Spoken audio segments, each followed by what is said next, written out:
Hi everyone! It's time for the final part of the story. If you missed the previous part, don't worry, the link is waiting for you in the description and the pinned comment.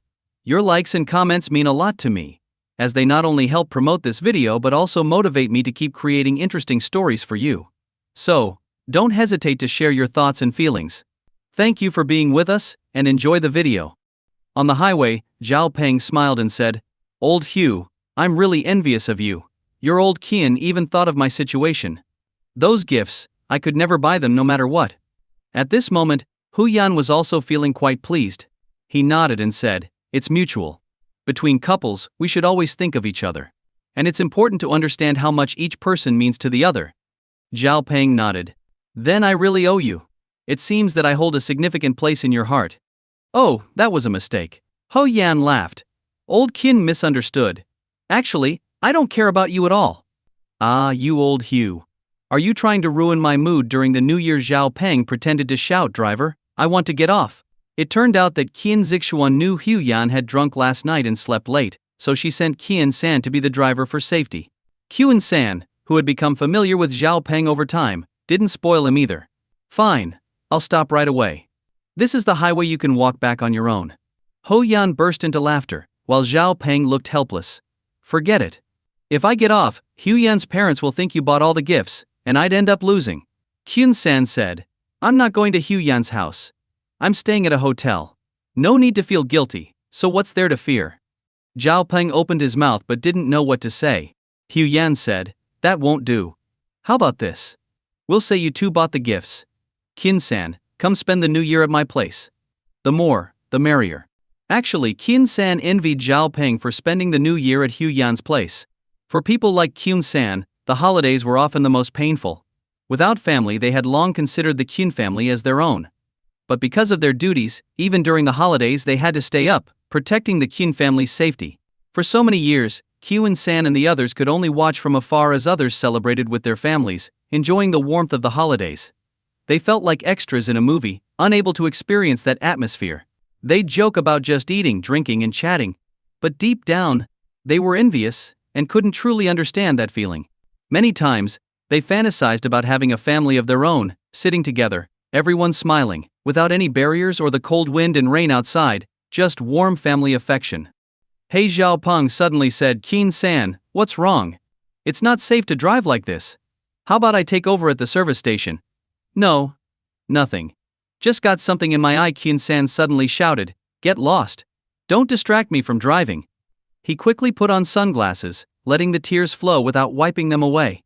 "Ha ha ha," Zhao Peng laughed. "You're such an idiot." Amidst the laughter, Zhao Peng's eyes also welled up.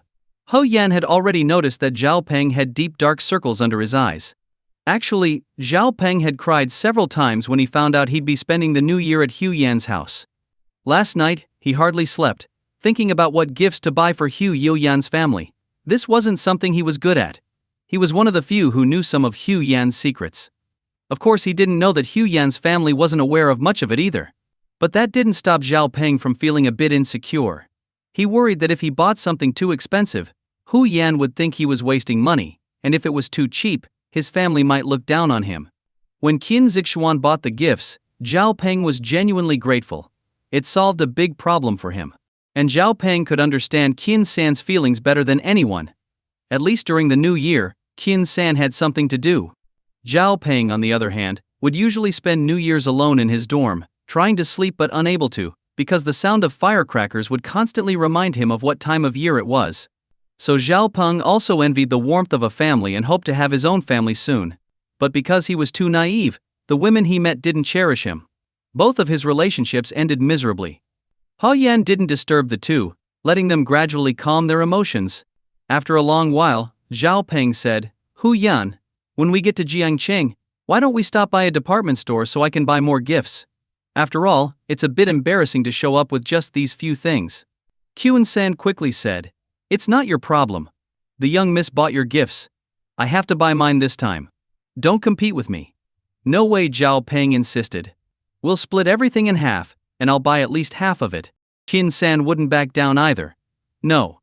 Each of us buys our own." Hu Yan shouted, "All right. I surrender, okay? Didn't you notice? Although there are 4 gifts, there are 2 of each. Old Kin already prepared everything. He knows me so well. How could he let you stay in a hotel? He was speaking to Kyun-san with the last sentence. They both responded simultaneously, really? How did we not notice? Ho-yan scoffed. At first you both thought the gifts had nothing to do with you. How could you have paid attention? I only realized it when I saw Kyun-san, and then it hit me, why did old Kin prepare 2 sets? The two of them felt a bit embarrassed. Kyun-san had loaded the gifts into Qin Zixuan's car, and Zhao Peng had moved them into Hu Yan's car. They both thought they were helping someone else, only to realize they were helping themselves. Kyun-san looked at Hu Yan through the rearview mirror and asked, "So, what about your own gift?" Hu Yan pointed to his head and said, "It's all up here." After a while, Zhao Peng and Kyun-san both made a dismissive sound.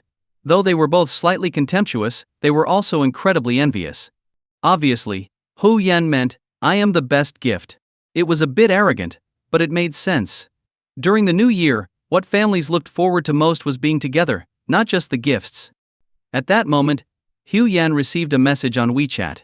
It must have been from his family since they didn't want to call while he was driving. When Hu Yan checked, it was indeed from Hu Jiaxin. "When will you be home? Mom and Dad want to start preparing food for you." Xiao Peng asked nervously, "Old Hu, is that from your family?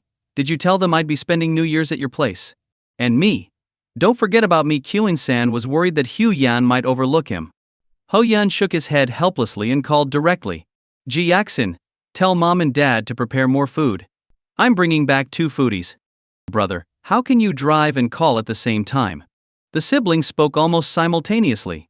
Ho Yan said, "It's your brother Kyun-san driving. He insists on protecting me 24/7, and there's nothing I can do." Giggle, giggle. Hu Jiaxin's laughter came from the other side. "The other one must be brother Zhao Peng, right? Mom and Dad already said they want him to come for New Year's from now on. With brother Kyun-san coming too, they'll be even happier. I'll let them know right away." Ho Yan put the call on speakerphone so that Zhao Peng and Kyun-san could hear everything. Just a few simple words warmed their hearts. When they arrived at the Jiangqing department store, Hu Yan still went in to buy some things. But they were just everyday items like beer, cigarettes, and seafood. Kyun-san and Zhao Peng fought over who would pay. Hu Yan laughed, "Do you think I'm short on money?" They both thought about it and agreed. Zhao Peng said, "You're right. He's rich now, we shouldn't compete with him." Kyun-san gritted his teeth and said, "Exactly. Down with the wealthy landowner." The 3 young men were quick at loading things. It didn't take long before they filled up the car. 10 minutes later, they were downstairs at Hu Yan's home. From a distance, they saw Hu Jiaxin waving at them. As soon as they got out of the car, Hu Jiaxin ran over, full of energy, and warmly greeted them. "Brother Zhao Peng, brother Kyun-san, welcome to our home for New Year's. It's going to be lively this year. I'm so excited." Her enthusiasm eased Zhao Peng and Kyun-san's nervousness. They all carried the things upstairs, and before they even reached Hu Yan's door, it opened. Hu Fengchun appeared with a broad smile. "Xiao Kyun, I'm so happy you could come. Please come in." "Hello, Uncle Hu." Both greeted him almost simultaneously and said, "We brought a little something for you." Hu Fengchun replied, "Next time, don't be so formal. I hope to see you both here every New Year. At least until you start your own families, you'll always have a place to come for the holidays." Clearly, Hu Fengchun knew their backgrounds and didn't treat them as outsiders. Zhao Peng, moved, said, "Absolutely. Even when I start a family, I'll still come every year. This place is my home now." Good. Hu Fengchun laughed heartily. "I like that. It's settled then." Kyun-san, feeling a bit overwhelmed, thought to himself, "I always thought Zhao Peng was a simple guy, but it turns out he can be quite the flatterer in critical moments." But Kyun-san was genuinely touched by Hu Yan's family. At that moment, Kyun-san didn't want to be left behind. He looked at Hu Fengchun and said, "From now on you're my dad, Auntie is my mom, Hu Yan is my brother, and Jiaxin is my sister. I'm part of the Hu family for life." His words stunned old Hu. But he quickly laughed and said, "Great. That means we have another son now." He turned and called, "Old Yang, stop what you're doing. Our family just got bigger. Come see." Although Kyun-san's words were a bit impulsive, they came from the heart.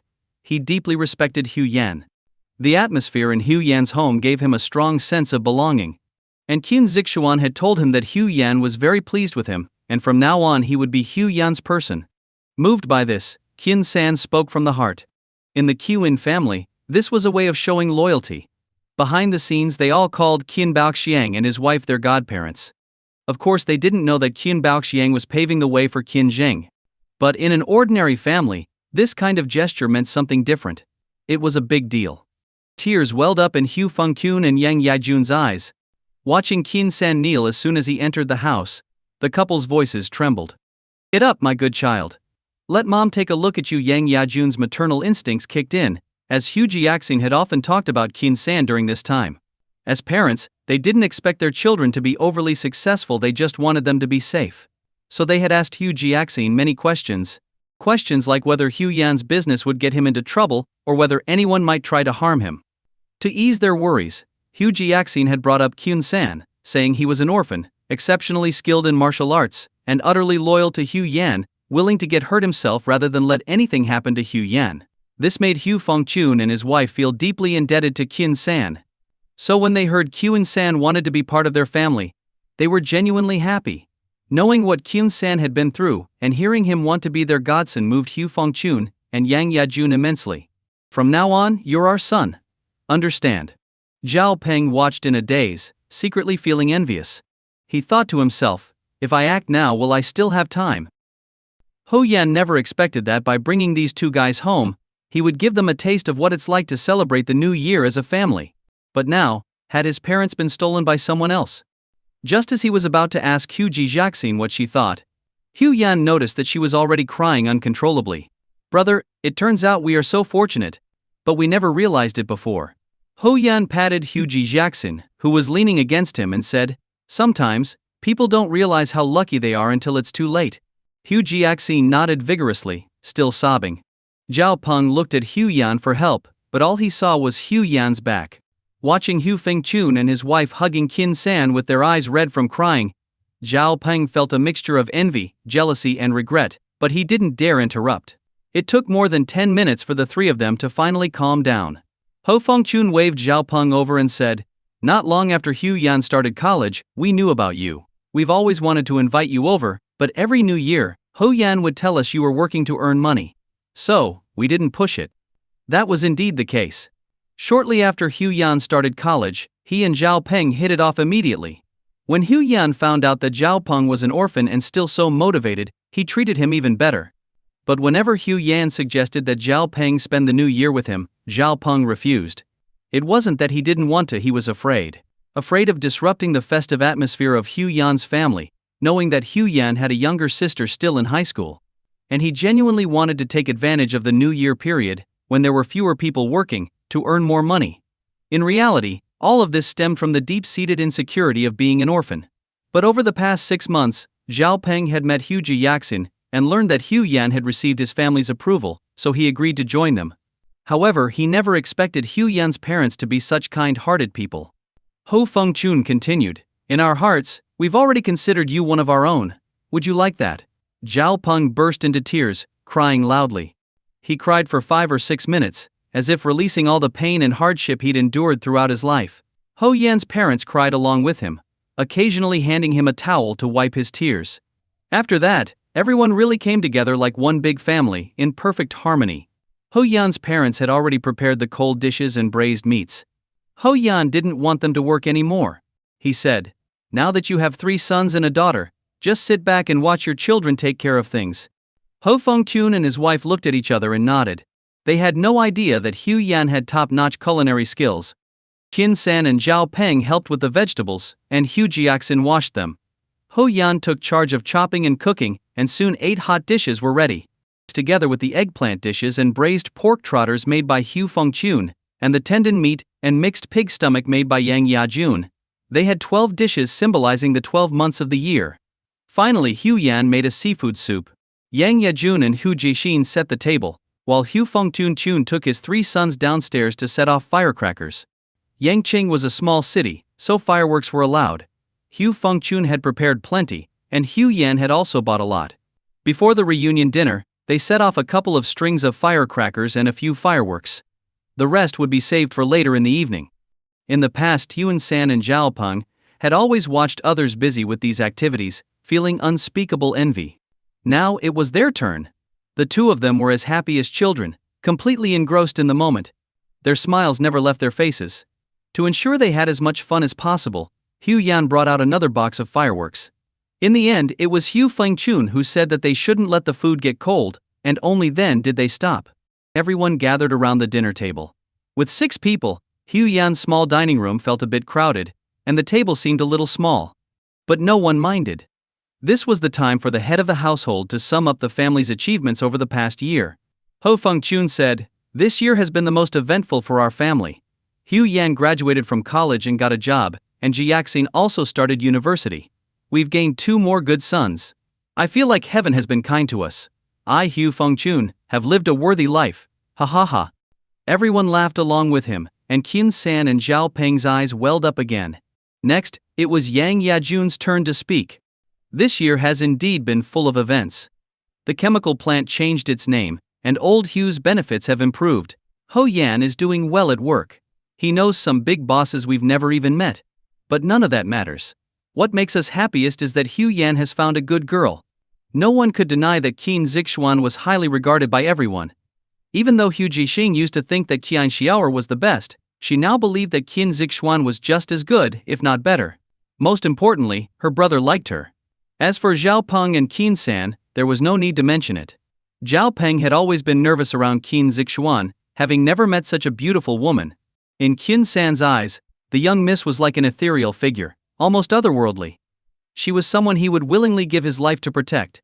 Because of this, Qin San had been extremely diligent in protecting Hu Yan from the beginning. As he got to know Hu Yan better, Qin San could no longer distinguish who was more important to him, Hu Yan or Qin Zixuan. Seeing everyone nod in agreement, Yang Yajun continued. Jixin is doing well in university and even joined the student council.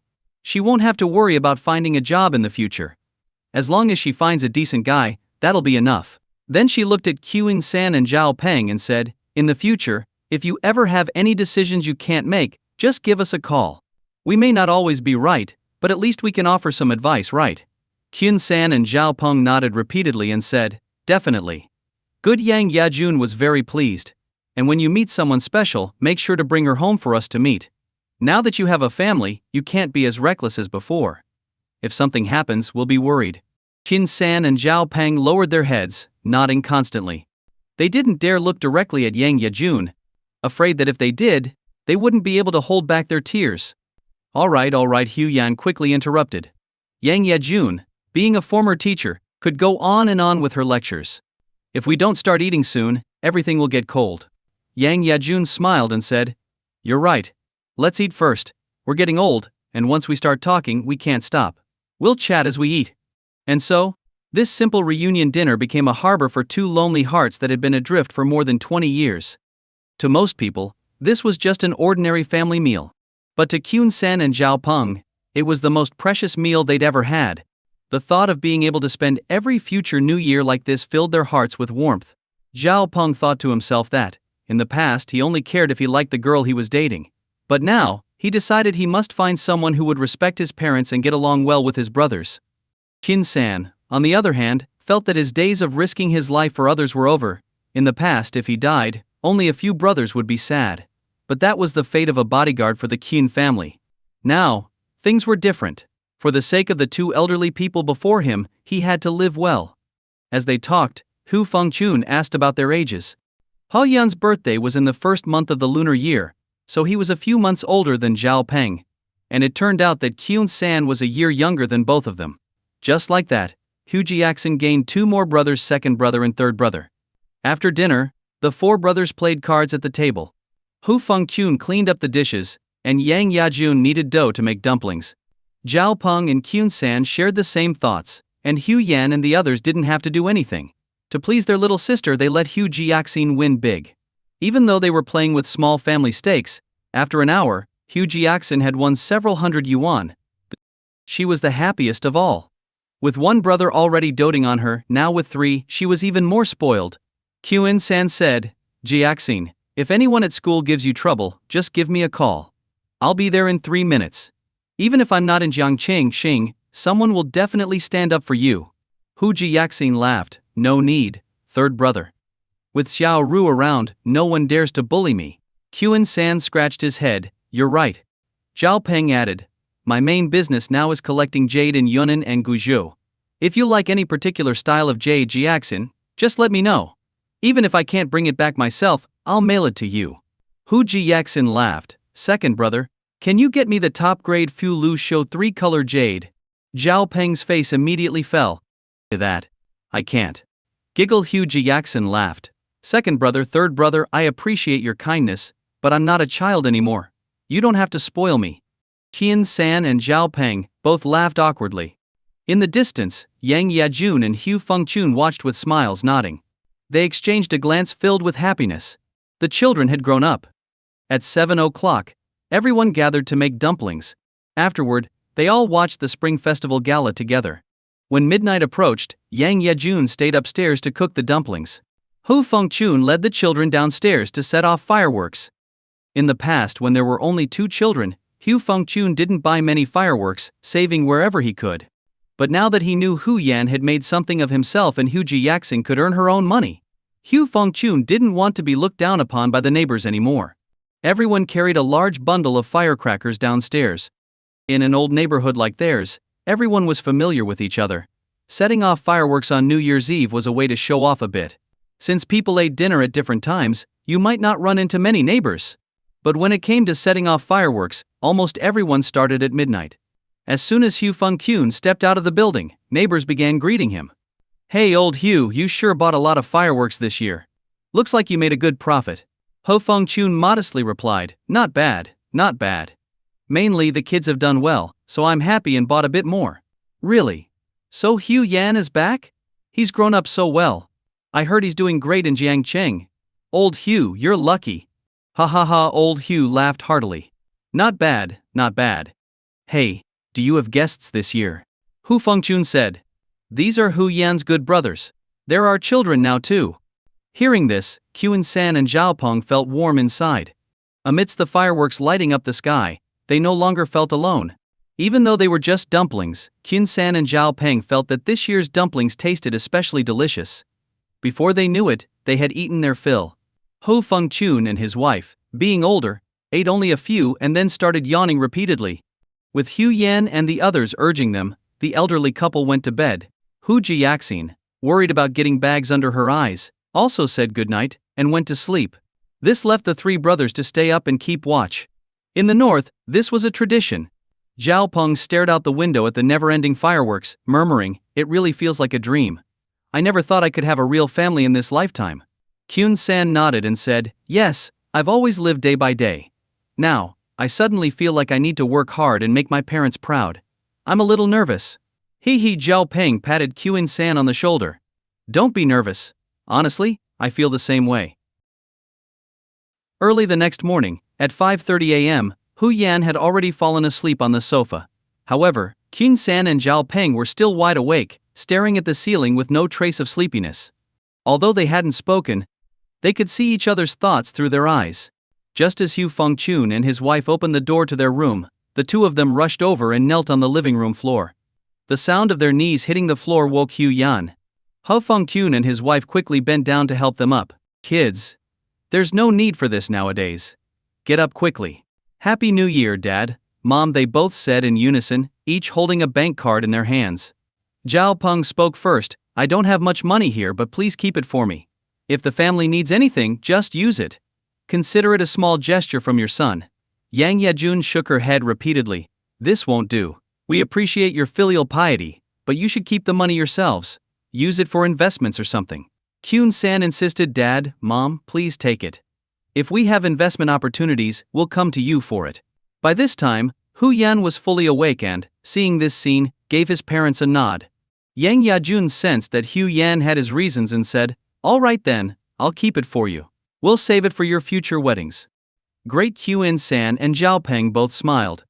As soon as Yang Yajun accepted their bank cards, they both felt a sense of relief. With the morning chores ahead, Yang Yajun and Hu Fengchun went to the kitchen to heat up the dumplings. Hu Yan pretended to help and quietly explained, to them, family is more precious than money. They can always earn money, but having a family has been their lifelong dream. Hu Fengchun and Yang Yajun thought about it and realized he was right. That's true. But what if they refuse the money when we try to give it back later? Hu Fengchun asked. Hu Yan smiled. Don't worry. Since they see you as their parents now, when it comes time for them to buy a house or get married, they'll definitely let you know. Just ask how much they have saved, and then top it up with this. The couple realized that made sense. They wouldn't spend the money and could help the boys save it. Just then, there was a knock at the door. Ho Fengchun hurried to answer it, and Yang Yajun said, "Ho Yan, go wake up your sister. The New Year visitors have already arrived and she's still sleeping." Ho Yan agreed and went to wake up Hu Jiaxin. When Hu Jiaxin, yawning, followed Hu Yan into the living room, he was surprised to see Xiao Yishu standing at the door with a pile of gifts. "Brother Zhu, what brings you here?" It turned out that Shu Tai and Xiao Yishu's father had finally reached an agreement, and part of the landscaping work had been handed over to Xiao's family. For someone like Xiao Yishu, who used to laze around, completing such a significant task made his father incredibly happy. But when his father asked how he had connected with Boss Chu, Xiao Yishu couldn't give a clear answer. Under his father's persistent questioning, Xiao Yishu eventually told him what had happened. Even though it felt surreal to him, everything pointed back to Hu Yan. Standing behind Xiao Yishu was the seductive woman, He Guan. Her previous look of disdain and indifference had now vanished, replaced by confusion and disbelief. She still found it hard to believe that someone like Hu Yan could have been the one who helped Xiao Yishu accomplish such a significant task. Xiao Yishu smiled when he saw Hu Yan. "It's the new year, so I came to wish Uncle Hu a happy new year." Old Hu was equally puzzled, not understanding when this spoiled second-generation rich kid had become so polite. Hu Yan welcomed them. "Come in, have a seat." Xiao Yishu placed the gifts by the door and pulled He Guan over to sit on the sofa. He Guan glanced around at the decor of Hu Yan's home, her face showing doubt again. She nudged Xiao Yishu with her elbow. Could this be a mistake? How could someone as capable as Hu Yan still let his parents live in a place like this? In truth, Xiao Yishu was unsure himself. Pretending not to hear her, he looked at Hu Yan and asked, "Hu Yan, what's your connection with Boss Chu?" Hu Yan frowned. "Boss Chu? Which Boss Chu?" Xiao Yishu exchanged a glance with He Guan and said, "Boss Chu Tai, from Bia Tai Construction Engineering Company." Hu Yan thought for a moment, then shook his head. "I don't know him. But if you need something from him urgently, I can ask around. Our company knows quite a few people in construction." Again, Xiao Yishu and He Guan exchanged looks. "It's nothing. I was just asking casually. The landscaping project in Qingshui Town was awarded to my family." Hu Yan suddenly understood but felt no need to explain further. "Congratulations," he said, clasping his hands together. "Since you're here, why not stay for a meal?" "No, we have other places to visit," Xiao Yizhu replied. "The day after tomorrow, there's a reunion for our middle school class. If you're free, come join us." He Guan quickly pulled Xiao Yizhu up and said, "Let's go. This place is too cramped, I can't breathe. Sorry for the poor hospitality." Hu Yan apologized as he saw them out. As soon as the door closed, Qin San, who had noticed the displeasure on Hu Fengchun's face, burst out, "What kind of people are they? Coming here on New Year's Day just to stir up trouble? Let me teach them a lesson." Zhao Peng stood up as well, saying, "I'll go with you." "Stop," Hu Fengchun intervened. "Let it go. Our family owes them a favor." Back when the Hu family repaid a loan, they had been ridiculed by the Xiao family's matriarch. Now, they had been looked down upon again by a younger woman. Both Qin San and Zhao Peng had immense respect for Hu Fengchun, so when he spoke, they immediately calmed down. Their eyes turned to Hu Yan, silently asking for his decision. If Hu Yan gave the nod, they would make sure the Xiao family didn't have a pleasant new year. Hu Yan smiled. "Why bother with someone so uncivilized? Xiao Yishu treated me well back in middle school. We shouldn't let his choice of an immature woman ruin our old friendship, right?" Qin San and Zhao Peng nodded, though they still felt some lingering resentment towards the woman's behavior. Ho Fengchun asked, "Did you help with his family situation clearly?" He had picked up on the subtext in Xiao Yishu's words. Hu Yan shook his head. "I don't think we owe them that much of a favor." Hu Yan wasn't lying. Although he had treated them to a lavish meal, he didn't know Chu Tai. Most likely it was Qin Zixuan who had done something. Hu Yan called Qin Zixuan to wish her and her family a happy new year, and then casually asked about it. It turned out that Qin Zixuan had indeed helped. She didn't want Hu Yan to carry any debts to others, so she arranged for Xiao's family to receive a significant favor. However, she only had them handle part of the landscaping project, which would bring in just a few million in profit, not a huge deal in Hu Yan's current perspective. So, he didn't dwell on it. After chatting with Qin Zixuan for a bit and telling her he would pick her up the next morning, he hung up. He had made the call in front of everyone. Upon hearing this, Hu Fengchun realized that Qin Zixuan had done it to save face for Hu Yan and their family, and felt at ease. Qin San and Zhao Peng also quieted down when they learned it was Qin Zixuan's decision. After breakfast, more people started arriving to offer New Year's greetings. The first to arrive was their neighbor Lai Guixin and her daughter Zhang Li. Since Hu Yan hadn't returned home for a long time, the Hu family's mood had been a bit down due to Hu Yan marrying into the Qin family, so they hadn't mentioned him much. In Lai Guixin's mind, the Hu family's plan to climb the social ladder had failed, which meant her daughter might have another chance.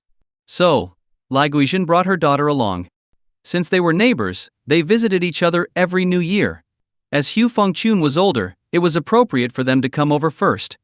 Zhang Li and Hu Jiaxin were also good friends, so they didn't refuse. Happy New Year, brother and sister-in-law. Happy New Year, uncle and aunt. Yang Yajun and Hu Fengchun warmly welcomed them. Come, have some candy. Zhang Li is getting more and more beautiful. Do you have a boyfriend yet? Zhang Li shyly replied. Not yet. After Hu Yan and Hu Jiaxin wished them a happy new year, they all sat down, and Hu Fengchun introduced Qin San and Zhao Peng. Following Hu Yan's example, they also offered New Year's greetings. Li Guixin asked, Hu Yan, didn't you bring your girlfriend? No, she's spending the new year with her grandparents and parents. I'll be picking her up tomorrow. When Hu Yan finished speaking, Li Guixin felt a wave of disappointment. Still, she asked, so, who is your girlfriend? Last time I saw two beautiful girls with you. Could it be the one who bought our chemical plant? She works for her family, so she's not exactly a big boss. Hu Yan replied, setting the record straight. Li Guixin's face turned a bit gloomy. She forced a smile and nodded, You're very fortunate. She's so beautiful and capable. Hu Yan humbly said, It's just fate. After that, Li Guixin didn't ask about Hu Yan anymore. Instead, she turned to Yang Yajun and asked sister-in-law, Where do these two young men work? Yang Yajun thought that since Zhang Li knew them well, it wouldn't hurt if Qin San or Zhao Peng were interested in her. It might even be a good thing. Second and third sons, why don't you tell her yourselves? Sure, Mom. Their synchronized response startled Li Guixin for a moment. Yang Yajun briefly explained their situation. Li Guixin became even more satisfied. If either of them married her daughter, it would be like gaining another son. Zhao Peng said, I'm the deputy general manager at Cayenne Jade Stone Workshop, and I'm responsible for purchasing raw stones from Yunnan and Guishu. Wow! That's impressive. You're even more accomplished than Hu Yan, Li Guixin said, feigning surprise while signaling her daughter with her eyes. It's nothing, Zhao Peng was about to say, it's all thanks to Hu Yan. But Hu Yan pinched his leg, so Zhao Peng quickly changed his words. It's just good luck. Li Guixin smiled. Good luck alone wouldn't get you to that position without some real ability. You must be earning quite a bit, right? Zhao Peng honestly replied, My monthly salary is 50,000, and with the year-end bonus and commission, it's just under 2 million a year. What Li Guixin was stunned, and even Zhang Li, who hadn't been paying much attention, was shocked. After a long pause, Li Guixin couldn't help but exclaim, Brother and sister-in-law, you haven't just gained a son, you've struck gold. Yang Yajun laughed. Earning money is good, but I value character more. He's a good kid. He even handed over his bank card for me to keep. Li Guixin was utterly astonished and wished she could pull Zhao Peng over and make him her son-in-law on the spot. Zhang Li. What are you doing over there? Come meet your brother Zhao Peng, Li Guixin shouted. Zhang Li jumped in surprise, unsure of what she had done wrong, feeling quite aggrieved. Zhang Li walked up to Zhao Peng, looking a bit uneasy. Hello, brother Zhao Peng. She greeted him with a somewhat forced smile. Hello, Zhao Peng replied, smiling calmly. The Zhao Peng of today was no longer the naive young man he once was. After everything he'd been through, his smile now carried a sense of composure. On the other hand, Zhang Li seemed nervous, unsure of how to sit or stand. Li Guixin, her mother, looked at her daughter with a mix of frustration and disappointment, just as she was about to scold her. At that moment, Hu Fengchun, eager to showcase his fortune, said, Sister-in-law, don't worry, we still have another son, the third one. With a wave of his hand, Hu Fengchun signaled, and Qin San immediately stood up, bowed, and said, Hello, Aunt Lai. My name is Qin San. Li Guixin smiled and nodded. Young man, how old are you? Where do you work? Qin San answered honestly, I'll be turning 24 after the new year. I work for the Qum family in Tianhai. Oh, you work with Hu Yan, Li Guizhen asked, surprised. So, you must be earning quite a bit too, right? Actually, Qin San mentioned working for the Qin family, but Li Guizhen naturally assumed he worked in Tianhai. As for how much money Qin San made, even Hu Yan didn't know the exact figure. Qin San thought for a moment and said, I usually have access to 5 million yuan. For anything above that, I need approval. My annual salary is around 1 million. Qin San was telling the truth. For the sake of the Qin family's safety, he could mobilize funds and resources as needed. Once he was free, the Qin family would compensate him with an annual salary of 1 million yuan. Oh my goodness, Li Guizhen was once again stunned. So, you're both doing better than Hu Yan. Both Qin San and Zhao Peng were momentarily confused, not understanding why Li Guizhen said that. Hu Yan chuckled and said, well, I only make 100,000 yuan a year, and with my year-end bonus, it doesn't even reach 200,000. After saying that, Hu Yan winked at Qin San and Zhao Peng. Realizing that their honest answers might have been a bit too much for a small city like Yangqing, where many companies didn't even make as much in profits as their salaries, Qin San and Zhao Peng felt their faces heat up. By this point, Li Guizhen seemed to be doubting their words, wondering if there was some exaggeration involved. Brother Hu, your two godsons are really something. They make more than most of the big bosses around here. You've certainly brought home 2 money trees, Li Guizhen said with a mix of admiration and suspicion. Ho Fengqun, understanding her meaning, replied, these 2 kids are honest. They wouldn't lie to their godparents, would they? Li Guizhen thought about it and realized he had a point. Zhao Peng was 2 years older than Zhang Li, and Qin San was a year older. If either of them ended up with her daughter, their family's future would be secure. Just as Li Guizhen was about to say more, another knock came at the door this time. It was their downstairs neighbor, Wang Yufan. Her husband worked at the same chemical plant as Li Guizhen's husband, and they visited every New Year. After exchanging greetings, Wang Yufan sat down.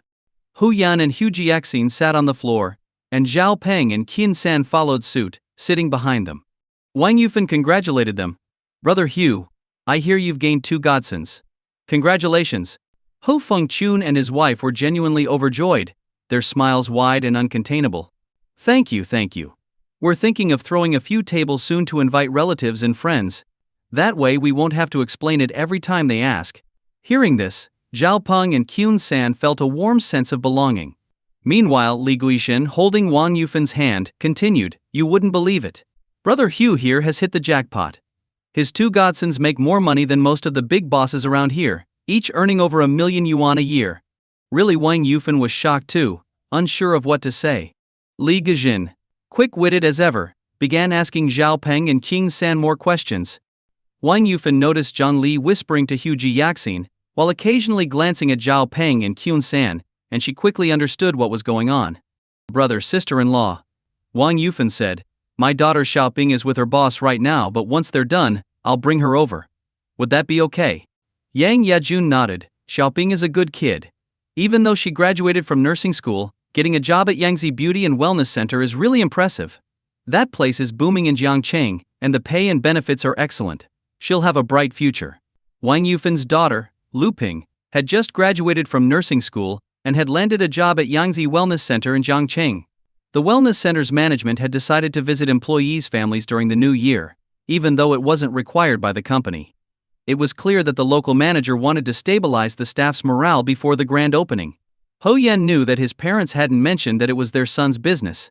Wang Yufan eagerly sent her daughter a message, and not long after, the 20-year-old Lu Ping arrived. Lu Ping was more attractive than Zhang Li, and had the energetic vibe of a young woman. After Lu Ping wished everyone a happy new year, Wang Yufan asked, did your manager leave? Lu Ping replied with a pout, you kept texting me, so of course they left. You silly girl. I didn't want you to miss out on meeting the guests at Uncle Hu's house, Wang Yufan said, waving her daughter over to meet Zhao Peng and Qin San. As young people often do, they quickly struck up a conversation. And just as predicted, another knock came at the door. This time, it was Hu Yan's second aunt and uncle, who brought along their son, Sun Xiaofeng. After the usual greetings, Hu Jiaxin, noticing the growing crowd, pulled Zhang Li and Lu Ping into her room.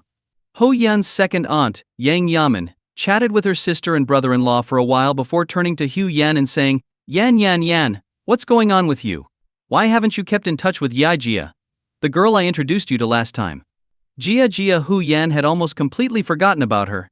That introduction had been set up after he started working, back when they were celebrating Hu Jiaxin's graduation. We talked a bit, but she didn't seem too interested, so I figured she wasn't into me and didn't pursue it further. Hu Yan explained.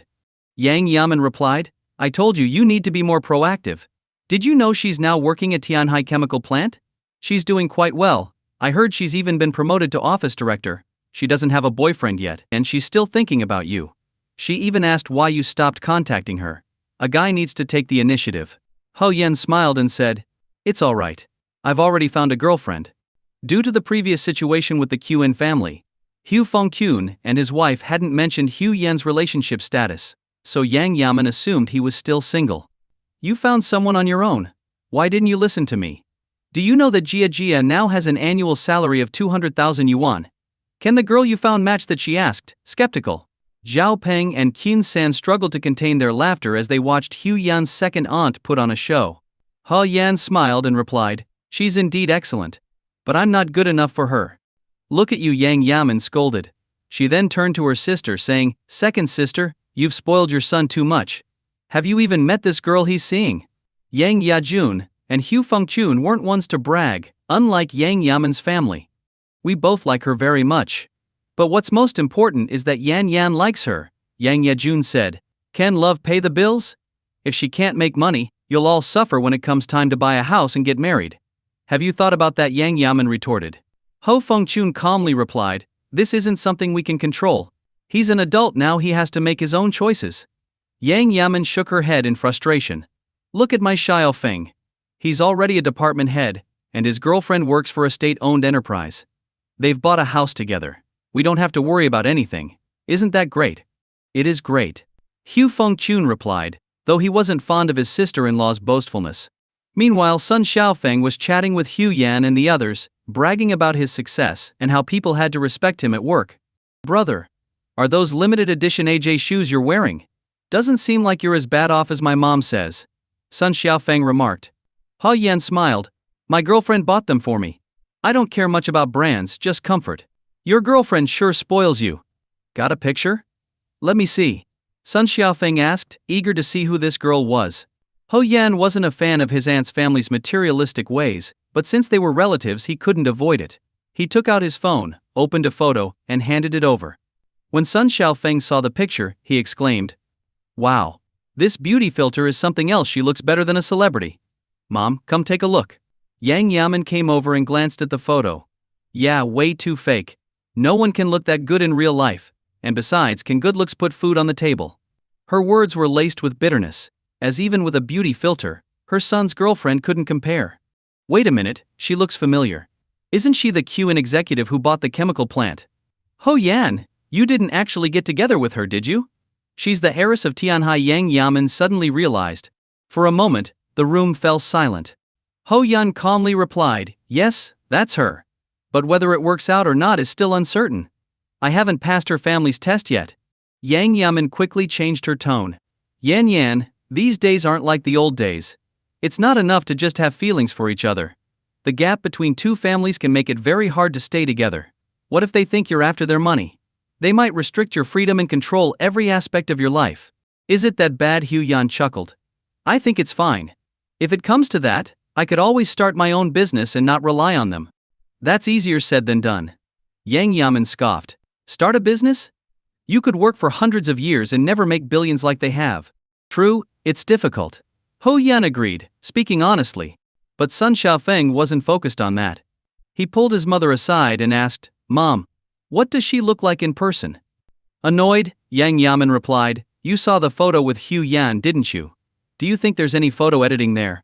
Realizing she had a point, Sun Xiaofeng flipped through more photos of Hu Yan and Qin Zixuan together.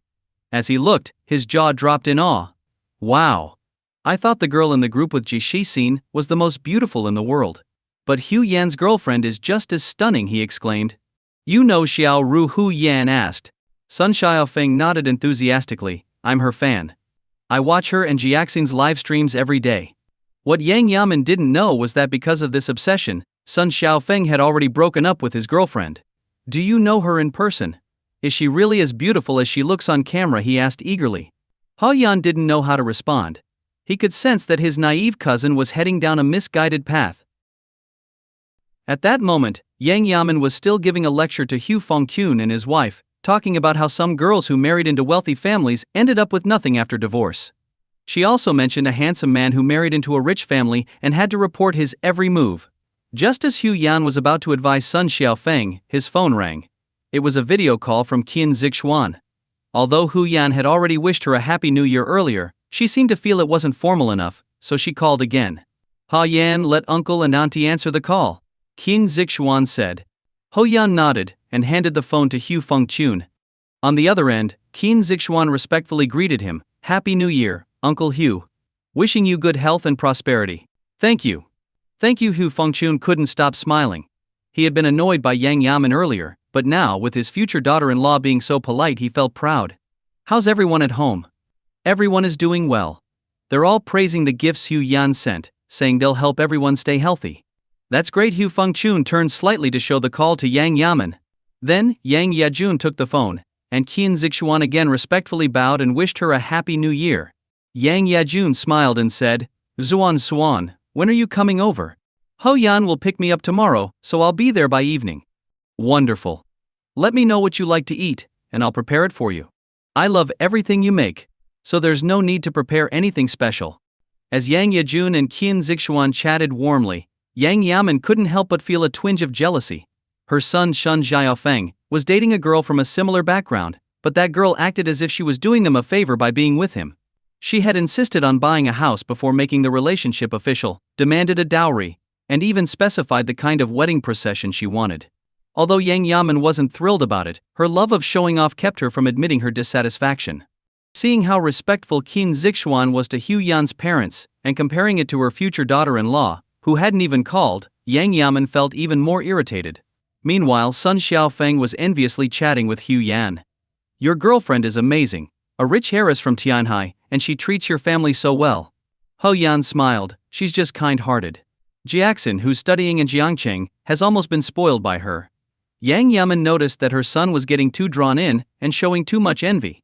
After Yang Yajun finished talking with Qin Zixuan, and Hu Yan exchanged a few words with her before ending the call, Yang Yaman, feeling a bit resentful, said, "So, Ho Yan's girlfriend is coming over tomorrow.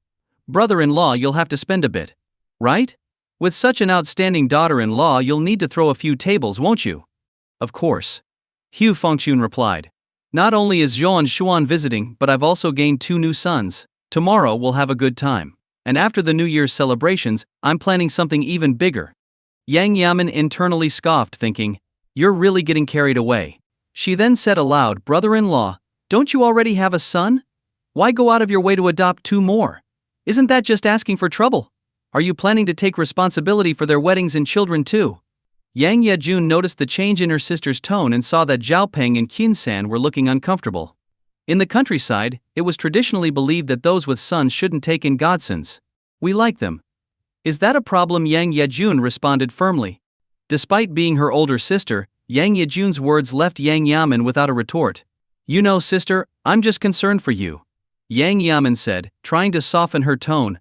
Li Gishen, familiar with Yang Yaman, chimed in, "You don't know. But Brother Hu's 2 godsons are exceptional. They earn over 1,000,000 yuan a year." What Yang Yaman's voice rose in disbelief. To her, her son making over 200,000 yuan a year was already a miracle. Is money really that easy to make these days?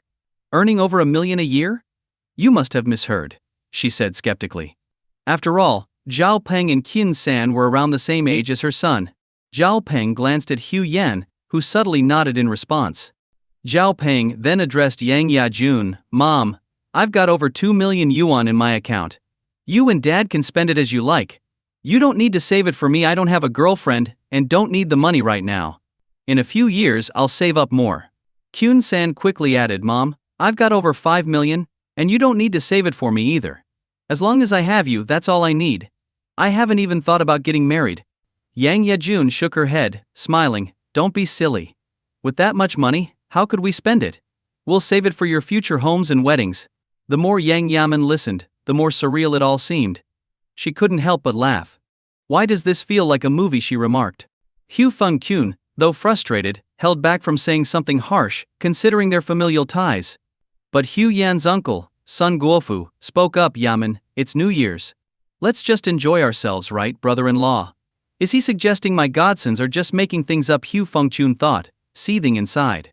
Just as Hu Yan was about to speak, his phone rang again, another video call. As soon as he answered, Sun Xiaofeng's eyes widened in disbelief. It was Yao Ru, the girl of his dreams. Happy New Year, brother Hu Yan, Yao Ru greeted cheerfully. Happy New Year, Hu Yan replied. Do you have a signal there now? Yao Ru laughed. I got a 5G phone and climbed to the top of a hill. Hao Yan chided her. It's freezing out. Was it really worth it for a call? It's worth it. If it weren't for you, my family and I would still be living in poverty. But thanks to you, my dream of building roads for my hometown is about to come true. You're someone I'll respect for the rest of my life. Hao Yan chuckled. No need for that. You've helped me plenty too. Let's not be too formal with each other. Now, say hello to my parents, then get back inside and warm up. He handed the phone to his parents, and Yao Ru chatted warmly with them. Sun Xiaofeng, still dazed, mumbled, Brother Hu Yan, it seems like Yao Ru likes you. Don't talk nonsense. We're just good friends. Hu Yan replied. But Sun Xiaofeng still looked a bit lost. Curious, Yang Yaman asked, who's that girl? She's so pretty. She's a rising internet celebrity. I've heard she can make tens of millions a year. Sun Xiaofeng answered. What? Yang Yaman was shocked again. Are young people today really that successful? Sun Xiaofeng nodded. Mom, you've got to stop being so surprised all the time. Brother Hu Yan probably earns a lot more than 20,000 a year too. Then, lowering his voice, he added, I called the phone service earlier. That expensive car downstairs belongs to Hu Yan. You think someone who can afford a car worth over 2 million yuan doesn't make good money? Though reluctant to believe it, Yang Yaman knew her son wouldn't say such things unless he had been thoroughly outshined. What else do you know? She asked. I saw in Jackson's livestream that the jade pendant she wore was worth tens of millions. Sun Xiaofeng replied. Yang Yaman was at a loss for words. After a long silence, she asked, do you like the girl who just called Hu Yan? Sun Xiaofeng fidgeted awkwardly. Don't be shy. Your girlfriend isn't that attractive, and her temper isn't great either. Her family doesn't impress me either. Why not ask Hu Yan to introduce you to that girl, Yao Ru, she suggested. I doubt it'll work. Yao Ru seems. Sun Xiaofeng stammered. Don't worry about it. I'll handle this, she said confidently. Once Hu Fengchun and his wife finished their call, Yang Yaman approached with a smile. Sister, have you met this Yao Ru in person? Of course. She's a wonderful girl. Yang Yajun replied. She grew up in tough conditions but excels in her studies. She's way more driven than my own kids. In terms of academics, Yang Yajun had always felt her children didn't work hard enough. But seeing how successful Hu Yan had become, she sometimes felt like she was dreaming. Occasionally she even thought, maybe I should have just let him study art back then. Rubbing her hands together, Yang Yaman said, Sister, we're family, right?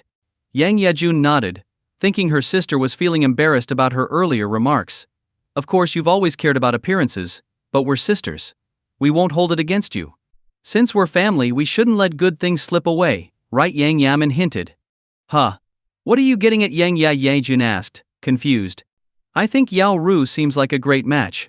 Why don't we have Hu Yan introduce her to Xiaofeng? My son is outstanding too, she suggested. Yang Yajun was speechless. Hu Fengchun could no longer hold back. Xiaoman, Yao Ru is now a top internet celebrity earning millions every year.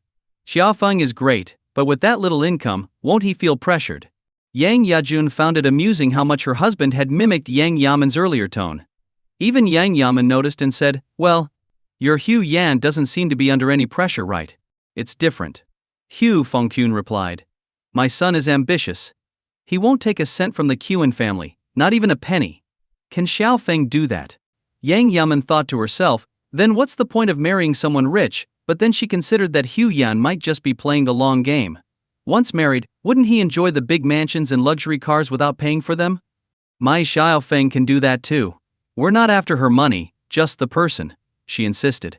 Shaking his head, Hu Fengchun said, from what I've heard, that won't be easy. Yao Ru's goal is to improve her hometown. I've heard Zhao Peng and Qin San are even planning to invest. Can your family contribute that kind of money? Yang Yaman fell silent. Perhaps feeling frustrated, Hu Fengchun continued. I've heard of a so-called national son-in-law named Hua Shaoqiang. He's a young, successful entrepreneur with a family that owns a publicly traded company. Even he couldn't win over Yao Ru. Do you think Xiao Feng is more outstanding than Hua Shaoqiang? Who's Hua Shaoqiang? Yang Yaman asked her son. Son Xiao Feng, now slumped in defeat, muttered, "It doesn't matter. You wouldn't know him anyway. The money he makes in a day is more than I could earn in a lifetime." Yang Yaman opened her mouth, but for once she couldn't find the words. As the atmosphere grew awkward, Hu Yan's phone rang again. "Hua Xiao. What brings you to call me?" Hu Yan answered. On the other end came a hearty laugh. "Ha ha ha. Hu Yan, stop teasing me. It's the new year, and I'm stuck at home with nothing to do. I can't help but miss the days we spent in Jiangcheng." Every time Hu Yan received a phone call, it felt like a knife to Yang Yaman's heart. It was as if every person mentioned would immediately call Hu Yan. Actually, the information about Hua Shaoqiang came from Hu Jiaxin, who had shared it with Hu Fengchun and his wife. Hu Yan wasn't one to gossip like that. By now, a calm Yang Yaman had begun to sense that Hu Yan was no longer the ordinary person she once thought. After all, this is how social circles work. It's difficult for people from different circles to blend in. Wise parents often advise their daughters to pay attention to their boyfriend's social circle, as it can be a valuable insight. Walking over to her husband, who was still engrossed in watching TV, Yang Yaman tugged at Sun Guofu's sleeve. "Did you notice? It seems like Hu Yan has really made it." Sun Guofu nodded. "Isn't that a good thing?" Though his tone carried a hint of discomfort, as a man he saw things differently. Yang Yaman struggled to come to terms with it. Deep down, people like her often say, "I wish you well," while harboring unspoken thoughts like, "Just don't do better than me." Her eagerness to help Hu Yan find a girlfriend had underlying motives. "Sure, it's good. But this kind of good seems a bit too much." Her voice dripped with jealousy. Sun Guofu replied, "Honestly, it's hard for me to accept too. But having a successful relative is surely better than having a poor one, right? Think about it. Why do you think Hu Yan brought those two young men and made them his parents' godsons?" "Why?" Yang Yaman asked. "I'd bet Hu Yan has helped them tremendously," Sun Guofu explained. The more she thought about it, the more it made sense to Yang Yaman, but it also frightened her. If Hu Yan could help his friends earn over 1,000,000 yuan a year, what kind of resources did he have? What was his net worth? Hu Yan's luck is simply extraordinary. "I always thought he was way behind our Xiaofeng," Yang Yaman muttered, feeling deeply unwilling to accept this.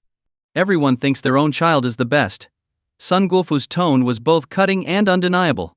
Watching her son chat casually with Qin San and Zhao Peng, Yang Yaman found herself increasingly irritated. This kid has no ambition. Sun Guofu shook his head. "You're really short-sighted. Look at how successful Hu Yan's friends have become. Don't you have any ideas?" Suddenly, Yang Yaman understood. "You mean I should ask Hu Yan to help Xiaofeng? What else? He's your son and your nephew," Sun Guofu replied, returning to his TV. Realizing this was indeed the case, Yang Yaman decided it was time to act. She couldn't expect Sun Guofu to do it. Family dynamics are delicate. Excusing herself to the bathroom, she prepared several red envelopes. Originally, she hadn't planned to hand them out, but now, she was willing to take a small loss. When she emerged from the bathroom, her hands were full of red envelopes. "Happy New Year. Everyone gets a red envelope, no one will be left out." Hearing this, Hu Jiaxin came out of her room, her face lighting up with surprise. "I never expected to still get a red envelope at my age." "Thank you, Auntie." Though Yang Yaman intended to give Hu Yan his envelope first, she handed one to Hu Jiaxin. "Jiaxin, you're getting more and more beautiful. Follow your brother's example and find a good match." Hu Jiaxin smiled brightly and accepted the envelope, though she didn't particularly like her materialistic aunt. Hu Fengchun and his wife exchanged a look, both shaking their heads in resignation. "Hu Yan," Yang Yaman said, "you've done well, but you're still your aunt's favorite nephew, right?" "Of course." Hu Yan replied, "That will never change." "Good." Yang Yaman nodded. "Xiaofeng is your cousin. If you ever get the chance, look out for him." "Don't worry, Auntie. He's outstanding, and I'm sure he'll do well in the future." "Great, great," Yang Yaman said as she handed red envelopes to Zhao Peng and Qin San as well. "From now on, you two are my nephews too. Xiaofeng is your brother, don't forget to look out for each other." "Absolutely. Thank you, Auntie." Seeing that everyone had received red envelopes, Hu Fengchun and Yang Yajun couldn't be left out. Yang Yajun also prepared a generous red envelope for Sun Xiaofeng, likely with a substantial amount inside. Given the number of people, Hu Yan suggested they go out for a meal instead of cooking at home. Yang Yajun agreed, but with so many people, transportation became an issue. It was hard to find a taxi on New Year's Day. Mom, leave this to me, Kyun-san said, making a quick phone call. By the time they headed downstairs, a luxury van was already waiting for them. Seeing this, Yang Yaman and her husband exchanged a look, feeling that they had made the right choice today. During the meal, Yang Yaman spoke kindly to Yang Yajun, reflecting on how she used to be too blunt because her family was well off. As an older sister, Yang Yajun didn't hold a grudge, and they reconciled. Time flew by, and soon New Year's Day was over. To help Zhao Peng and Qin San bond with his family, Hu Yan declined their offer to accompany him and drove back to Jiangcheng alone. Arriving at the Qin family home, Hu Yan wished Qin Baoxiang and his wife a happy new year. He had prepared the gifts in advance: a set of calligraphy and landscape paintings, a jade bracelet he had found at Lu Shu's, and a top-grade jade thumb ring that Hu Yan had carved himself. These 4 gifts were impressive, and the Qin family, while pleased, could also see that Hu Yan was no longer the same person as before. The happiest person to see Hu Yan was, of course, Qin Zixuan. But Qin Lao and Yao Lao, the 2 elders, were also very fond of him. With a smile on his face, Qin Baoxiang said, "Hu Yan, these gifts are too valuable.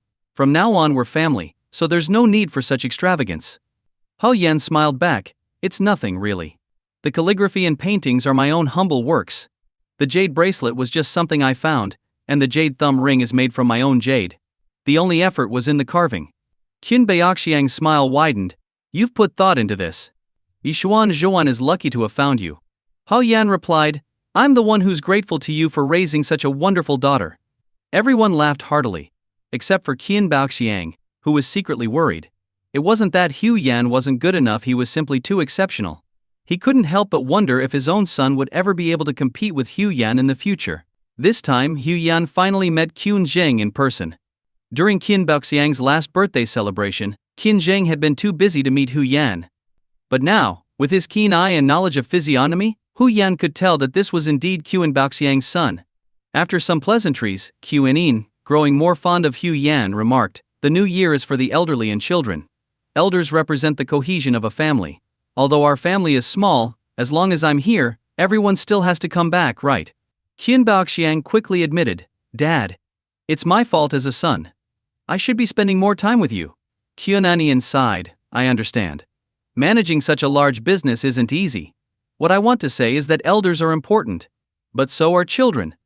My greatest wish is to see Shuan and Hu Yan get married soon and give your mother and me a few grandchildren. That would really bring life to our New Year's celebrations." Qin Baoxiang nodded repeatedly, "I agree. But the timing just isn't right yet." Qin Zixuan glanced at Hu Yan, and then at Qin Zheng, who was standing behind her father. Hu Yan slowly nodded. Qin Zixuan spoke up, "Dad, I've been thinking. I'll give up my right to inherit any shares in Tianhai. You don't have to force Hu Yan to meet Tianhai's standards. How about that?" Qin Baoxiang was taken aback that his daughter would bring this up in front of his father. "That's out of the question. If you don't inherit Tianhai, do you expect me to hand over my life's work to an outsider?" Sensing the tension, Qin Lao quickly intervened, Shuan, you're old enough to understand your father's concerns. It's not easy for him." Qin Zixuan smiled and replied, "Actually, there's a way to satisfy everyone. Hu Yan and I don't want any of Tianhai's assets. To be honest, I've never counted on the family's wealth. Hu Yan certainly doesn't need it." Turning to her father, she continued, "Dad, you're worried that I might marry someone untrustworthy and hand over Tianhai to an outsider. But Hu Yan has never wanted that. If you're concerned, we can sign an agreement." Not only was Qin Baoxiang stunned, but even Qin Lao and his wife were caught off guard by Qin Zixuan's sudden assertiveness. "It's New Year's, why are you causing trouble?" Qin Baoxiang snapped. "I have my own plans." Qin Zixuan remained firm. "I used to follow your plans because I was naive and wanted to share your burdens. But now that Hu Yan has cured your illness, I've become a burden instead. Since we're all family, why not be honest with each other?" Unable to sit still, Wen Lingji interjected, Zhuan, what are you saying? You're our daughter. Inheriting the family business is your right. You can't just give it up." With a bitter smile, Qin Zixuan replied, "Mom, you've spent so many years enduring everything so I could have a chance to inherit the business and avoid being wronged. But now, I've had enough. I don't want any of it, it's just a burden to me. If my choices have caused you pain or made Hu Yan's life difficult, then that's my fault. Tears welled up in Qin Zixuan's eyes, though she didn't want to show weakness in front of certain people. I want a simple life with Hu Yan. I want him to focus on his art and writing, to study what he loves, not to be dragged into constant conflicts because of me. Enough. Qin Baoxiang slammed the table. You think you can just walk away from this? Have I been wrong to dedicate my life to you? With a sarcastic smile, Qin Zixuan responded, was it really for me, or for yourself, or maybe for someone else? Think about it. She glanced at Wen Lingji, then at Qin Zhang. Mom, please don't say anything more. I know everything. I want happiness, not a burden that crushes me. Wen Lingji saw the truth in her daughter's eyes, and realized there was no hiding it anymore. All right, if that's how you feel, then I support you, she said, turning to Qin Baoxiang. I've played this role with you for most of our lives. If you want to give, fine. If not, that's fine too. But I won't be going back, I'll stay here with our daughter. Qin Baoxiang clutched his chest, struggling to breathe. Qin Lao and his wife were utterly bewildered. What's happening? Was it something I said? Qin Lao muttered in distress. Qin Baoxiang remained silent for a moment, then looked at his father and said, Dad, this has nothing to do with you, it's my own failing as a son. He sighed deeply. It seems you've already figured it out. He turned to his daughter, Qin Zixuan. She shook her head. No, it's just a feeling I've had. Recently I've confirmed some things I didn't want to think about or face before. Don't blame me, Qin Baoxiang said. All wealth is accumulated through struggle and hardship. You only understand that after you've been through it. He then looked at Hu Yan. Don't you agree? Hu Yan thought about everything he had been through and nodded. You're right. But if Xuan Shuan doesn't like it, I can stop doing business. I can support her with my skills, and we can still be very happy. If anyone else or the old Hu Yan had said these words, people might have laughed. But now, even Qin Baoxiang had to nod. Yes, a single painting of yours is worth millions. Even your calligraphy fetches nearly $1 million. I've also heard you know how to make medicinal pills and heal people. Quite impressive. Qin Baoxiang wasn't mocking Hu Yan, he was genuinely impressed. His sarcastic tone seemed to be directed at himself. In the eyes of others, I'm a business genius, a miracle worker. But in truth, I know I'm a failure. I couldn't make my wife happy, couldn't bring peace to my parents, and my daughter has suffered alongside me. I'm truly a failure. Despite everything, Qin Zixuan, as his daughter, couldn't help but feel emotional hearing this. Dad, thank you for raising me. You're not as bad as you think. Well, Qin Baoxiang chuckled. It seems I did something right. I've met countless people in my life. He looked at Hu Yan with a smile. Do you know what my biggest mistake was? Misjudging you. A young graduate with seemingly little experience managed to create so many miracles. And do you know what your greatest success is? Hu Yan shook his head. No, I don't. Qin Baoxiang replied, you're not greedy. That's incredibly rare. If I had your mindset back then, how different things could have been. He then turned to Qin Jing and said, come sit next to me. Qin Jing nodded and moved his chair closer. It's New Year's. Bow to your grandparents. Qin Baoxiang instructed. Qin Jing stood up, knelt cleanly on the floor, and bowed to the elderly couple. Grandpa, Grandma, I wish you long life, happiness and health. Qin Lao didn't know whether to be happy or upset, but judging by their lack of surprise, it was clear everyone already knew. Grandma Yao helped Qin Jing up and said, we've always said, this child looks just like you did when you were young. Qin Baoxiang smiled bitterly. So, this is what self-deception looks like. I thought I had hidden it well, but it turns out everyone already knew. After all, blood ties run deep. Qin Lao and Grandma Yao had Qin Jing sit beside them. Turning to his daughter, Qin Baoxiang asked, Xuan Shuan, did you figure this out when you invested in the cosmetics factory? Qin Zixuan shook her head. No. Back then, I thought it would be difficult for me to marry someone I loved. If I couldn't be with Hu Yan, I planned to give him the cosmetics factory as a wedding gift. Qin Baoxiang nodded. That's what I expected. It's not that you're incapable, you're just too sentimental, like your mother. He tapped the table rhythmically, as if struggling with a difficult decision. Finally, he gritted his teeth and said, let's lay everything out in front of my parents. Looking at Qin Jing, he said, son, I'm giving you all of Tianhai's shares and authority. How well you manage it will depend on your abilities. As for my personal assets, cash, real estate, and collectibles, they will go to Xuan and her mother. Yes, Chairman. Qin Baoxiang smiled bitterly. You don't need to call me Chairman anymore. Here, I'm just an unqualified father, an unfilial son, and an unfaithful husband. Qin Zheng opened his mouth as if to say something but remained silent. For a long time the room was quiet. While everyone's thoughts churned, Qin Lao and Grandma Yao sighed and shook their heads. Qin Zixuan kept her head down, lost in thought, while Wen Lingji gently stroked her daughter's back. Qin Zheng stared blankly out the window. The only one unfazed was Hu Yan, as the Qin family's property division had nothing to do with him. Finally, Qin Baoxiang spoke again. Qin Zheng, if you were to manage Tianhai, what would you do? Qin Zheng started to stand but was motioned by Qin Baoxiang to stay seated. When I asked you this before, you were just an adopted son. Now, answer as my son. Qin Zheng nodded. May I speak honestly? Of course. Qin Baoxiang smiled. I knew your previous answers were just formalities. Now, tell me your true thoughts. Qin Zheng didn't deny it. Yes, because I thought I would always remain in the shadows, hidden from the light. So I could only say what I did. And your real thoughts? Qin Baoxiang pressed. If I truly had control of Tianhai, I would remove the other 3 major shareholders. Why? Qin Baoxiang asked again. With them around, Tianhai's resources are scattered.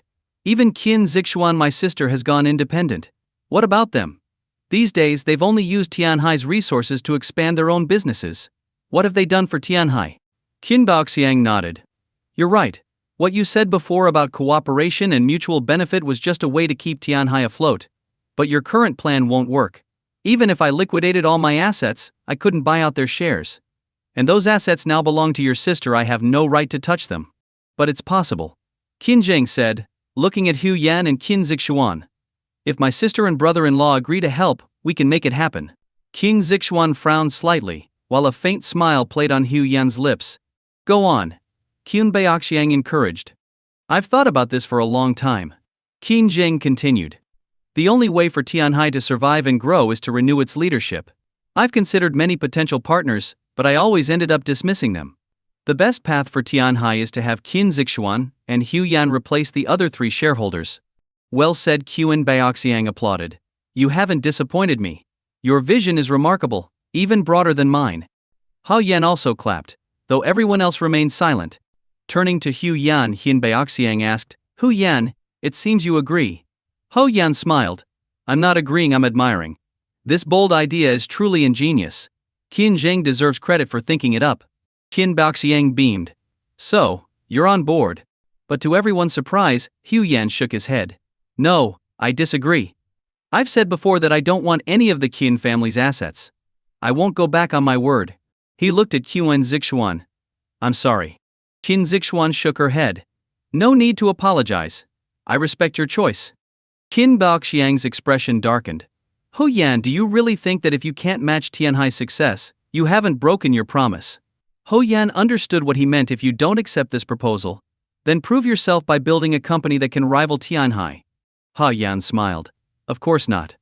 I never said I couldn't do it. Qin Baoxiang's patience was wearing thin. Arrogant. Do you really think your skills can allow you to achieve Tianhai's level of success in 3 years?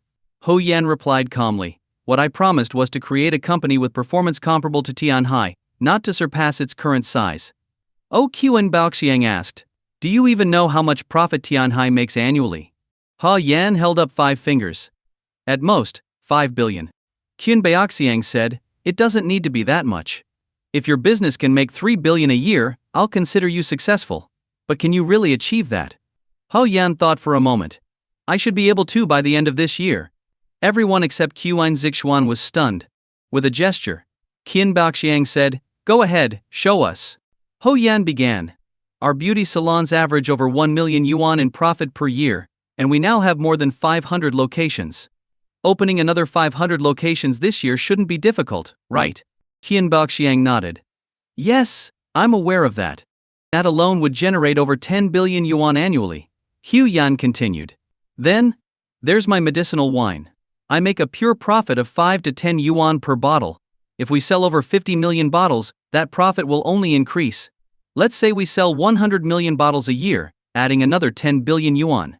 Sweat began to bead on Qin Baoxiang's forehead. He hadn't realized Hu Yan's business had grown so large. What about the remaining 10 billion, he asked. Hu Yan replied. The pharmaceutical company, Liu's Pharmaceutical, is now mine. Qin Baoxiang chuckled. That company barely makes 1 billion a year. That's because it was managed by Lu Lai. Ho Yan countered. Under my management, it could easily make 5 billion annually. Don't exaggerate, Qin Baoxiang scoffed. Even doubling its profits would be impressive, but multiplying them tenfold? That's a fantasy. Ho Yan smiled. I've already pre-sold over 2,000 of my medicinal pills. Qin Baoxiang was speechless. Each pill sold for 200,000 yuan. Don't forget our cosmetics factory. Ho Yan added. It's doing well so far. In just 6 months we've recouped our investment. From now on, monthly profits should be no less than 50 million yuan, and that's just the beginning. As our salons expand across the country, what do you think will happen? Qin Baoxiang grunted. All of this is just speculation. Who knows if it will actually work out? I also have the gemstone business. Hu Yan mentioned. That's still not enough. Qin Baoxiang's frustration was evident. Ha Yan smiled. Take a look at this. Hu Yan handed his phone to Qin Baoxiang. Qin Baoxiang frowned, unsure of Hu Yan's intention. But as he looked closely, he gasped in shock. How is this possible? What he saw was Hu Yan's stock account and trading records. It detailed every investment Hu Yan had made, showing how his initial investment of tens of millions had doubled again and again, almost every 2 months. If all the stocks were cashed out now, the total would far exceed 3 billion. Since assets in a securities company aren't easily traceable, Qin Baoxiang had never imagined this. He had already thought highly of Hu Yan, but reality had proved he still underestimated him. Even Qin Zixuan didn't know about this. She knew Hu Yan was playing the stock market, but she had no idea his earnings were so substantial. After a long silence, Qin Baoxiang let out a deep breath. So, I've been wrong all along. Hu Yan smiled. You probably thought that many of the projects I invested in had Xuan's funds behind them, and you turned a blind eye to it, giving me a green light. Yes. Qin Baoxiang replied. After all, he was a seasoned businessman, and now that Hu Yan had reached this point, he was fully qualified to speak on equal terms. It seems Qin Jing was right. We are getting old. This is your generation's time. Their conversation left even Qin Zixuan puzzled. What are you two talking about? Qin Baoxiang felt there was no longer any need to hide things from his daughter. He handed Hu Yan's phone to her. After a while, Qin Zixuan exclaimed, Oh my God. So, you never needed my investment money. Hu Yan smiled but said nothing. Only now did Qin Zixuan realize the depth of Hu Yan's feelings for her. Involving her in investments wasn't because he needed money, it was because he wanted her by his side on his journey to success. Thank you, Hu Yan. Qin Zixuan said, her voice choked with emotion. Hu Yan took her hand and gently patted her arm. You're not mad that I kept this from you? Qin Zixuan shook her head, smiling through her tears. I know you wanted to surprise me, right? Hu Yan nodded. I wasn't trying to disrespect your father. I just wanted to show that I can take care of you, and I can give you a life that's no less than what you had as the heiress of Tianhai. His tone was calm, but everyone who heard it could feel the confidence and determination behind his words. My woman will not only have wealth equal to what she had before, but I'll also give her the freedom she deserves. That was what Hu Yan wanted to convey. I believe in you. You are the best gift heaven has given me, Qin Zixuan said, resting her head on his chest. Hu Yan then turned to Qin Baoxiang. So, Uncle Qin, I'm sorry, but I won't be working for anyone anymore, and neither will Xuan Zhuan. You should know that I'm best suited for what I'm doing now, and I have enough funds to back it. After the new year, a new public company will be established. The room fell silent. The Qin family was stunned by everything they had just learned. After a long pause, Qin Baoxiang finally spoke. Ho Yan, at this point, isn't it a bit formal to keep calling me Uncle Qin? Respectfully, Hu Yan stood up, bowed and said, Father-in-law. The tension in the room was broken by Qin Lao's laughter. Good. I've been waiting for this day for so long. Grandma Yao was also overjoyed. She reached out, and Qin Zixuan walked over to embrace her tightly. It was a moment she had waited for, too. Next, when Lingji hugged her daughter, tears streaming down her face. Child, I'm so happy for you. This is wonderful. The only one who felt awkward was Qin Baoxiang. He had planned everything carefully, even coordinating with Qin Jing, to try to tie Hu Yan and Qin Zixuan to Tianhai through family bonds and sincerity. But Hu Yan had simply dismissed the idea of owning a mere 30% of Tianhai's shares. Hu Yan's desire to avoid any association with the Qin family's wealth left Qin Baoxiang in a difficult position. If they truly divided the assets as proposed, it would not only damage his personal reputation but also harm the image of Tianhai as a whole. Putting on a smile, despite his internal turmoil, Qin Baoxiang said, "How about this? You've been managing the Tianhai pawn shop in Jiangqing for a while now. Let's consider it my wedding gift to you. You have to accept this." Hou Yan exchanged glances with Qin Zixuan. Seeing the pleading look in her eyes, Hou Yan finally nodded. "All right, thank you, father-in-law." Ha ha ha, laughter filled the room once more. Led by Qin Baoxiang. After having a meal with the Qin family, Hou Yan prepared to leave with Qin Zixuan. Although Qin Lao and Grandma Yao were reluctant to see them go, they understood that she was now part of Hou Yan's family and needed to visit her in-laws during the new year. As Qin Da and Qin Er helped move their belongings, Wen Lingji pulled Qin Zixuan aside, removing the jade bracelet from her wrist. "Take this to your mother-in-law. Tell her it's a thank you for raising such a wonderful son." Hou Yan quickly assessed the value. 1.8 billion. It was the bracelet once worn by Empress Dowager Cixi. "Mother-in-law, this is too valuable," Hou Yan said, surprised. Wen Lingji shook her head. "Nothing is more precious than my daughter." The unspoken message was clear. "I've given you my daughter. This is nothing in comparison." "You're amazing," Wen Lingji said, patting Hou Yan on the shoulder. "I know you don't want anything from the Qin family because you don't want people to think you're after our wealth. But this bracelet is from my family, not the Qin family." Her tone was firm and resolute, mixed with both bitterness and pride. In the past she had given everything for the man she loved, but after having Qin Zixuan and realizing she couldn't bear more children, everything changed. From that moment on, she had to make sacrifices for her daughter's future. "Thank you, Mom," Hou Yan said. "I promise I'll cherish Zhuan as the most precious person in the world." "Good," she replied, smiling. "I know you will. Now go, don't keep your parents waiting." "Yes, Mom." As they left, Qin Zixuan was unusually quiet. Hou Yan tried to cheer her up with jokes, but he knew only time could truly heal the emotions she was feeling.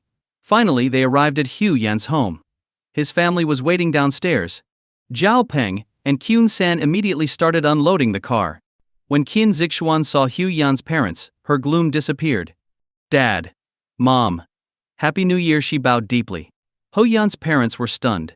She had been calling them uncle and aunt just yesterday, and now it was dad and mom? The joy of this sudden change overwhelmed them. "What? You two aren't happy about it?" Hou Yan teased. Finally, his parents snapped out of their shock. Oh, come upstairs." Quickly, Hou Yan's mother, Yang Yajun, pulled Qin Zixuan inside. "Let me take a good look at you. You've lost weight, don't work so hard in the future." Qin Zixuan pouted. "It's all because of your son." "Oh? Did he bully you?" "I'll break his legs," Yang Yajun exclaimed. Hou Yan's father, Hu Fengchun, also looked stern. "Hou Yan, what did you do? Apologize before I have to step in." Hou Yan immediately looked sheepish. While his parents doted on their children, they wouldn't hesitate to punish them if they did something wrong. I didn't do anything." Hou Yan's face twisted into a wry expression. Xuan said so. "And you still dare to argue?" Hu Fengchun raised his hand, ready to strike. "Wait." Qin Zixuan quickly stepped in front of Hou Yan. Xuan, step aside. You can't coddle him. If you do, he'll get worse and bully you more." Qin Zixuan hadn't expected her playful remark to cause such a commotion. "Dad, let me explain." "Fine. After you explain, I'll still give him a good beating," Hu Fengchun replied, frustrated. Seeing his stern expression, Qin Zixuan couldn't help but smile. "Dad, it's not what you think." Yang Yajun hugged Qin Zixuan again, saying, "Don't worry. Tell me everything and I'll stand up for you." Qin Zixuan blushed, realizing how things had escalated.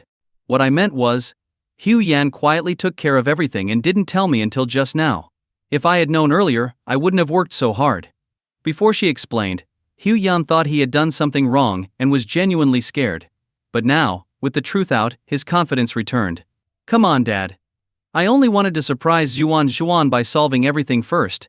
It was my mistake, so go ahead and punish me." Hou Yan stuck out his neck, pretending to invite the slap, a stark contrast to his earlier meekness. This Hu Fengchun was at a loss for words. But looking at Hou Yan's mischievous grin, he couldn't resist smacking his forehead. "From now on, report everything. Since this is your first offense, and it's minor, I'll go easy on you." Oh, Hou Yan yelped dramatically. Muttering under his breath, he added, "I wonder who's really their child. Maybe I should get a DNA test." His playful complaint made everyone burst into laughter, especially Zhao Peng and Qin San, who had never seen Hou Yan so out of sorts. But these scenes of familial warmth left a deep imprint on their hearts, filling the void they had always felt and surrounding them with a newfound warmth. When they went upstairs, Yang Yajun held onto Qin Zixuan's hand, her eyes filled with joy. When it was time to start cooking, Qin Zixuan followed Yang Yajun into the kitchen to help out.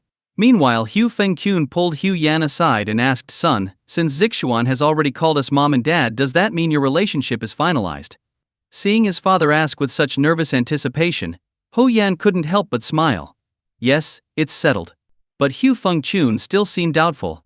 "Didn't you say that Qin Baoxiang gave you a lot of trouble, and that you might even have to become part of their family? Or is it that?" Seeing his father's hesitation, Hu Yan decided to ease his worries. "Zixuan insisted on marrying into our family, even if it meant going against her own." Her father had no choice but to compromise. Hu Yan had already thought it through. He would give all the credit to Qin Zixuan. After all, the future harmony of their relationship would depend on the goodwill built now. Divorce rates are high not just because of changing mindsets, but because issues often arise during the process of two people and their families merging. Wen Lingji's gesture of giving her family's heirloom bracelet and Qin Baoxiang's offer of the Tianhai pawnshop to Hu Yan were all meant to give King Zixuan enough faith in Hu Yan's family. As her future husband, Hu Yan understood this perfectly. Sure enough, Hu Yan's words moved Hu Fengqun deeply. He patted his son's shoulder with enthusiasm. "That's great." Hu Yan winced in pain, but played along with his father's excitement.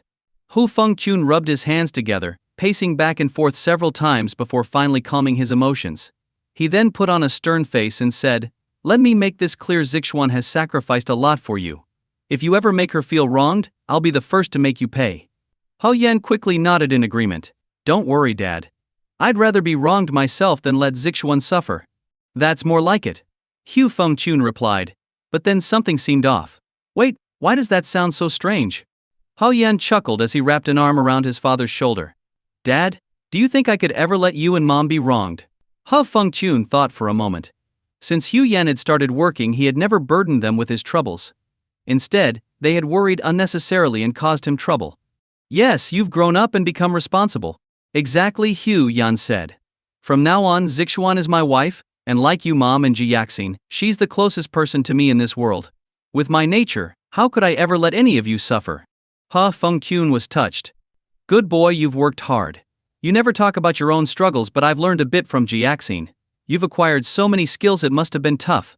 You've done well for our family, bringing us honor. But from now on, listen to your father. Know when to stop. You don't have to push yourself so hard anymore. Money can't be earned forever, but our energy and time are limited. Spend more time with Zixuan, travel and relax. And most importantly, give us a grandchild soon." "Dad, since when did you become more nagging than Mom?" Hu Yan teased. "Get back here, or I swear I won't let you off." Hu Fengqun chased after Hu Yan, who quickly ran into the bathroom. "Dad, I've got a stomachache." "No need to wait outside the door." Hu Fengqun knocked on the door twice and said, "You little rascal, just wait until you come out." But when he turned around, he noticed Zhao Peng and Qin San looking nervous and scared, watching him with wide eyes. That's when he realized they weren't used to this kind of playful interaction between family members. "Don't frighten them," Hu Fengqun thought to himself as he laughed. "I was just joking around with your brother.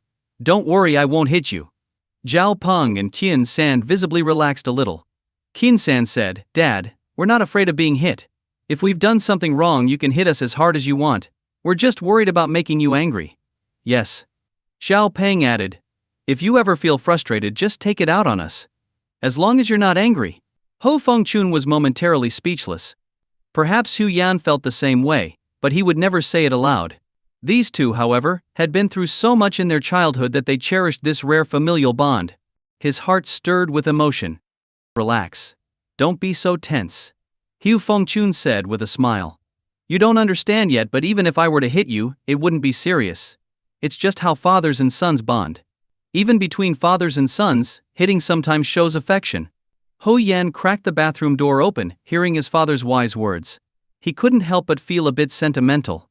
He remembered the times when he used to pester his father to play games, and despite being exhausted, his father always indulged him. Now, things had changed. He and his sister were no longer around. When the son wanted to play, the father had to oblige. But when the father wanted to play, it was a challenge. Lost in thought, Hu Yan quietly walked over and began massaging his father's shoulders. Hu Fengchun gave him a side eye. Not afraid of me anymore. Hao Yan shook his head. You already said you wouldn't hit too hard, so go ahead. Ho Fengchun sighed, you've had a tough day. Stop that and sit with your siblings for a while.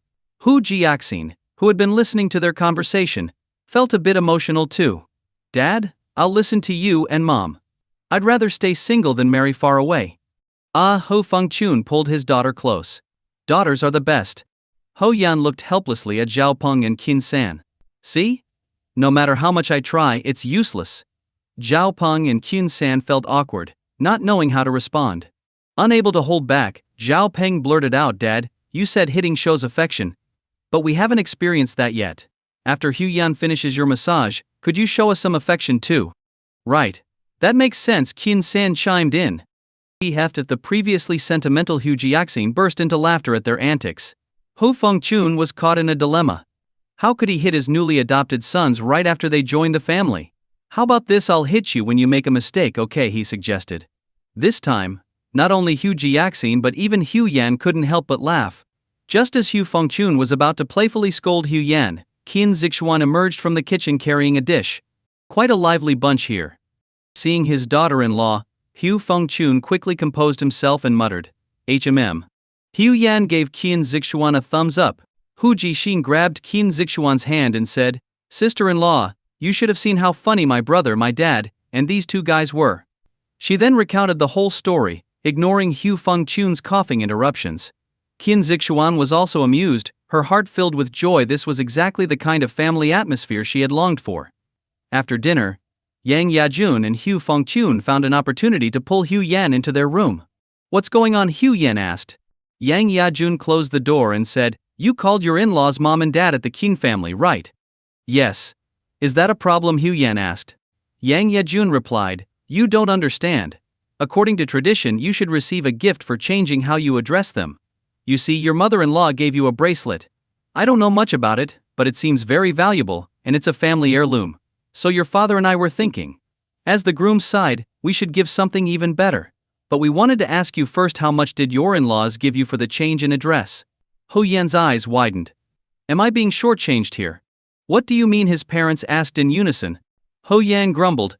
They didn't give me a penny, so you don't have to give me anything either. That can't be right. Yang Yejun said. Didn't your mother-in-law give you the bracelet? Giving something valuable counts too. Oh, I see. Ho Yan replied. My father-in-law gave me the Tianhai pawn shop. Does that count? What? The couple exchanged glances, and Yang Yajun said, What should we do? They gave a big company, and we don't have that kind of money. Ho Fengchun looked equally distressed. We're just too poor to give a proper gift.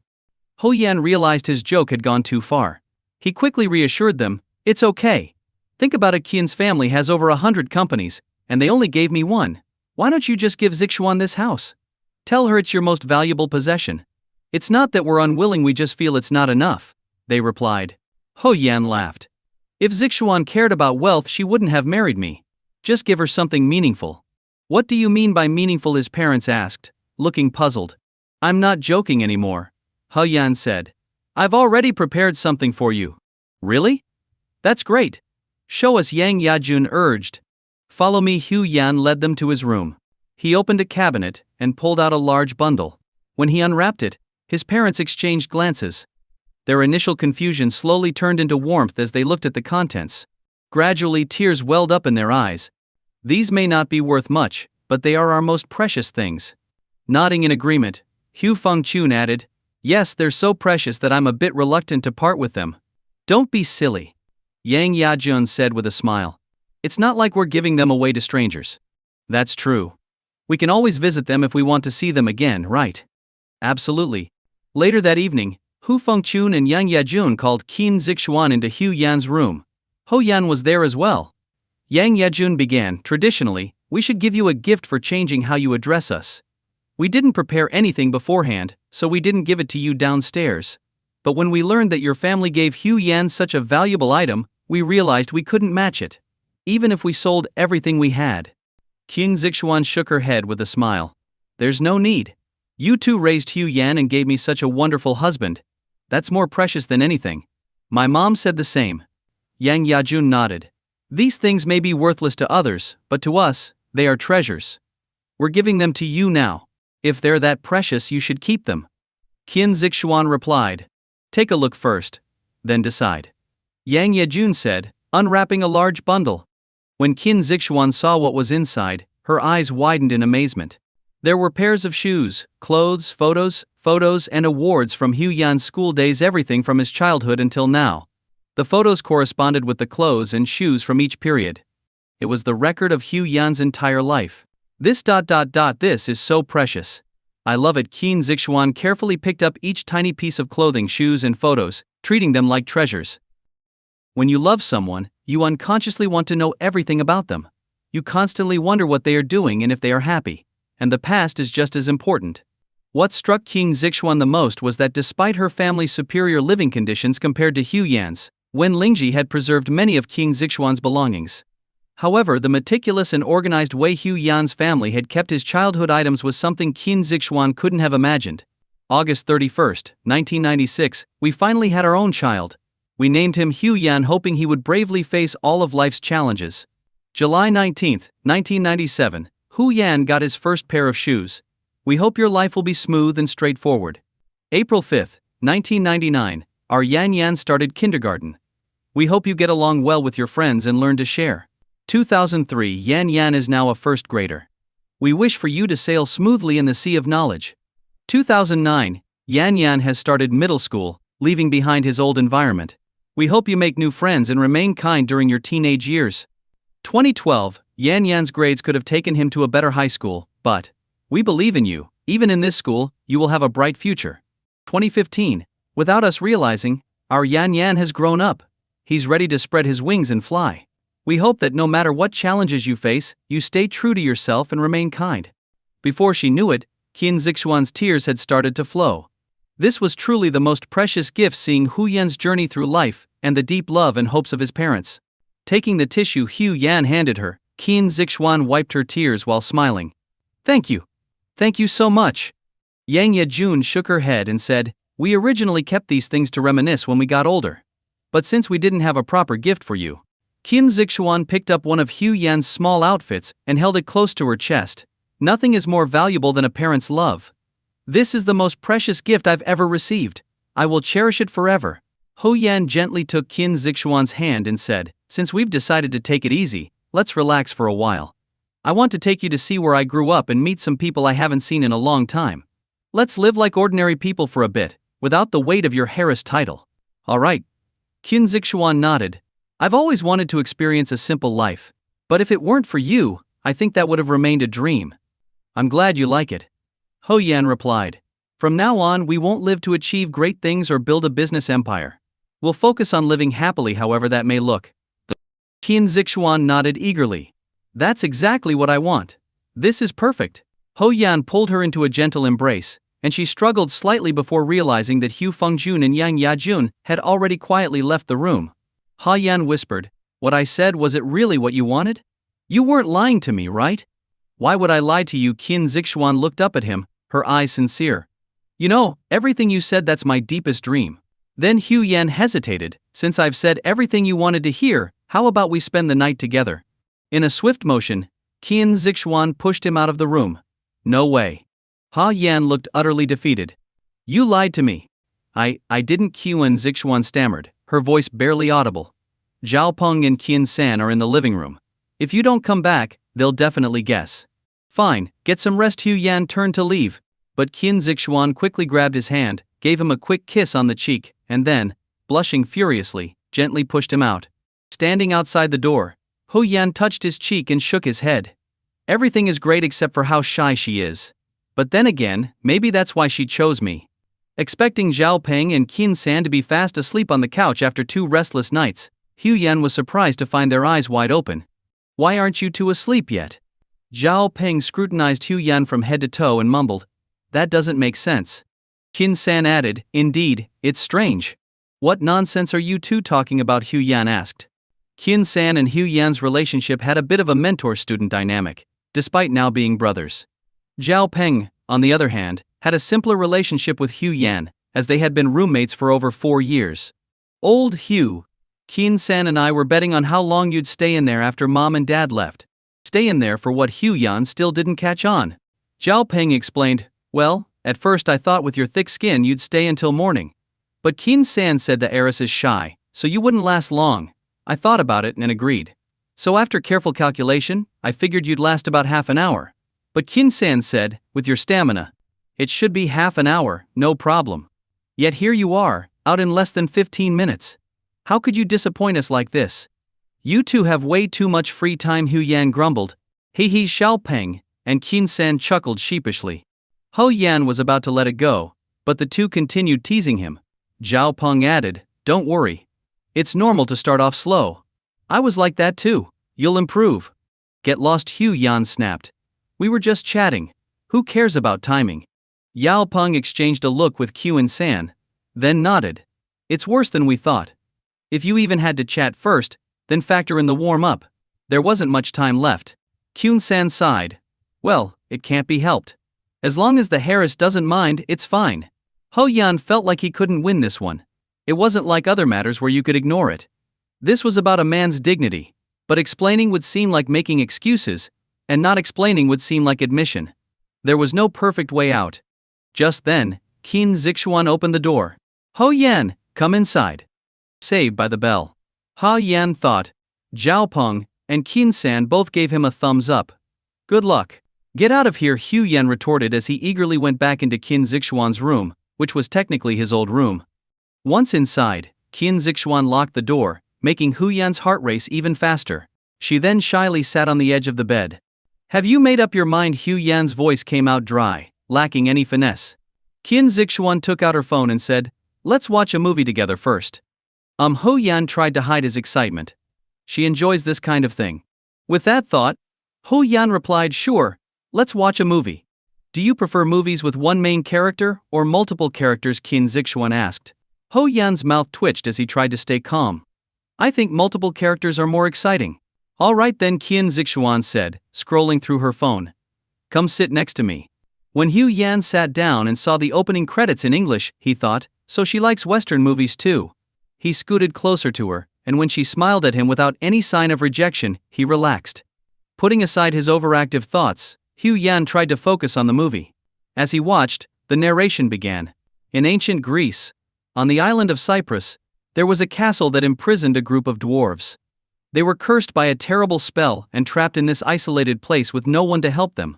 With no food or water, the 7 dwarves grew more and more desperate. Ho Yan was speechless. It turned out to be Snow White and the 7 dwarfs. It really was a single female lead with multiple supporting characters. After watching for over half an hour, Ho Yan felt his eyelids growing heavy. But seeing Qin Zixuan so engrossed in the movie, he continued watching as well. After all, he had promised her. Inwardly, Hu Yan cursed Zhao Peng and Qin San for getting him into this. He knew Qin Zixuan must have overheard their conversation. Finally, after more than an hour, the movie ended. Qin Zixuan, who had been completely absorbed in the film, glanced at Hu Yan's red eyes. You didn't like the movie? It was all right, Hu Yan said, barely stifling a yawn. I really liked it, Qin Zixuan said with a smile. I feel like you're my prince, handsome and brave, who came to rescue me. Hearing this, Ho Yan puffed out his chest. Of course. For you I'd face any danger. Really? No fear at all. None whatsoever. Qin Zixuan laughed. Great. Let's watch another classic then. Ho Yan suddenly felt defeated. Can we skip the fairy tales? Sure. Qin Zixuan quickly selected another movie, and it truly was a classic. The Monkey King Gets Married. Ho Yan loved this movie, but he had already seen it several times. Still, to make Qin Zixuan happy, he forced himself to smile and watch it with her. This is so good, Qin Zixuan exclaimed. I never had time to watch movies before. I saw a trailer for this one and always wanted to see it. Back then, I promised myself that when I had a boyfriend, we'd watch it together.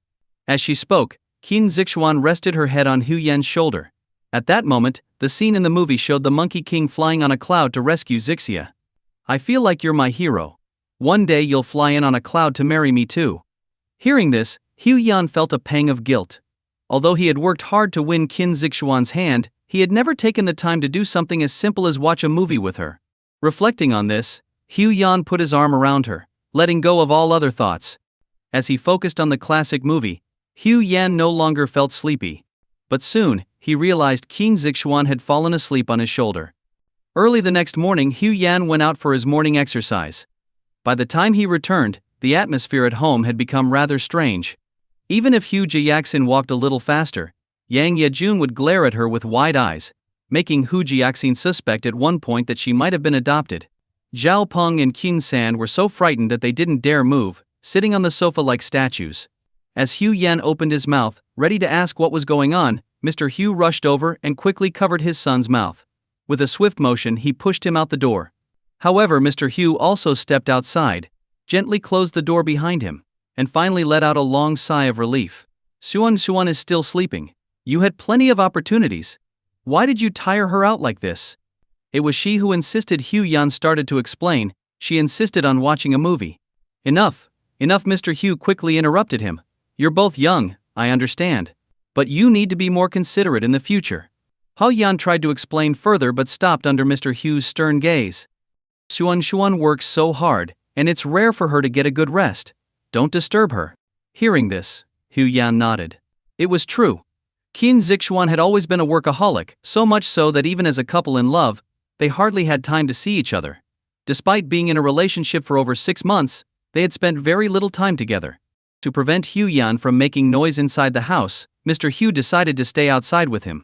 He casually asked Hu Yan about his work, prompting Hu Yan to share his thoughts on pursuing his own path. After thinking for a while, Mr. Hu said, "That's not a bad idea. At least this way you'll have some dignity and won't be subject to gossip.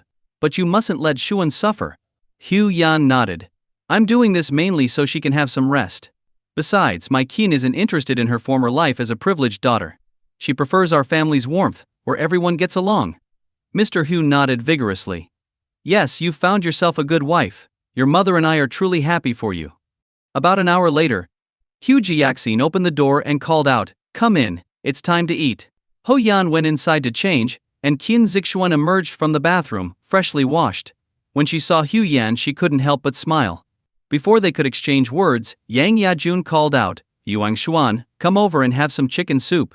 Blushing, Qin Zixuan shot Hu Yan a glance before turning to join Yang Yajun. Hu Yan thought to himself, "What did I do wrong this time?"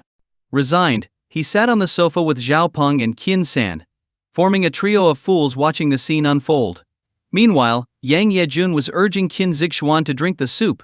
"This is black bone chicken soup, bought early in the morning by your father and simmered with the ginseng Hu Yan sent us. I've been cooking it all morning. See if you like the taste." Qin Zixuan's face, already flushed, became even more radiant from the steam. Despite her shyness, she didn't forget to show her appreciation. "Mom, you should have a bowl too. You've worked hard all morning." "I'm not in a hurry. There's plenty.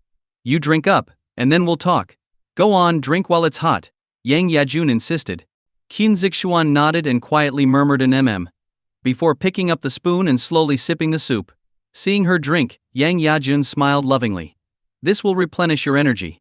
If you get the chance, have Hu Yan make it for you. His cooking skills have really improved. He's even better than me now." "I still think your cooking tastes better, Mom. It feels like home," Qin Zixuan replied with a smile. As the saying goes, flattery never fails. Yang Yejun beamed with pride. "If you like it, as long as you have time, Mom will cook for you every day." Qin Zixuan nodded earnestly. She truly meant it. Although the chicken soup wasn't extraordinary, and there was a slight earthy taste from the wild ginseng, Yang Yejun had carefully skimmed off the fat and likely filtered it through a fine mesh, leaving the soup free of impurities. This attention to detail was enough to move Qin Zixuan deeply. Finally, the restrictions were lifted. Zhao Peng gave Hu Yan a thumbs up. "You're something else. Going until 4:30 in the morning? Are you even human? Look at how exhausted Xuan is. Mom feels sorry for her." If they weren't at home, Hu Yan might have been tempted to give Zhao Peng a good beating. Sensing Hu Yan's displeasure, Qin San, who had been about to speak up, decided to keep quiet. Zhao Peng, on the other hand, was unfazed. "It's all your fault. I lost the bet, and now I have to do all the housework until the holiday ends." "Serves you right," Hu Yan retorted sharply. "Who told you to mess around?" Finally, it was time to eat. Everyone received a small bowl of chicken soup, except for the elderly couple. Zhao Peng and Qin San both offered their portions to them, but under the stern gaze of their parents, they had to take them back. Despite this, neither of them felt sad. Instead, they felt the true warmth of family.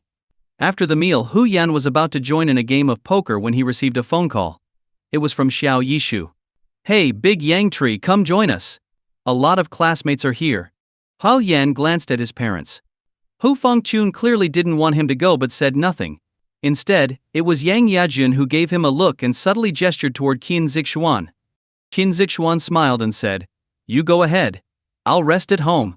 However, after saying that, she seemed to realize something, and her face turned red again. "All right then," Hu Yan said. "I haven't seen my junior high classmates in years. I want to catch up with them too." After responding to Xiao Yishu, he was told the location of the gathering. Since Hu Fengchun and Yang Yajun clearly didn't want Qin Zixuan to go, Hu Yan didn't mention it. At home, Hu Fengchun and Yang Yajun both hoped that Hu Yan and Qin Zixuan would get married soon and give them a grandchild, so they made sure Hu Yan didn't drink. This was also why Hu Fengchun looked displeased when he heard that Hu Yan was going out. Hu Yan, on the other hand, felt stifled. So, after heading downstairs, he didn't drive. He took a cab to Yu Bai Hui, in the center of Yang City. This place was a well-known venue for dining and entertainment, and Hu Yan knew that it was where Xiao Yishu's family hosted their business partners. It was clear that Xiao Yishu had successfully secured the Qingshui Township project and was eager to show off. On the third day of the Lunar New Year, he couldn't wait to pull off some flashy moves. Sure enough, when Hu Yan entered the private room, many classmates were already there. There were quite a few people whose names he couldn't even remember. But he figured that everyone was in the same boat, so he didn't feel awkward. Xiao Yishu walked over and gave Hu Yan a big hug. "Thanks to your friend's help, much appreciated." Hu Yan frowned. Does this guy know that it was old Qin who helped him? Didn't you know? A subtle smile played on Xiao Yishu's lips. "Hey, Hu Yan, could you give me Qian Xiao Er's contact info?" Hu Yan thought. Wow. This guy is good. Clearly, Xiao Yishu thought that Qian Xiao Er was the one who had helped him. Since they had been drinking together when Hu Yan mentioned that Qin Zixuan was at work, Xiao Yishu must have assumed that Qian Xiao Er was the one who secretly helped him. It even seemed like he thought Qian Xiao Er was interested in him. "Alright then, I'll give you her WeChat." Idaho, Hu Yan thought to himself, whether she adds you or not is up to your luck. Just then, several classmates gathered around. "Ho Yan, we heard you're doing well, earning over 100,000 a year. We're jealous. By the way, Brother Zhu said your girlfriend is prettier than a movie star. Is that true? Have you bought a house in Jiang City yet?" Facing the barrage of questions, Hu Yan could only smile and respond. "I'm doing okay, my girlfriend really is beautiful, but I haven't bought a house yet." As they continued chatting, everyone sat down around a large round table. Xiao Yishu was on the phone with someone. "Everyone's here, so why aren't you? Can't find a cab? Why didn't you say so earlier? I'll send my driver to pick you up right away." He glanced at Hu Yan, who was chatting with the others, and said, "Big Yang Tree, our class flower, Shen Mengjing Sing, can't find a cab. Can you take my car and pick her up? She's at." Hu Yan nodded. "All right." Unexpectedly, just as he had decided to quit his job at Tianhai, he was already given new work, driving for Boss Xiao. Hu Yan wasn't the type to show off to his old classmates. Moreover, Shen Mengxin had been his childhood crush, a fantasy from his younger years. Now, he was curious to see how she had turned out. Driving Xiao Yishu's BMW, Hu Yan arrived at the Tianhai chemical plant. To his surprise, Shen Mengjing was working there. She must have been hired later because Hu Yan didn't recall her being among the initial employees. From a distance, Hu Yan spotted a tall, slender woman standing at the entrance of the plant. She wore a camel-colored wool coat that swayed in the wind. Hu Yan rolled down the window and called out, "Hurry up and get in. It's cold outside." Hu Yan Shen Mengjing was startled. She quickly jogged over. She initially reached for the back door but reconsidered, and instead sat in the front passenger seat. "Aren't you working at Tianhai Pawn Shop? How did you end up as Xiao's driver?" Hu Yan paused, then realized what she meant. "Oh, he just roped me into it last minute." Shen Mengjing chuckled. As Hu Yan glanced at her, he saw that the once innocent Shen Mengjing had blossomed into a beautiful woman. Although she couldn't compare to Qin Zixuan or even Qian Xiao Er, she was still considered a rare beauty in Yang City. Hu Yan asked, "So, Miss Beauty, you're working back in Yang City now? I thought you were staying in the south." Shen Mengjing's expression darkened. "Well, I had no choice. I'm an only child, and my parents' health isn't great, so my plans for graduate school fell through." "I see." Hu Yan nodded. Understanding. Your parents were longtime employees at Yangcheng Chemical. Their retirement benefits should be pretty good, right? The benefits are fine. But they were part of Wu Zhonghua's faction, and were bought out. Ha Yan nodded again. I see, that explains it. It wasn't anyone else's fault. Back then, Wu Zhonghua's faction was notorious for slacking off, and they didn't work seriously. Shen Mengjing's parents must have been upset after being bought out, which probably led to their health issues. That's why Shen Mengjing had to come home to take care of them. I heard you're a senior appraiser at Tianhai Pawn Shop. Pretty impressive, Shen Mengjing remarked. It's just a job, nothing special. Hu Yan replied with a smile. Shen Mengjing shook her head. You're still so modest. A senior appraiser at Tianhai Pawn Shop must earn at least 500,000 a year. Yet you claim it's only 100,000. You're too humble. It seemed that Shen Mengjing, having just returned, didn't know much about Hu Yan's situation. She was just guessing. 500,000 isn't much. It's still hard to buy a house in Jiang City. Hu Yan said, dodging the question without giving a direct answer. Shen Mengjing nodded quietly. Yes, what seems like a lot here may not be much elsewhere. Hu Yan thought to himself, if it weren't for his special vision, it would be hard to say whether he could be earning a salary of 500,000 yuan now. Noticing Hu Yan's silence, Shen Mengjing smiled and asked, What, are you feeling down? Not at all. Hu Yan replied. I was just thinking about some things. I'm quite satisfied with my current situation. Good. Shen Mengjing smiled. You should be. For ordinary families like ours, you've already achieved something that many can't match. Life isn't fair, after all. Take Xiao Yishu for example. He never really put in any effort, but he has a powerful father behind him. Haha. Hu Yan chuckled. That's part of his strength too, I guess. But I believe that if you want to go far, you still need to rely on your own abilities. Shaking her head, Shen Mengjing responded, ability is something that gets developed too. Different platforms and family backgrounds provide different opportunities. Hu Yan couldn't deny this. It was one of the reasons he was always grateful to Qin Zixuan. The Qin family gave him a platform that allowed him to continuously improve. However, Hu Yan felt there was no need to get into a debate with Shen Mengjing. After all, her memories were from their junior high days, and they no longer stirred any emotions in him. As she mentioned, after seeing different aspects of life, Hu Yan could only smile at those who still longed for such dreams. There was no point in arguing about right and wrong. Not long after, they returned to Yu Bai Hui. Once they entered the spacious private room, the calm demeanor Shen Mengjing had with Hu Yan disappeared. In its place was a radiant smile and fiery enthusiasm. She hugged and cheered with the female classmates, shook hands, and joked with the male classmates. It seemed she had learned a lot during her university days. But what surprised Hu Yan was that Shen Mengjing didn't seem to care much for Xiao Yishu. She only greeted him politely and then eagerly joined the conversation with other classmates. From her gaze, Hu Yan noticed that she was more interested in Yang Feyang, the talented student who had returned from Beijing, the same one that Xiao Yishu had been quietly brooding over since their last drinking session. Damn it, Xiao Yishu angrily stubbed out his cigarette in the ashtray. Big Yang tree, did you know? I went out of my way to organize this reunion, spending my own money, all to relive a dream from my youth. But now, this little minx is batting her eyelashes at Yang Feyang instead. Hu Yan inwardly chuckled, thinking, this guy sure picks up on things quickly. However, from their earlier conversation, Hu Yan had already guessed part of it. To Shen Mengjing, it was all about having a different platform in life. Brother Zhu, there's no need to force it. I think He Wan looks just as good as her and even has a bit more charm. You didn't bring her along because you're interested in Shen Mengjing, right? Hu Yan knew that, in Shen Mengjing's eyes, Yang Feyang, although not doing as well as Hu Yan at the moment, had better academic credentials and was on a bigger platform. Sooner or later, he'd surpass everyone. As for Xiao Yishu, she likely found his rustic charm unappealing. Xiao Yishu laughed. You're still so sharp. And you've learned how to talk too. Yang Feyang, huh? He's nothing. If you ask me, the one with a bright future is still you, Hu Yan. What makes you say that? Hu Yan asked. I can't explain it, it's just a feeling. Xiao Yishu replied. You know, when I first saw you in Jiang City, do you know what kind of vibe you gave off? Hu Yan shook his head. No idea. It was the vibe of someone important. That's why I took a second look. Otherwise I might have missed it. Xiao Yishu laughed. But to be honest, the main reason I noticed you was because your girlfriend is incredibly beautiful. Hu Yan just shook his head with a smile.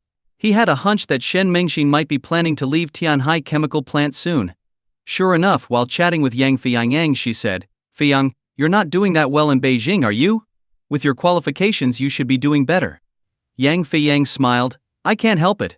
I don't have enough experience. But my company's prospects are good. It's quite influential in the south. Ha ha. Shen Mingjing laughed. Is it Lianshan Group? You know it. Yang Fiyang looked surprised. Shen Mingjing nodded. Actually, when my parents' health improves, I also want to join that company. The chairman is my uncle. Yang Fiyang was stunned. Wow.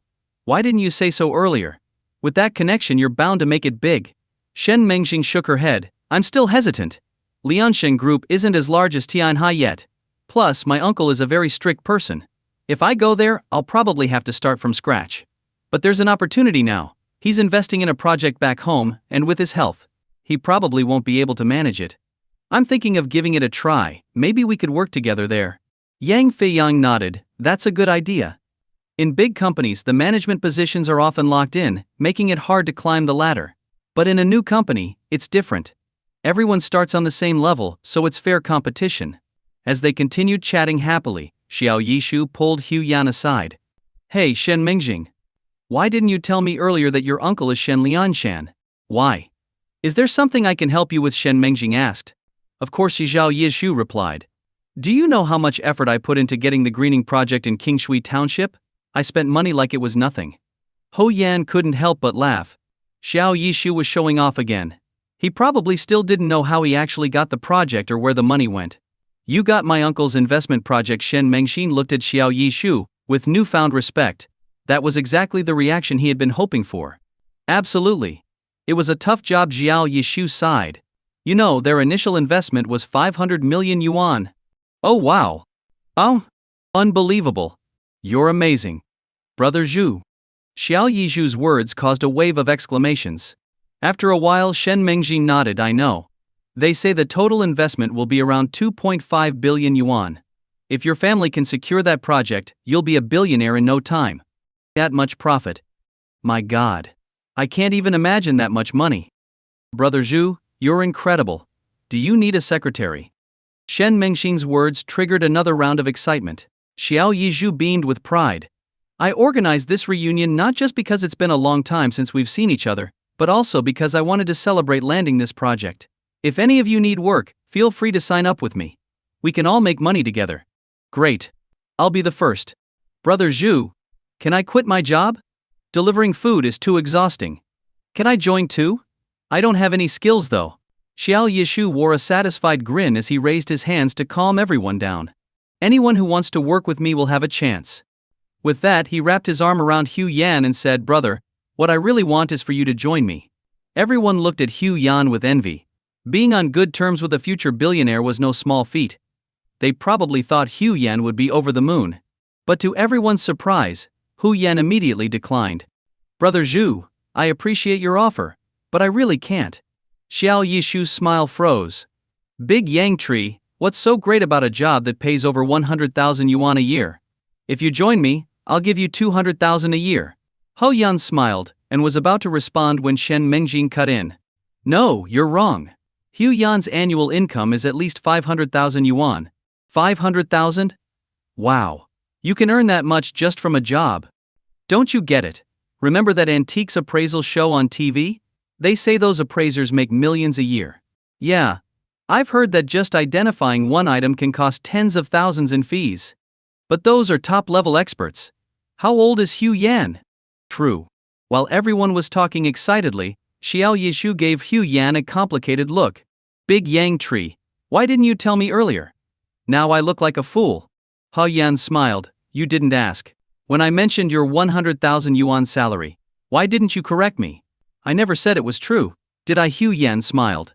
Besides, even if you offered me more money, I still wouldn't go. Why not? Xiao Yishu's face darkened. Do you look down on me? Ho Yan shook his head. What are you talking about? We're friends. If I worked for you, would we still be friends? After thinking about it, Xiao Yishu realized he had a point. At this point, most of the dishes had been served. Xiao Yishu opened a bottle of beer, filled his glass, and raised it. I didn't think it through. I'll drink this as punishment. It's not that serious. Let's drink together, Hu Yan said, filling his own glass. Both men downed their drinks in one go. Ha ha ha. After drinking, Xiao Yizhu embraced Hu Yan and said, "What a shame. I always felt you were my lucky star. But it's fine, we'll both work hard, and maybe we'll collaborate someday." Hu Yan nodded, "Sure." In his mind, Hu Yan thought, "Actually, we're already working together. You just don't know that you're the subcontractor." Meanwhile, Yang Feiyang was chatting with Shen Mengxin. "Have you talked to your uncle?" Shen Mengxin replied, "Yes, I visited him during the new year. From what I gathered, this project is a joint venture with a friend of his. He also said that with my qualifications and work experience, I should be fine." "Do you think I'd have a chance if I applied?" Yang Feiyang asked. As someone struggling to afford a home in Beijing, earning 200,000 yuan a year felt increasingly difficult. He was beginning to waver. "I've already asked for you," Shen Mengjing replied. "My uncle said he'd welcome talented young people like you." "That's great. Mengjin, you've been so good to me." Ho Yan nudged Zhao Yishu and said, "See? While you were dreaming alone, they were dreaming together. Maybe it's time to let go." All of Zhao Yishu's earlier confidence vanished as he helplessly shook his head. Nowadays, in the eyes of their classmates, Xiao Yishu was seen as the wealthiest among them, while Yang Feiyang and Shen Mengjixin were considered the most promising. After all, Shen Mengxin's uncle was Shen Lianshan, the head of a major corporation. As for Hu Yan, despite earning the highest salary, he was somewhat overlooked. In class reunions, the dynamics often mirror those from school days. Unconsciously, the top students tend to sit together, while the mischievous and less academic ones form their own group. Hu Yan was a unique case. He had been an average student at first, but by the third year, he had worked hard and ended up performing just as well as Yang Feiyang in the high school entrance exams. As a result, he was familiar with everyone, even those like Xiao Yizhu, who had been considered troublemakers during their school days. Because of this, Hu Yan became the bridge between the different groups. Everyone felt comfortable around him, and after a few drinks, the atmosphere became even more relaxed. "Ho Yan, you should keep working hard. Being an appraiser can be really profitable. You might not be any worse off than those with high degrees," said one of his close friends. "Sure, appraising has potential, but if you want to get into management, having a high degree gives you more opportunities. Especially nowadays, connections make a big difference. You have to work many more years if you don't have them," added another classmate. Not necessarily unfriendly but perhaps a bit envious of Hu Yan's success, despite their similar educational backgrounds. Ho Yan didn't want to become the center of attention, so he simply smiled and nodded no matter what others said. This approach worked well. When you don't actively engage in the conversation, the spotlight tends to move on quickly. However, most people agreed that Yang Feiyang and Shen Mengxin had bright futures. Shen Mengxin was relatively low-key, so the conversation mostly centered around Yang Feiyang. He talked about the astonishing property prices in Beijing, the sky-high rents, and the various luxury venues. The glamorous nightlife seemed like something he had experienced firsthand. Unable to contain his irritation, Xiao Yishu asked, "Feiyang, with all your experiences, have you ever had a shark fin banquet?" Caught off guard, Yang Feiyang blushed and replied, "That stuff isn't all that great, really. Besides, Beijing is expensive. Unless you're entertaining important guests, who would eat that all the time?" Yang Feiyang was quick-witted. He then turned to Xiao Yishu and said, "Juzi, do you often treat people to such things? Why didn't we have any today? Ha ha ha." Little did Xiao Yishu expect that after eating and drinking for free, Yang Feiyang would throw a jab like that. "Ha ha. I don't have the means to eat that regularly. The first time I had it, I even mistook the shark fin for vermicelli." Xiao Yishu joked at his own expense, continuing, "But just before the new year, a good friend treated me to a double serving of shark fin soup that cost over 8,000 yuan. He then looked at Hu Yan. "Big Yang tree, out of all our classmates, only you and I would do something this generous." Hu Yan did that. "Wow, Hu is amazing. Of course he earns 500,000 yuan a year. Let's bow down to the boss." Yang Feiyang became uncomfortable. He had never done anything that impressive in his life. Seeing his childhood crush sitting beside him, he couldn't help but try to one-up them. "Juzi, didn't you insist on paying? Why don't I cover this one?" As he said this, he felt nervous. After all, there were over 40 people at the gathering. Even though Yang City's costs were relatively low, judging by the quality of the meal, it would probably cost at least 10,000 yuan. To his surprise, Xiao Yishu burst out laughing. "Why didn't you say so earlier? How about this, you pay for this one, and I'll get the next one?" Yang Feiyang was stunned. He hadn't expected someone as prideful as Xiao Yishu to respond this way. After a long pause, he finally said, All right, how much is it? I'll pay. Great, Xiao Yishu replied. Not much, just 38,000 yuan. He wasn't exaggerating. Since his business deal had gone through, his father had given him some leeway, allowing him to charge it to the company account. What Yang Feiyang was dumbfounded. Stammering, he said, I didn't realize Yang City had gotten so expensive. Haha. It's a great deal, really. The price includes the restaurant, spa, and KTV. If that's too much, you can just cover the meal. Xiao Yishu added. Oh, that's not bad at all. Yang Feiyang said, though his heart was bleeding. His annual salary of 200,000 yuan included his year-end bonus, and after only 6 months on the job in such an expensive city, he hadn't saved much. Last month, he even bought a hybrid Camry and had to borrow money from his family. Fortunately, his credit card had a high limit. Trying to maintain his composure, he waved for the waiter, saying, Waiter, please bring the bill. I don't want to forget later after we've had too much to drink. The waiter politely nodded and said, Yes, sir. I'll go to the bar and calculate it for you. Although he kept a smile on his face, those paying close attention noticed that Yang Feiyang spilled quite a bit of his drink as he raised his glass. In Shen Mengjing's eyes, a flicker of hope appeared. Yang Feiyang then raised his glass and said loudly, Let's all drink to this moment. Who knows when we'll get together again? Let's make the most of it. Cheers. Thanks for the treat, Yang. Following Xiao Yishu's lead, everyone downed their drinks. A few moments later, the waiter returned, looking a bit puzzled. Sir, your bill has already been settled. Everyone was stunned, thinking that Xiao Yishu must have been playing a prank on Yang Feiyang. All eyes turned to Xiao Yishu. Even Xiao Yishu thought the restaurant had mistakenly charged it to his family's account. You guys must have charged it to my family account. Right. The waiter shook his head. No, Mr. Xiao. We wouldn't do that without your permission. Then who paid the bill? The waiter replied. All we know is that it was a Mr. Zhao. Everyone immediately looked at Zhao Gang, the only male classmate with that surname. Wow, Zhao. Quietly raking in the cash, huh? Yeah, what's there to be embarrassed about? Come on. We're all classmates. You could have said something. Zhao Gang was completely bewildered. It wasn't me. I work at a chemical plant. Sure, the pay isn't bad, but I barely save 30,000 yuan a year. Everyone realized he was telling the truth, so they were left wondering who had paid. The waiter couldn't explain further and left the room. Although everyone was confused, those who were short on cash decided to indulge in the meal now that the bill was taken care of. Before long, the incident seemed to be forgotten. After some more chatting, the waiter returned, announcing, Excuse me, the manager has added a dish for you. 4 servers brought in a massive steaming square pot and carefully placed it on the table.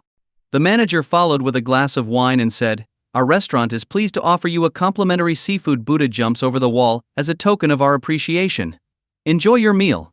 Just looking at the dish, smelling its rich aroma, and seeing the high-quality ingredients, everyone could tell it was expensive. Why have I never had this dish before? Xiao Yishu asked.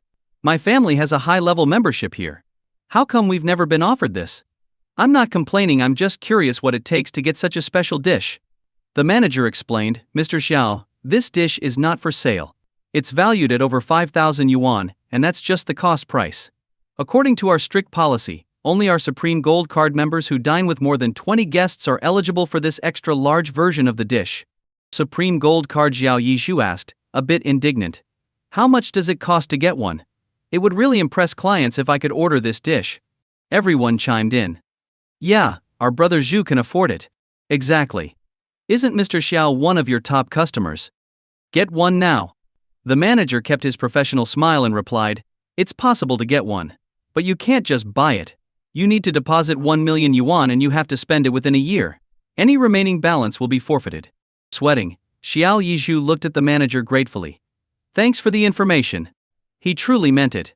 The manager had kindly refrained from asking, Would you like to sign up? After a toast, the manager left the room. Damn. I can't believe there's someone in Yang City who spends 1 million yuan a year on dining, Xiao Yishu exclaimed. Shen Mengjin added, I think it's possible. For example, our company's annual event is held here.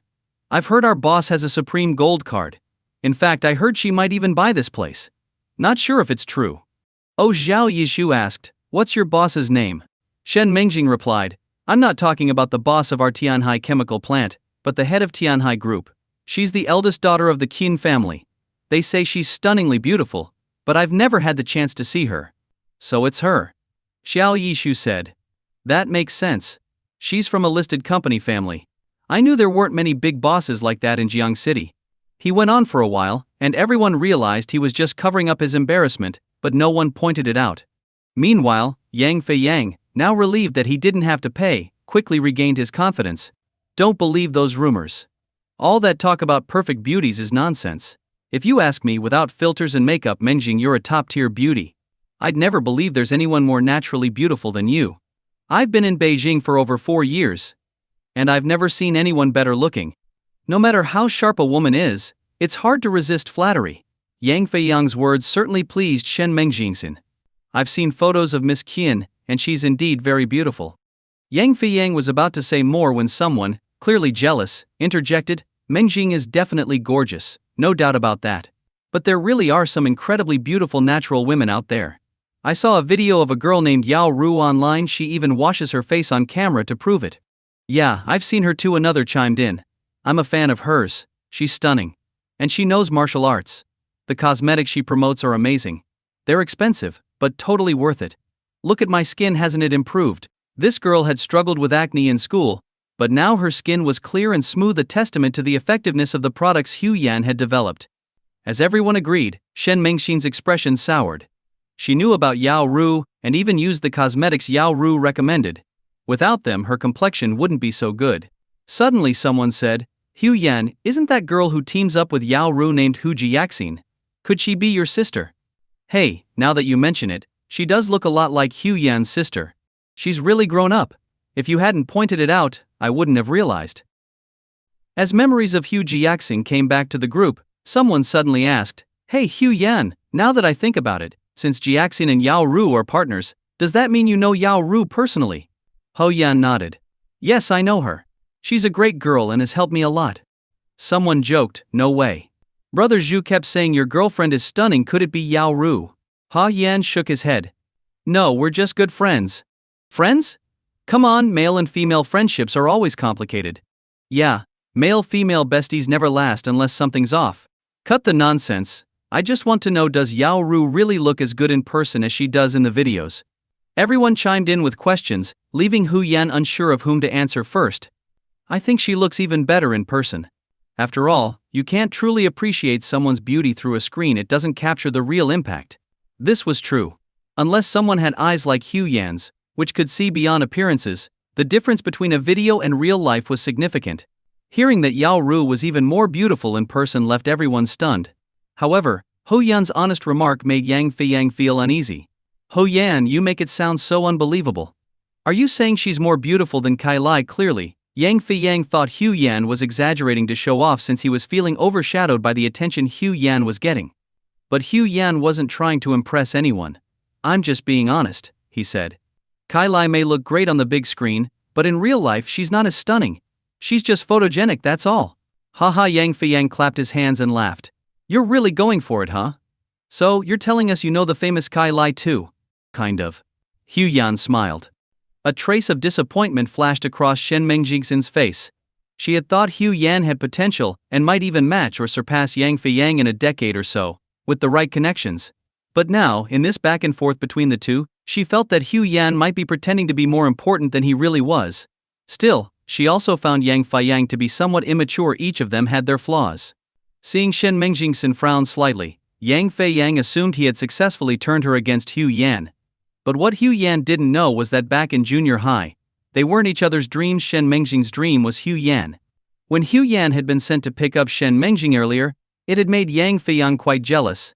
After all, back when he had pursued Shen Mengxian, she had told him not to mention it to anyone.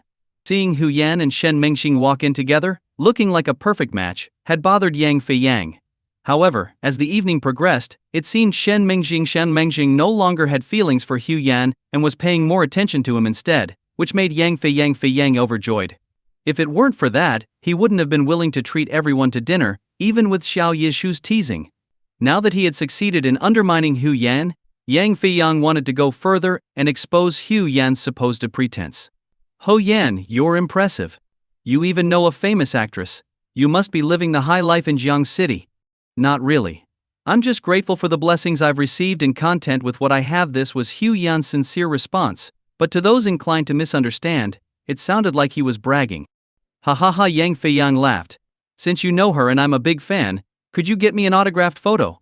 Oh, and one of Yao Ru too, preferably in something sexy. Although Hu Yan sensed the hostility in Yang Feiyang's words, he didn't get angry.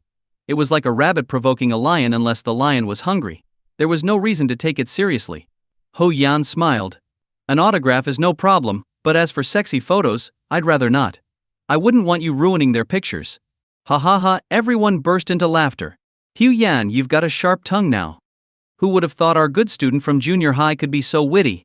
Hu Yan's gotten more charming since our school days. I love this cheeky side of him. Amid the laughter, Yang Feiyang's face turned red. Finally, when things calmed down, he loudly exclaimed, "Come on, we're all classmates, why the need to show off? I believe you know Yao Ru since she's friends with Hu Jiaxin, but claiming you know Kai Lai too. Isn't that a bit far-fetched?" Hu Yan shook his head. She's just a celebrity, not some big shot. Why would I need to use her to show off? Honestly, it seems like you're the one trying to prove something here. All I wanted was to hang out with old classmates, reminisce about our school days, not brag about how awesome I am now. Everyone nodded in agreement, and Xiao Yizu slapped his leg and said, "Now that's what I like to hear. If it's true, it's true. If it's not, it's not. What good is pretending?" Xiao Yishu's words, meant to support Hu Yan, ended up becoming ammunition for Yang Feiyang. Exactly. We're all old friends, no need to pretend. Sure, you know a big star? Well, I know the US president. But he doesn't know me, ha ha ha. Ha ha ha, several others laughed along with Yang Feiyang, enjoying the spectacle. Damn it, Xiao Yishu muttered angrily. Big Yang tree, I was trying to help, but this guy twisted my words. Sure, you might know some celebrities, but Kai Lai, that's a bit much. Ho Yan sighed. Think what you want. We're here to have fun, aren't we? Screw that, Xiao Yishu said.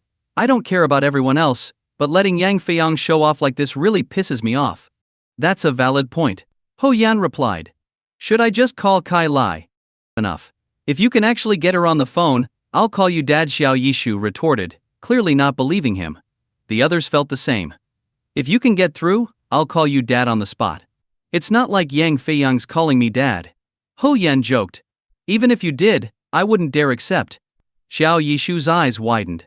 They had been close back in junior high, and out of everyone there, he probably knew Hu Yan the best. Seeing Hu Yan say this, he snapped his fingers and said, "Leave it to me. Everyone, quiet down." The room was still buzzing with chatter about whether Hu Yan was telling the truth. Yang Feiyang looked smug, and Shen Mengxing seemed increasingly disappointed in Hu Yan. After several shouts from Zhao Yiju, the room finally quieted down. Listen up. Ho Yan really does know the famous actress Kai Lai.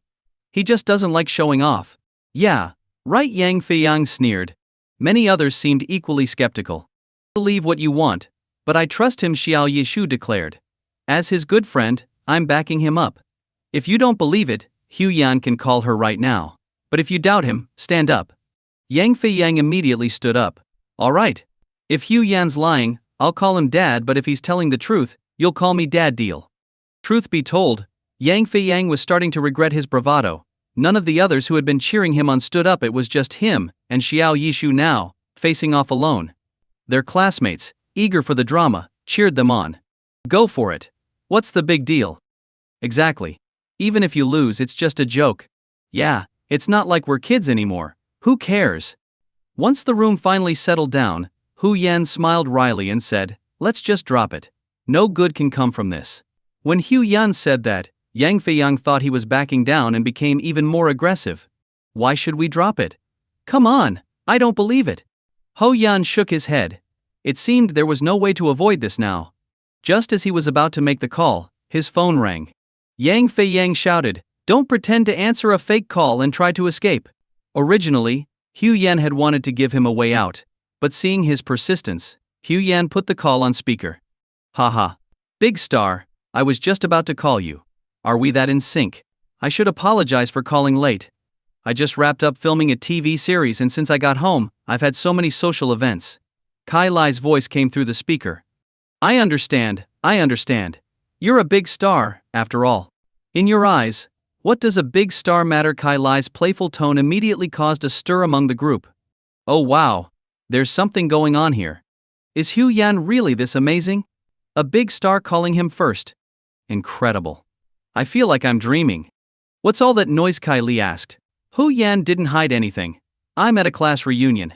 I mentioned knowing a big star, and they didn't believe me. Would you mind saying hello to everyone? There was a brief silence. Many people thought, it's already impressive that he knows her, asking her to talk to us. Who do you think you are? But that was just the bystanders. Yang Fei Yang, who was now sweating, couldn't help but blurt out, ask her to do a video call. That made others wonder, wait a minute. Could this be a setup by Xiao Yishu and Hu Yan? If they're tricking us and making Yang Fei Yang call him dad, that's going too far. We're all classmates, why take it that far? Shen Mengxing's feelings were complicated. She knew Hu Yan well enough to doubt he would deceive anyone. She didn't think he would resort to lying. After a moment, Kylie said over the phone, all right, Hu Yan, I'll video call you right now. Boom! The room erupted into chaos. When everyone saw that a video call was actually happening, they realized it must be real, and the room erupted in excitement. Is Hu Yan really this incredible? Maybe he's doing even better than Shen Mengxing hinted at. After all, Kai Lai is a scandal-free superstar, not just some minor celebrity. Who knows? Maybe Hu Yan has some special charm that won her over. Yet lost. That's gross. Hu Yan seems pretty handsome and reliable. Maybe that's what the big star likes, a down-to-earth type. Now that you mention it, I remember Brother Zhu saying Hu Yan's girlfriend is gorgeous. Could it be Kai Lai? Oh my god. For some reason, Shen Mengxing felt increasingly irritated and uneasy as the situation spiraled out of control. She had dressed up carefully, and even asked Xiao Yishu to make sure Hu Yan would pick her up. But after seeing the calmness in Hu Yan's eyes, these feelings started to surface. Moreover, she knew deep down that her interactions with Yang Feiyang were intended to gauge Hu Yan's reaction. Yet, his composure only deepened the sting in her heart. Maybe trying to play hard to get just doesn't work with Hu Yan. Shen Mengxing thought, her mind in turmoil. Perhaps I should have listened to Xiao Yizhu and just given up on him, but she knew she couldn't. Otherwise, she wouldn't have found excuses to return to Jiang City. If it weren't for a few points, she would have attended Jiang City University too. Unconsciously, Shen Mengxing clenched her hands, her fingers turning pale. Amid the eager anticipation, Kai Lai's video call finally came through. Sorry to keep you waiting, Hu Yan. Yaoya came over to my place, and I got a bit busy. Kai Li said apologetically. Sure enough, Xiaoya was behind her, waving and greeting Hu Yan. Happy New Year, brother Hu Yan. Happy New Year to you too, Hu Yan replied. Say hi to everyone. It wasn't just Kai Lai on the screen, even the supporting actors from the recently announced show Golden Eye were present. This dispelled any lingering doubts that Hu Yan and Xiao Yishu had staged this with actors in disguise. Everyone enthusiastically started chatting with Kai Li and Xiaoya. But on the other side of the room, Yang Fei Yang sat in stunned silence, unable to process what was happening. Even now, it all seemed too surreal to him. Back in junior high, when Hu Yan had tried to catch up, Yang had left him in the dust. He had gone on to attend the best high school in the provincial capital, while Hu Yan, despite doing well, chose a local high school due to his family's situation. Then, in the college entrance exams, Yang Fei Yang had once again outperformed Hu Yan, hoping to someday prove to Shen Mengxing that he was far superior to him. Yet, despite these two victories, Hu Yan's sudden rise after entering the workforce had completely overturned Yang's expectations. Of course, in situations like this, people rarely admit that they were the ones who started the rivalry. Instead, they convinced themselves that their opponent had plotted against them all along. In the midst of the cheerful chaos, someone asked, Miss Kai, how did you come to know Hu Yan, such a famous person like yourself? Kai Li smiled and replied, it was a blessing from fate that I met Hu Yan. I've always been very grateful to him. No way. Hu Yan, what exactly did you do to my goddess? Someone playfully exaggerated. Hu Yan laughed, it was just a small favor I did for Ms. Kai. Who knew she would remember it so well? Another person joked, Ms. Kai, are you sure you don't have feelings for Hu Yan? Kai Lai chuckled, how did you guess? If Hu Yan would marry me, I'd quit the entertainment industry right now. Though she was being sincere, everyone assumed it was just the friendly charm of a celebrity. Marry. Amid the laughter, Kai Li added, but Hu Yan finds me too plain. His girlfriend is a real beauty, I wouldn't dare take a photo with her. Really? Ms. Kai, you're being too modest. How could anyone be more beautiful than you? Thank you for the compliment. But honestly, Hu Yan is surrounded by beautiful women, I wouldn't even rank among them. By the way, Ms. Kai, have you met Yao Ru? Is she really as stunning as she looks in her live streams? I think she's even prettier in person. She's still young, so her face is a bit round, but once she's past 20, she'll be truly breathtaking. Oh my god!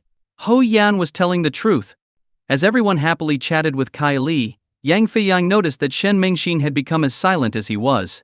To him, this seemed like a good sign. Mengjingjin, do you know what I heard in Beijing? He asked. What? Shen Mengjingjin responded absent-mindedly. People say that celebrities will do anything if you pay them enough. Yang Feiyang said smugly. Do you think Hu Yan might have paid for all of this? Suddenly, Shen Mengjing found Yang Feiyang utterly repulsive, as if his emotional intelligence had dropped to zero. This wasn't entirely his fault, though highly academic people often lack social skills, and it takes multiple harsh lessons from life to correct this. Unfortunately for him, Shen Mengjing had no intention of giving him that chance. Hey, maybe? Why don't you ask Kai Li how much Hu Yan paid her? Offer to double it and see if she'll say she knows you.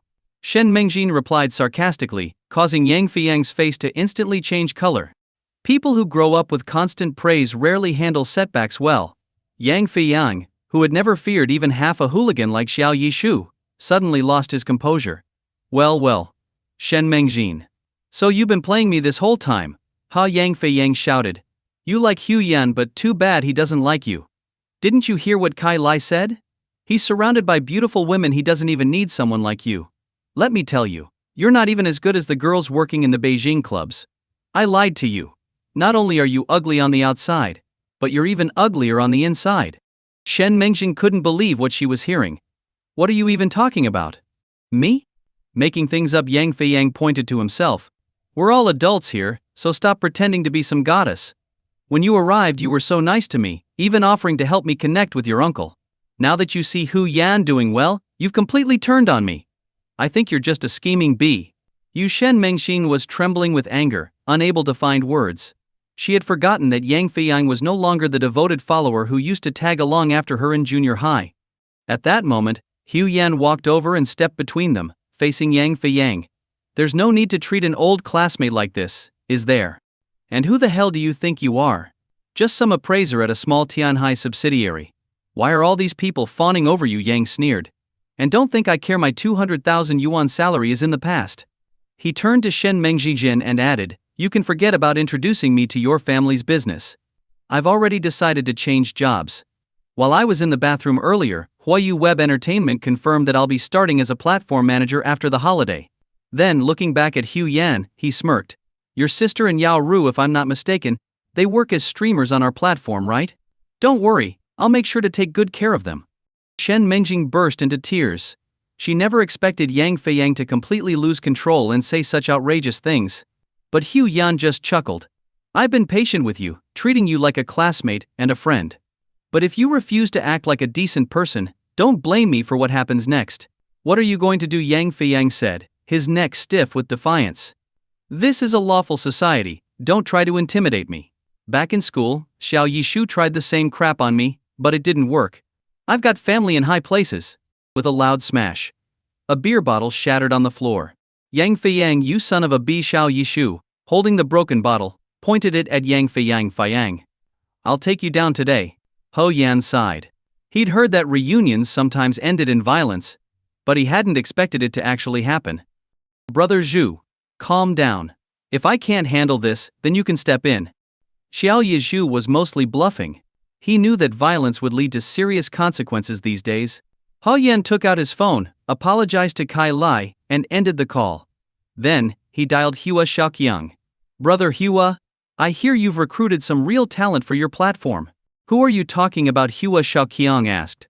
A guy named Yang Feiyang just bragged that once he starts working, he'll be taking care of my sister and Xiao Ru. Quite the impressive hire, huh? Damn it. That's the guy who got in through back channels. I knew he was trouble. I'll have HR let him know not to bother showing up. For Hu Yan, this wasn't about showing off, it was just about getting results. After the call, he saw Yang Feiyang looking at him with a mocking expression. Keep pretending. What's next? You're going to tell me you know Hua Xiao too? Hu Yan ignored him and turned to Xiao Yishu, saying, Brother Zhu, let's drink. No point talking to someone who doesn't understand. Xiao Yizhu glared at Yang Feiyang before tossing aside the broken bottle and grabbing a full one instead, downing it in one go. Hu Yan followed suit, matching him drink for drink. At that moment, Shen Mengjingxian moved closer to Hu Yan. Yan Shen Lianshan really is my uncle. If you ever feel like leaving the pawn shop with your skills, I'm sure my uncle would value you highly. Thanks. Yan replied with a smile. But I don't want to work for someone else anymore. I'm thinking of starting my own business. Shen Mengjing bit her lip. How do you know such famous people? It just happened by chance. Yan explained, briefly mentioning how Kai Li had come to him for help and how they had become friends as a result. It's the same with Hua Shao. People who appreciate kindness just end up becoming friends. Wow, you're still at it, Yang Feiyang sneered. I've been waiting forever now, getting sleepy. Where's that call from HR you promised? He was so confident because a relative in Beijing had just reassured him that his new job was secure. In fact, if his family hadn't wanted him in a stable position, he would have used their connections for a better paying job long ago. Now, Yang Feiyang was convinced that Yan was just bluffing. After all, how could someone like Hua Shaoqiang owe Yan any favors? Just as Yang Feiyang was gloating, thinking Yan was backing down, his phone rang from an unfamiliar number. Seeing that it wasn't Hua Yu's office number, Yang relaxed. Phew. That scared me for a second. I thought I was really getting fired, he said, answering the call and putting it on speaker. Since it was a Beijing number, he assumed it was from his family. Hua Shao asked me to pass along a message. Despite all his talk about Hua Shao this and Hua Shao that, the truth was, Yang Feiyang didn't even know what Hua Shaoqiang looked like. He just revered him based on his reputation. So when the caller mentioned that Hua Shaoqiang had a message for him, combined with Yan's earlier claims, a wave of anxiety washed over Yang Feiyang. Who are you? How do I know you're really speaking for Hua Shao? The voice on the other end replied, who I am doesn't matter.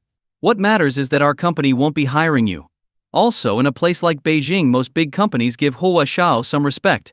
You might want to consider leaving the city altogether. What? You think you can just tell me to leave? Who do you think you are? This is a lawful society. I'll report you for harassment. Yang Feiyang tried to sound tough, but it was obvious that his bravado was starting to crack. Feel free. The voice replied. Our legal team is ready whenever you are. With that, the caller hung up, not interested in further conversation. After a long pause, Yang Feiyang chuckled nervously. Yan, was that just one of your friends pretending to scare me? It's not that hard to know a few people in Beijing. Clearly Yang Feiyang wasn't ready to accept that Yan had such influence. He couldn't believe that Yan genuinely knew someone like Hua Shaoqiang. At that moment, Yan was calmly talking to Shen Mengjing, trying to smooth things over after Yang Feiyang's earlier outburst. Mengjing, if you join your family's company, there's a lot of potential for you. Shen Lianshan is a very principled man. It's best not to rely on family connections. Work hard, and he'll notice you. Hearing Yan offer such thoughtful advice, Shen Mengjing's mood improved. You sound like you really know what you're talking about. Don't tell me you know Shen Lianshan too. Yan had only intended to comfort her, but now it seemed like he was unintentionally coming across as boastful. Well, I just heard some things about him. Yan stammered, his face turning a bit red. Yan, you've really grown. I remember back in junior high you'd stutter whenever you talked to me. Shen Mengjing said wistfully. But now, you can handle anything with ease. Yan knew she was hinting at something from their past. Back then, just before they graduated from middle school, Shen Mengjing had asked him. Shen Mengjing Shin Yan, do you stutter when you talk to girls you like? Yan no. No, I don't. Shen Mengjing haha, if you say so. But with how shy you are, it'll be hard for you to get a girlfriend. Yan, you seem to know a lot. Don't tell me you already have a boyfriend. Shen Mengjing no, I don't. Yan, well. That's good. Remembering that moment brought a smile to Shen Mengjing's face. But Yan knew that back then, his stuttering was indeed because he liked her, and got nervous around her. Now, however, the stutter wasn't because of affection but because he didn't want to lie. To clarify, he added, actually, when I'm with my girlfriend, I never stutter. Shen Mengjing's expression changed slightly, but she remained quiet. She had hoped that in Yan's heart, she still held some importance. However, with so many people around, she didn't want to say anything that might embarrass either of them. Seeing Yan ignore him and chat so warmly with Shen Mengjing only made Yang Feiyang angrier. Yan, stop pretending. I've figured out your tricks. Oh? Have you now? Yan smiled. Go ahead, tell us how I did it. It's all a setup. You and Xiao Yizhu planned this whole thing. You arranged for someone to impersonate Kai Lai, she called, then waited a while before calling back to make it seem legit. Think about it, wasn't she wearing heavy makeup?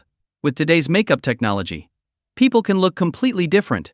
Do you really believe a superstar like Kai Lai would spend that much time chatting with ordinary folks like us? It's too fake. He's got a point. At first I thought she was just being down to earth, but now that I think about it, it does seem a bit too much. Yeah, when you really think about it, how convenient that Kai Lai just happened to call right after we mentioned her. Could it really be this elaborate? I mean, everyone says reunions are just for showing off, but this is taking it too far, isn't it? Amid the chatter, Yang Fei Yang continued, Hu Yan, quit the act. My contacts are real. Even if Hua Xiaoqiang is powerful, he wouldn't change his mind just because of some small-time appraiser like you. If you're going to lie, at least make it believable. He planned to deliver this final blow and then walk away, thinking Hu Yan would have nothing more to say. But to his surprise, Hu Yan didn't back down this time. I think your relative will be calling you any minute now. If you're not in a rush, why don't you wait? I'm done playing along. Let me tell you, my relative is someone Hua Xiaoqiang wouldn't dare offend with that. Yang Feiyang turned and began to leave, shaking his head in disbelief. But just as he took a few steps, his phone rang. Ho Yan chuckled. If it's too awkward to answer here, feel free to take it outside. Ridiculous. I'll answer it right here and show everyone what kind of person you really are, Yang Feiyang declared, hitting the answer button. Hello, who's this? It's your sixth uncle. Hi, sixth uncle. Why are you calling from a landline? I thought it was a spam call. Hey. Well, I'm calling to let you know that your job isn't happening. And by the way, don't come to me for help with anything else in the future. With that, the call abruptly ended. Everyone heard the conversation, and the expression on Yang Feiyang's face was priceless. He stared blankly, trying to process what had just happened. Hu Yan smiled. So, what do you think? Did I find someone who sounded just like your sixth uncle? Hey, Yang Feiyang slapped his thigh.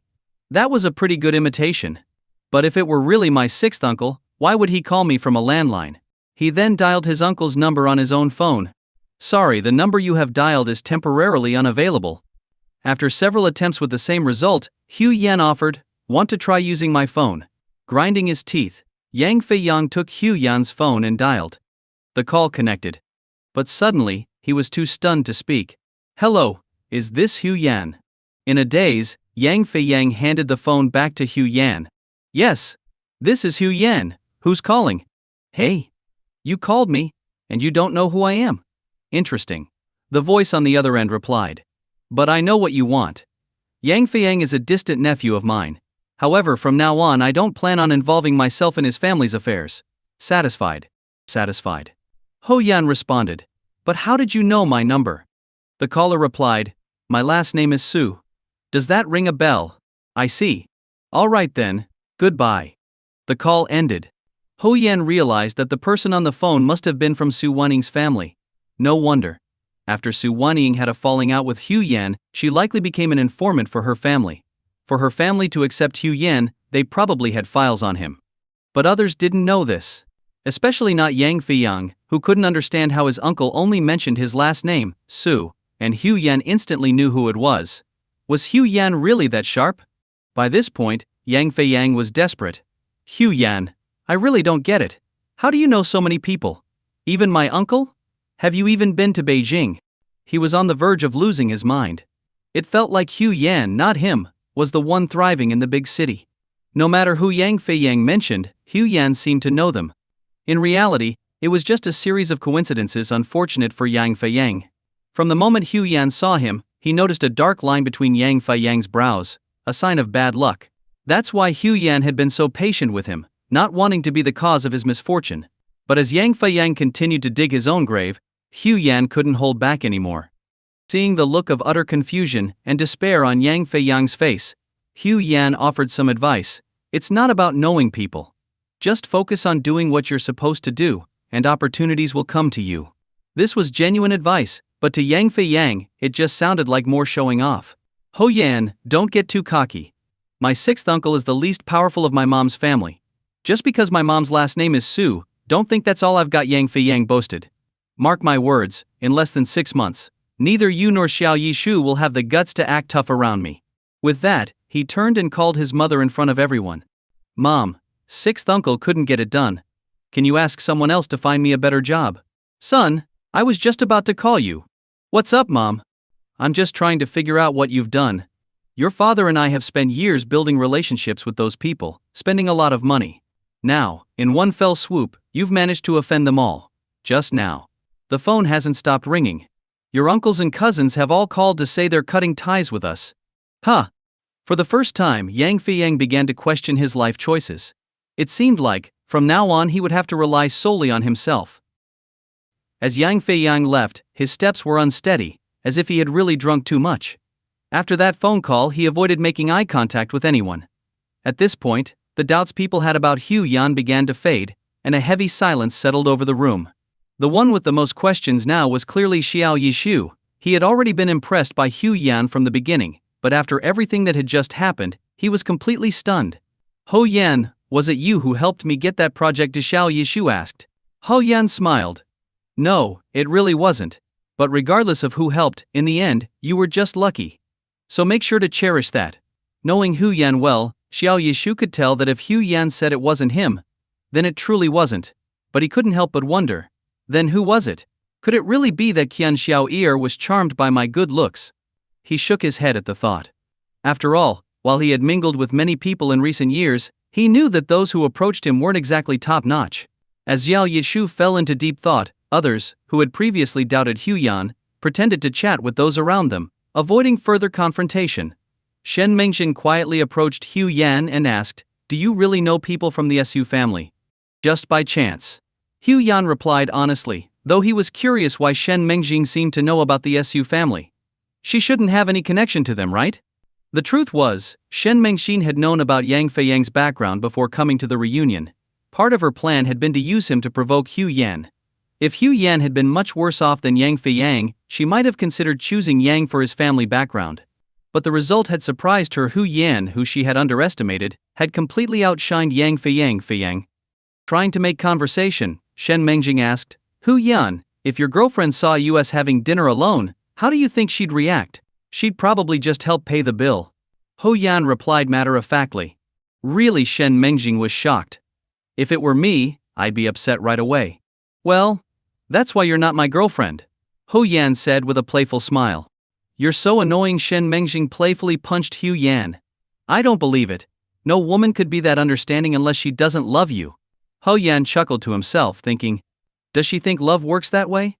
He then added, "Actually once, my ex-girlfriend had nowhere to stay and ended up at my place. My girlfriend knew about it and didn't say a word." What Shen Mengxin's worldview was shaken. "You're not making this up, are you?" Ho Yan just smiled and shook his head, seeing no need to explain further to someone not involved in his life. At that moment, Xiao Yishu seemed to snap out of his thoughts. "Ho Yan, it looks like I've underestimated you. I keep feeling like I only got that project because of you. Even if it wasn't intentional on your part, it must have something to do with you. Maybe the person who gave me the project wanted to get on your good side after seeing us together." Ho Yan was surprised Xiao Yishu had figured it out. Although there were some details that didn't align perfectly, his guess wasn't far from the truth. After all, Qin Zixuan's goal was indeed to win favor with Hu Yan. "Let's drink," Ho Yan suggested, neither confirming nor denying Xiao Yishu's theory. They shared a toast. As Hu Yan looked around, he saw that most of his old classmates were now caught up in the struggles of everyday life. He realized that attending this reunion wasn't a bad thing after all. Sometimes it takes seeing others' circumstances to truly appreciate your own position, whether it's better or worse. Ho Yan wasn't beyond worldly concerns, he was just an ordinary person. In this setting, even he found some satisfaction in comparing himself to others. Chatting with Xiao Yishu about their childhood and reminiscing about the past was an enjoyable experience. Meanwhile, Shen Mengxin, unable to join the conversation, glared at Xiao Yishu several times. Hu Yan didn't notice, and Xiao Yishu pretended not to. Bored, Shen Mengxin checked her phone and saw that Shen Lingxi had messaged her just a little while ago. "Xin Xin, are you busy?" Shen Mengxin quickly replied. "Not really, just at a reunion with some old classmates." Shen Lingxi responded immediately. "Are you free to talk?"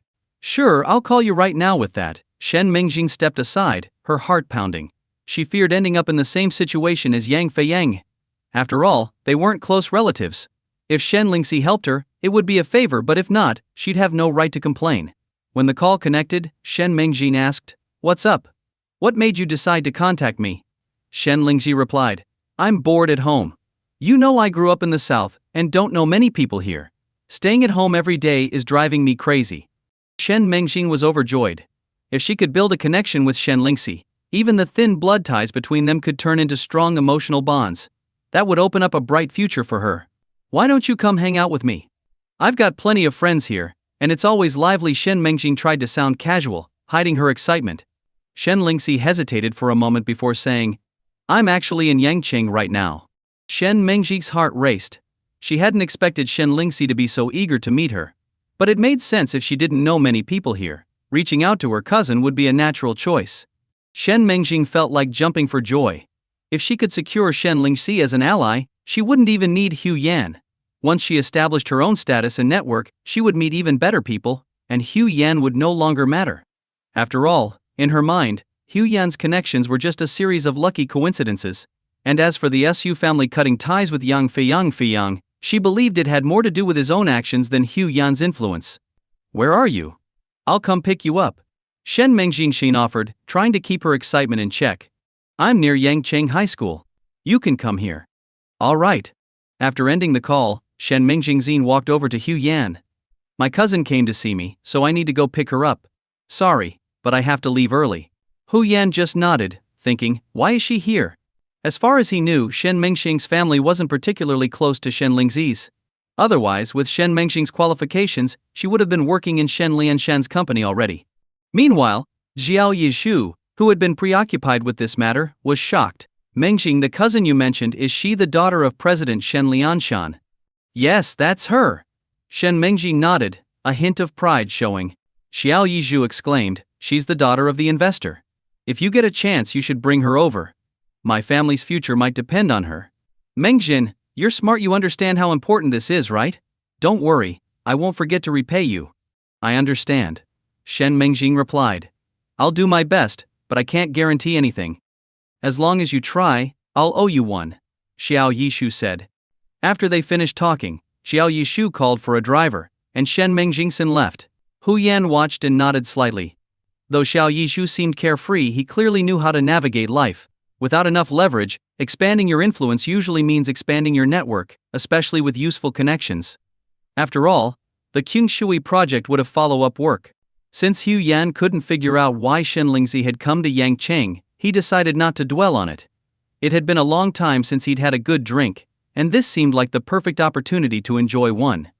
With the two troublemakers gone, no one else dared to challenge Hu Yan or Xiao Yizhu. The rest of the evening was filled with flattery, making the drinking easier, if not particularly enjoyable. Shen Mengjing arrived near Yangcheng High School in Xiao Yishu's BMW. Parked near the school gate was a conspicuous Rolls-Royce, undoubtedly Shen Lingxi's car. After instructing the driver to return the BMW, Shen Mengjing got out of the car and approached the Rolls-Royce. Sure enough, as the back door opened, Shen Lingxi stepped out. Xing Xin, long time no see. In truth, they had barely met a few times before. Shen Lingxi's sudden warmth left Shen Mengjing feeling a bit puzzled. But despite her confusion, Shen Mengjing was thrilled. This was a great start, wasn't it? You're getting prettier every day. I almost didn't recognize you. I've been using some amazing skincare products recently. They're fantastic. I'll bring you a set next time. I've been using some great products too. Talking about beauty products made the conversation flow naturally, and any initial awkwardness quickly disappeared. Soon, the two of them were sitting in the back of the Rolls-Royce, laughing and chatting. Xing Xin, my visit won't interfere with your reunion, will it? Not at all. It's just a bunch of guys drinking and bragging, nothing important. US girls are just there to watch the show. Shen Lingxi replied. That sounds like fun though. After 7 years apart, people must have changed a lot. Do you have any classmates who've done particularly well? You know, there are actually 2 who are doing pretty well. Shen Mengjing replied. Who are they? For some reason, Shen Mengjing felt like Shen Lingxi seemed a bit tense when she asked this.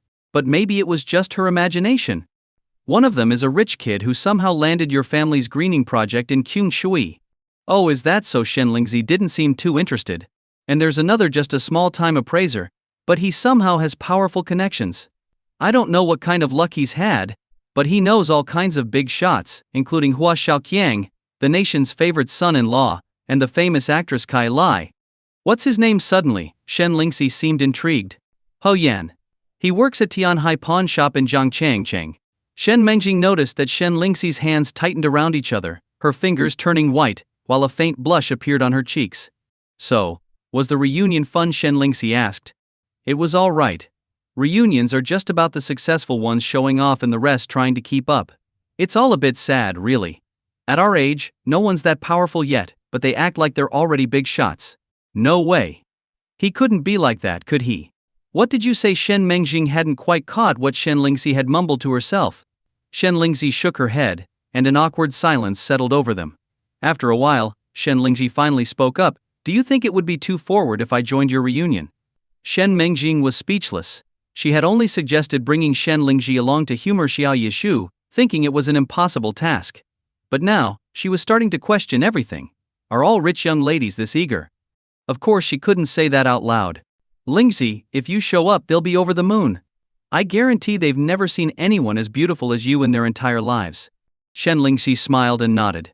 That's good. Let's go have some fun. He doesn't think I'm pretty at all, does he? She thought to herself. In truth, Shen Lingxi was a complete novice when it came to matters of the heart. She had never been in a relationship and had only ever harbored innocent fantasies about love, never acting on them. However, when her parents, Shen Lianshan and his wife, mistakenly believed that she and Hu Yan would make a good match and expressed their support for the idea, something quietly shifted within Shen Lingxi. Unknowingly, a part of her heart had already become attached to Hu Yan. Gradually, Hu Yan's image began to occupy her thoughts more and more. His every move, his smile and his words played on repeat in her mind. Whenever she encountered other young men, they always seemed immature in comparison to Hu Yan. At first, she dismissed these feelings as mere gratitude for Hu Yan saving her father's life, indirectly rescuing her entire family. But as time passed, she realized something was different. Shen Lingxi found that if she went a few days without seeing Hu Yan, she felt an unbearable restlessness, like a cat scratching at her heart. After her father recovered and the Lunar New Year holidays began, Shen Lingxi found herself without even an excuse to visit Hu Yan.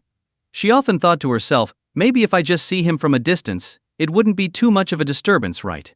But then she would imagine suddenly appearing in front of Hu Yan, worrying that it might bother him or even make Qun Zixuan, his girlfriend, suspicious. So, she'd give up on the idea.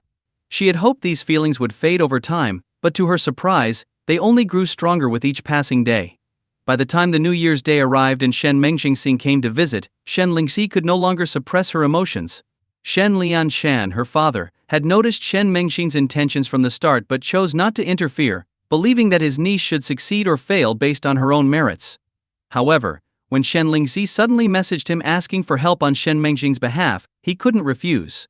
He didn't fully understand his daughter's request, but he had long since noticed her growing melancholy and knew the reason behind it. Even though he and his wife were aware of the underlying issue, they felt powerless to change it and could only sigh in resignation. At this point, any request from their daughter would be granted without question. This was how Shen Mengjing's visit turned out to be so successful, although it was actually Shen Lingxi who had the idea. She suddenly remembered that Shen Mengjing's family lived in Yangcheng, the same city as Hu Yan. She figured they might be former classmates. With her connections, finding out such details was a breeze, and it didn't take long to confirm her suspicions. Not only were they classmates, but they had even been in the same class. So, Shen Mengjing's visit went off without a hitch, and Shen Lingxi's unusual warmth towards her was all part of her plan to get to Yangcheng. At this point, Shen Mengjing was astonished as she glanced at her cousin. She never would have expected someone like Shen Lingxi, a true young lady of high society, to be interested in something as mundane as a school reunion. Shen Mengjing was both surprised and bewildered, her mouth twitching slightly in disbelief. All right, let's head over there now. Shen Mengjing finally said. She even called Jiao Yishu to let him know her cousin was on her way, and to make sure the guys behaved themselves around her. Xiao Yishu could hardly contain his excitement, and eagerly agreed, promising to handle everything. Back at the chaotic scene of the reunion, Xiao Yishu's expression suddenly turned serious as he called for attention. Everyone, quiet down. I have something to say. Once the room had settled, he announced loudly, the Shen family's eldest daughter has been invited to our reunion, so let's all show some respect, and make sure we don't embarrass ourselves or Yangcheng. After Shen Mengjing had already talked up Shen Lianshan earlier, most of the group knew what kind of powerful figure he was. They also knew that Xiao Yishu was merely a subcontractor for a Shen family project. The news that such a high-profile young lady was coming to their reunion sparked a wave of excitement among the crowd. Most of them had only ever seen someone like her on TV or in magazines, so the thought of meeting a real-life socialite had everyone buzzing with anticipation. It wasn't just the guys who were eager to catch a glimpse, even the girls were curious to see her in person. Seeing everyone's enthusiasm, Xiao Yishu was pleased, and even went through a quick rehearsal of what to do when she arrived. Among all the reactions, the only person frowning was Hu Yan. Why would she come here? He wondered. Could it be that Shen Mengxian's family really is that close to the Shen Lianshen family? What Hu Yan didn't realize was that he was completely unaware of Shen Lingxi's feelings. As soon as Shen Mengxian pushed open the door to the room, a round of enthusiastic applause erupted. Xiao Yishu shouted, "Welcome, Miss Shen." "Welcome! Welcome," the crowd echoed. Shen Lingxi never imagined that her simple desire to catch a glimpse of Hu Yan would cause such a commotion. Feeling a bit awkward, she gave a slight bow and said, "Thank you, everyone. Sorry to intrude." "Not at all. We're honored you could join us." Xiao Yishu responded, quickly offering her the seat of honor. In front of her was a freshly set place at the table. "Miss Shen, please feel free to order whatever you like. Don't hesitate." Shen Lingxi waved her hand modestly. "No need for that. You're being too kind. I'm just curious about what a class reunion is like. I've never been to one before. I just want to watch and not disturb anyone. Please continue as you were." "That won't do," Xiao Yishu insisted. "Your presence here is an honor for us. Please, at least let us show you some hospitality." Shen Lingxi, feeling overwhelmed, glanced around the room until her eyes met Hu Yan's. He was smiling warmly at her. Hu Yan Shen Lingxi's face lit up with a mixture of surprise and joy. "What are you doing here?" Hu Yan chuckled. "These are all my classmates. But I'm the one who's surprised to see you here." Their seemingly casual conversation left everyone in the room stunned. Shen Lingxi's entrance had already captivated the group with her graceful and refined demeanor, completely shattering their preconceived notions of what a wealthy young lady would be like. They had imagined someone aloof and arrogant, but here she was gentle, polite, even a bit shy and endearing. The female classmates were captivated by her elegance, while the male classmates were wide-eyed with amazement, as if they had discovered something extraordinary. Hu Yan and Shen Lingxi's friendly interaction was like a bombshell in the room. While everyone had heard that Hu Yan knew some important people, seeing him casually converse with a real-life socialite like Shen Lingxi was a whole different story. It made his classmates look at him with newfound respect. Even Xiao Yizhu, who had seen his fair share of influential people, was left dumbfounded by how easily Hu Yan interacted with someone like Shen Lingxi. As for Shen Mengxian, her feelings were the most conflicted. She had originally believed that Shen Lingxi's arrival would prove her own status and prospects, putting her on equal footing with Hu Yan. After all, she had assumed that Hu Yan, who used to stutter when talking to her, would still be intimidated by her. But seeing the genuine joy on Shen Lingxi's face, mixed with a hint of shyness when she saw Hu Yan, made Shen Mengxian feel utterly defeated. How could this be? Shen Lingxi, someone far above her in every way, whether in looks, poise, or background, seemed almost self-conscious in front of Hu Yan. Has the world gone mad? As Shen Mengxian's mind swirled with countless questions, Shen Lingxi explained, "I don't have many friends in Jiangcheng, so I came to visit my cousin. But since she was at this reunion, I didn't want to make her leave, so I decided to come along and see what it's like." Hu Yan nodded. "Well, since you're here, why not enjoy yourself? Order whatever you like, it's on me." What the room was once again in shock. Hu Yan's words clearly indicated that he and Shen Lingxi were more than just acquaintances. Shen Lingxi happily nodded. "Then I won't hold back. I haven't eaten all day." She then moved closer to Hu Yan with the menu in hand. "Can you help me choose? I'm not sure what's good." With Hu Yan's expertise as a top-notch cook, selecting a few dishes was a breeze. He quickly picked out 4 dishes and a soup for Shen Lingxi, explaining the unique flavors of each one as he did. Seeing this, Xiao Yishu tactfully gave up his seat to Shen Lingxi and personally brought over her place setting. However, he didn't leave but instead shuffled things around to sit next to Hu Yan. Shen Mengxian sat next to Shen Lingxi, completing the group. With Hu Yan's help, Shen Lingxi loved every dish that was chosen.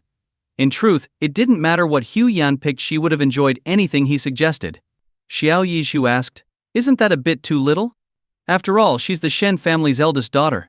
Hu Yan joked, "I think this is more than enough. Ladies like her eat very little. How else do you think they stay so rich?" While others didn't find Hu Yan's joke particularly funny, Shen Lingxi laughed, her eyes crinkling with delight. She didn't need anything else, just seeing Hu Yan made her happy. Meanwhile, the driver, who had been watching everything from behind the door, slipped outside to call Shen Lianshan. After ending the call, Shen Lianshan let out a long sigh. "This is my debt to repay. What else can I do?" Shen Lingxi was around the same age as Hu Yan's classmates, and before long she had blended in seamlessly with them.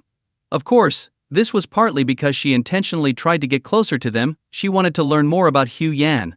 However, to her disappointment, it seemed that in the eyes of his classmates, Hu Yan was just an ordinary person.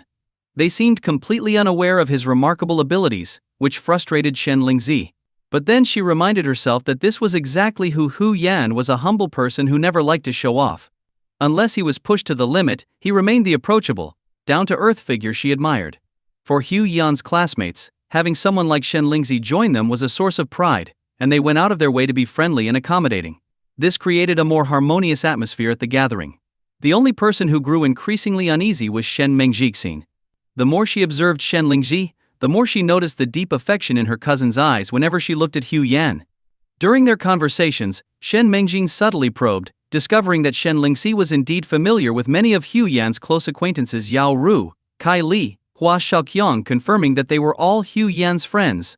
However, when Shen Mengjing asked about Hu Yan's girlfriend, she noticed a hint of insecurity in Shen Lingzi.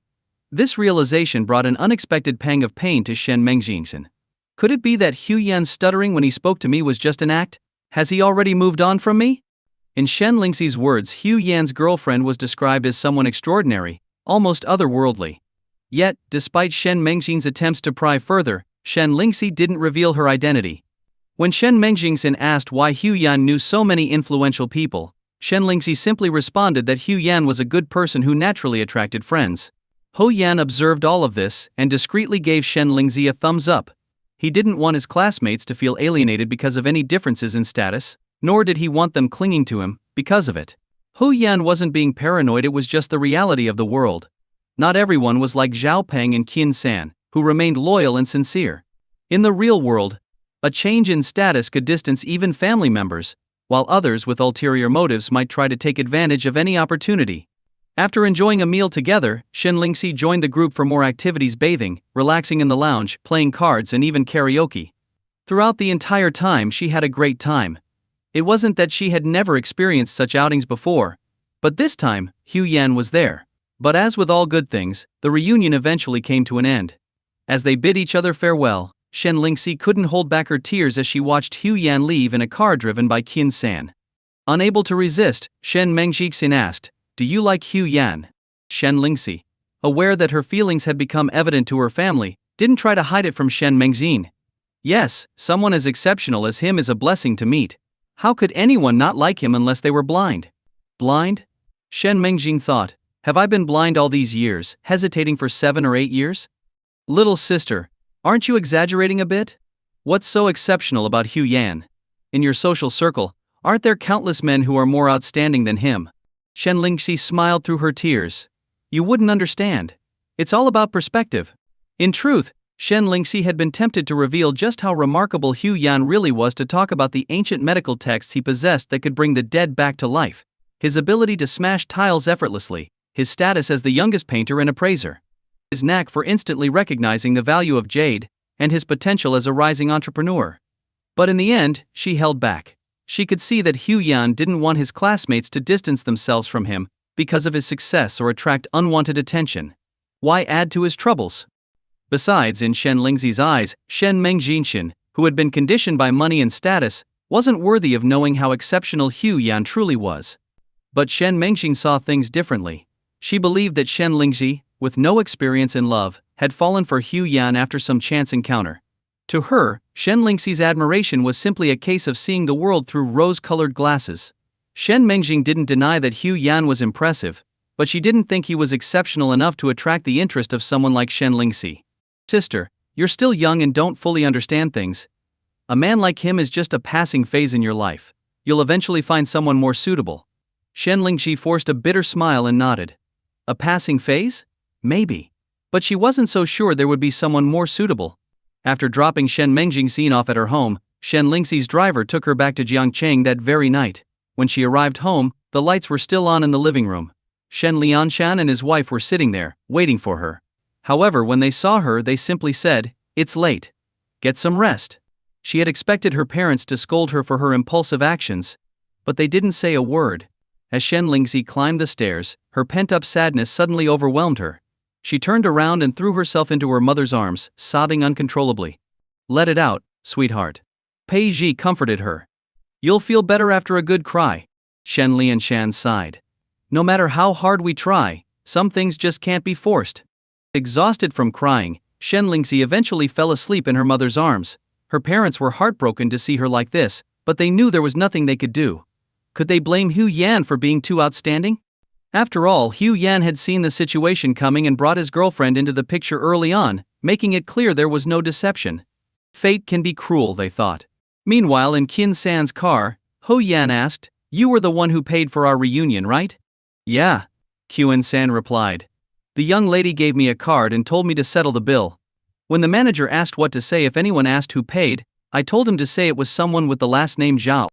Hu Yan had already guessed this, and the reason it wasn't Zhao Peng was that Qin Zixuan was used to giving orders to Qin San. Despite the changes in their status, Qin San still enjoyed serving the young lady. "Is Qin Zixuan upset?" Hu Yan asked again. "Not at all," Qin San answered. "She dotes on you. She was just worried you might drink too much without anyone to take care of you, so she sent me to pick you up." "Got it," Hu Yan smiled. When he got home, Qin Zixuan was already asleep, but Hu Yan's parents scolded him for staying out so late. On the morning of the 5th day of the Lunar New Year, Zhao Peng reluctantly left, heading to Yunnan to procure jade stones since most businesses would reopen on the 8th day. Hu Fengchun and his wife prepared a bunch of food for Zhao Peng to take on the road and gave him all sorts of advice. Don't be stingy with your money, take care of yourself, get plenty of rest, don't stay up too late.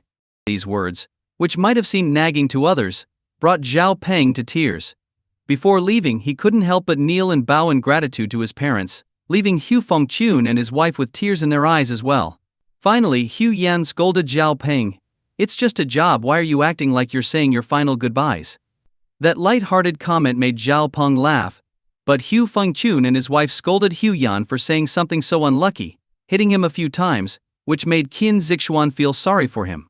With no other plans for the next few days, Hu Yan took Qin Zixuan around Yangcheng, visiting all the places that held special memories from his childhood and eating at his favorite spots. Qin Zixuan felt deeply content. On the 7th day, the weather was clear and sunny, and the snow began to melt. Hu Yan, Qin Zixuan, his parents, and Qin San went to a newly opened Yangtze Beauty and Wellness Center for a spa day. When they arrived, they were met with a surprising scene. On one side, customers were lined up waiting for their appointments, and on the other side, a group of well-dressed young men were lined up, holding bouquets of flowers. At the entrance, a beautiful and well-dressed female manager was smiling as she assisted the customers, but she occasionally turned to the men holding flowers with a frosty expression and said, "Please leave. This is my work time. Don't interrupt my job. And don't come back to bother me again." Hu Fengchun chuckled. "It seems like your business is doing well. Just started selling memberships, and you've already got such a long line." Hu Yan smiled and nodded, though he suspected not all of those people were real customers. Some of them were likely planted by the manager. But as for the men with flowers, even Hu Yan couldn't quite understand what they were doing there. "Could it be a warning for me? But that doesn't seem right. Didn't we already clear things up before?" With a playful smile, Qin Zixuan whispered to Hu Yan, "Your ex-girlfriend is still quite popular." Hu Yan shook his head with a wry smile. That's right, Hu Yan didn't expect that the manager here in Yangcheng would be his ex-girlfriend, Sunjiaki. "Thanks for looking out for her," Hu Yan teased. "Of course, anyone who once liked you must have good taste." Qin Zixuan joked back, though the truth of the matter was more practical. Sunjiaki had excelled in her previous job at the university town, where she showed a lot of potential. When the beauty center opened in Yangcheng, the management recommended her for the position. Sunjiaki cherished this opportunity, earning close to 20,000 yuan per month, with additional commissions based on performance. She knew that if she managed this first store well, there would be more to come, each offering her a share of the profits. When Sunjiaki saw Hu Yan and Qin Zixuan, she froze for a moment, then politely bowed. "Hello, Mr. Hu, Ms. Qin. There's no need to be so formal," Qin Zixuan said. "We're not strangers after all." Hu Yan nodded in agreement. "Exactly. You don't need to be so reserved." But Sunjiaki maintained her professional demeanor, bowing again. "Yes, Mr. Hu, Ms. Qin." With that, Qin Zixuan linked arms with Hu Yan's mother, and the family happily headed upstairs. Although Sunjiaki was satisfied with her current life, she couldn't help but think, "Back then, I was really blind.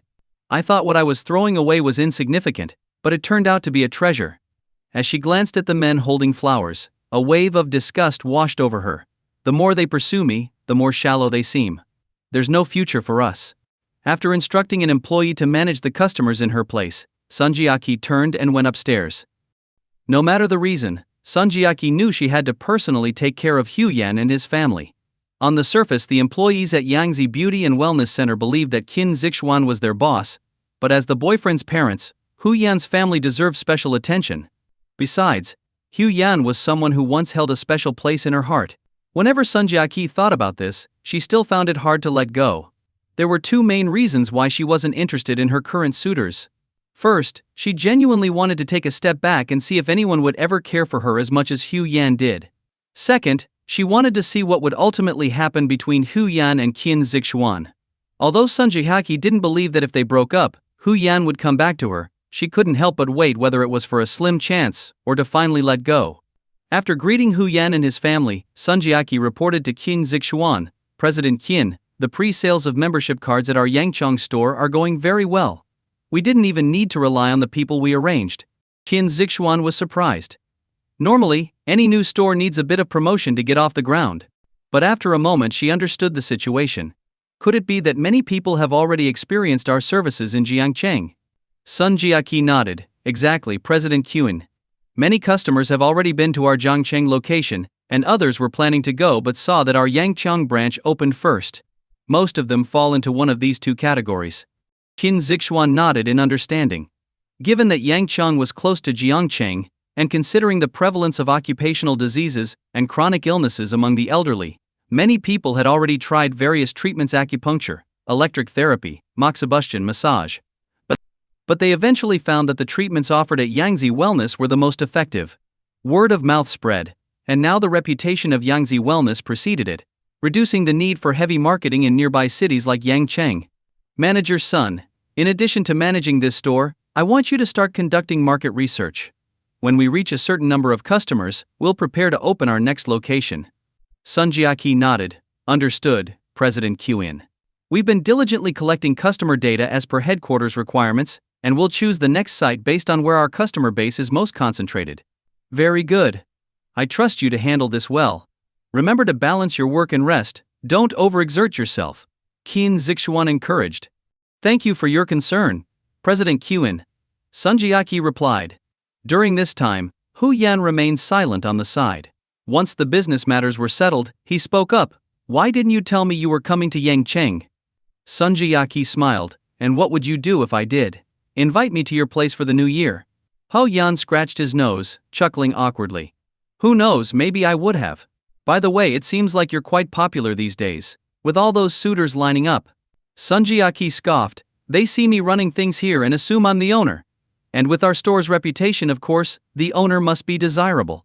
She was clearly implying that those men were more interested in what they could gain than in her, as a person. Huyan thought for a moment and said, well, there's nothing wrong with being attracted to someone's looks or abilities, right? Sunjiaki didn't deny it. True, but I found that relationships built on ulterior motives rarely last. So, why let them start? Huyan understood that Sunjiaki had become disillusioned after 2 failed relationships. Both times, she had entered those relationships with certain expectations, only to be let down. Not sure how to continue the conversation, Huyan turned to Qin Zixuan and asked, Hey Qin, you didn't have any ulterior motives when you got with me, did you?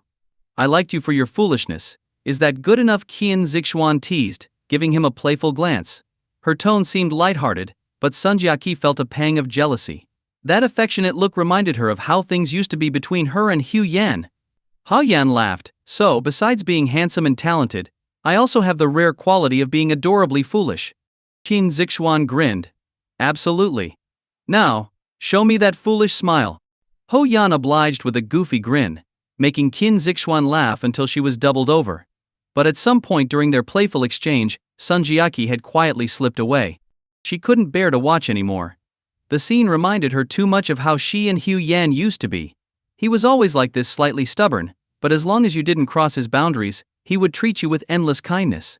Sunjiaki left silently, knowing that neither of them would notice. After all, in their eyes there was only each other. The next day, Huyan and his family returned to Jiangcheng. They had promised Qin Zixuan's father that they would spend a few more days with him after the new year. Since Huyan had already informed Qin Baoxiang of his future plans, They no longer needed to report to work at Tianhai, nor did they need to submit a resignation letter. From now on, how much they rested was entirely up to them. Upon arriving at Qin's residence, Hu Yan found that Qin Baoxiang and his wife hadn't left, while Qin Zheng had already gone. This made for a more relaxed atmosphere. However, Hu Yan noticed that the once close bond between Qin Baoxiang and Wen Lingji had noticeably weakened. It seemed that after learning of Qin Zixuan's decision, Wen Lingji had lost interest in maintaining the pretense. Despite this, the family was genuinely happy to see Hu Yan. Even Qin Baoxiang couldn't hide his heartfelt smile. "Hu Yan, you're back." "Yes, I'm back. If you're not too busy, we'd love to spend a few more days with you." Qin Baoxiang nodded with a smile. "There's nothing to keep me busy anymore. Qin Zheng's rise to power is something the shareholders have long anticipated. Thanks to you, everything is settled, and I have nothing left to do." Suddenly, Hu Yan remembered something. Technically speaking, Qin Zheng is He glanced at Wen Lingji and Qin Zixuan, who were talking not far away, and chose not to finish the sentence. The other board members, wouldn't they have figured it out too? Qin Baoxiang chuckled. "You're right. Actually, after you came into the picture, they started seeing you as a threat, which made them shift their focus. That's when I made Qin Zheng more visible to them. Before that, Qin Zheng's existence was mostly confined to our family." Hu Yan nodded. The older, the wiser, he thought. Clearly, Qin Baoxiang had prepared for every possible outcome. The only unexpected variable had been how quickly Hu Yan had risen. But from Qin Baoxiang's current state, Hu Yan could tell this wasn't necessarily a bad thing. Qin Baoxiang's strength had forced the shareholders to compromise.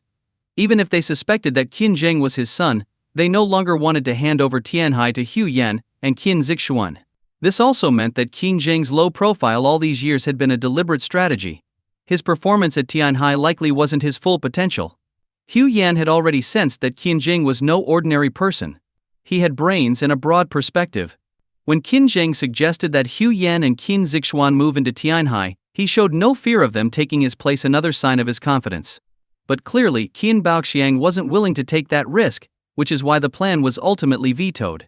Though many things couldn't be confirmed, Hu Yan felt that Qin Baoxiang had spent over a decade meticulously planning to ensure his son could successfully inherit Tianhai. He had sacrificed too much. As they walked into Qin Baoxiang's room, the older man invited Hu Yan to sit down. "Sit," he said. After pouring tea, he added, "If you have any lingering questions, ask away." Hu Yan's expression turned serious. "I only have one question." "Go ahead," Qin Baoxiang replied, his gaze steady. Hu Yan let out a self-deprecating chuckle. Was it worth it?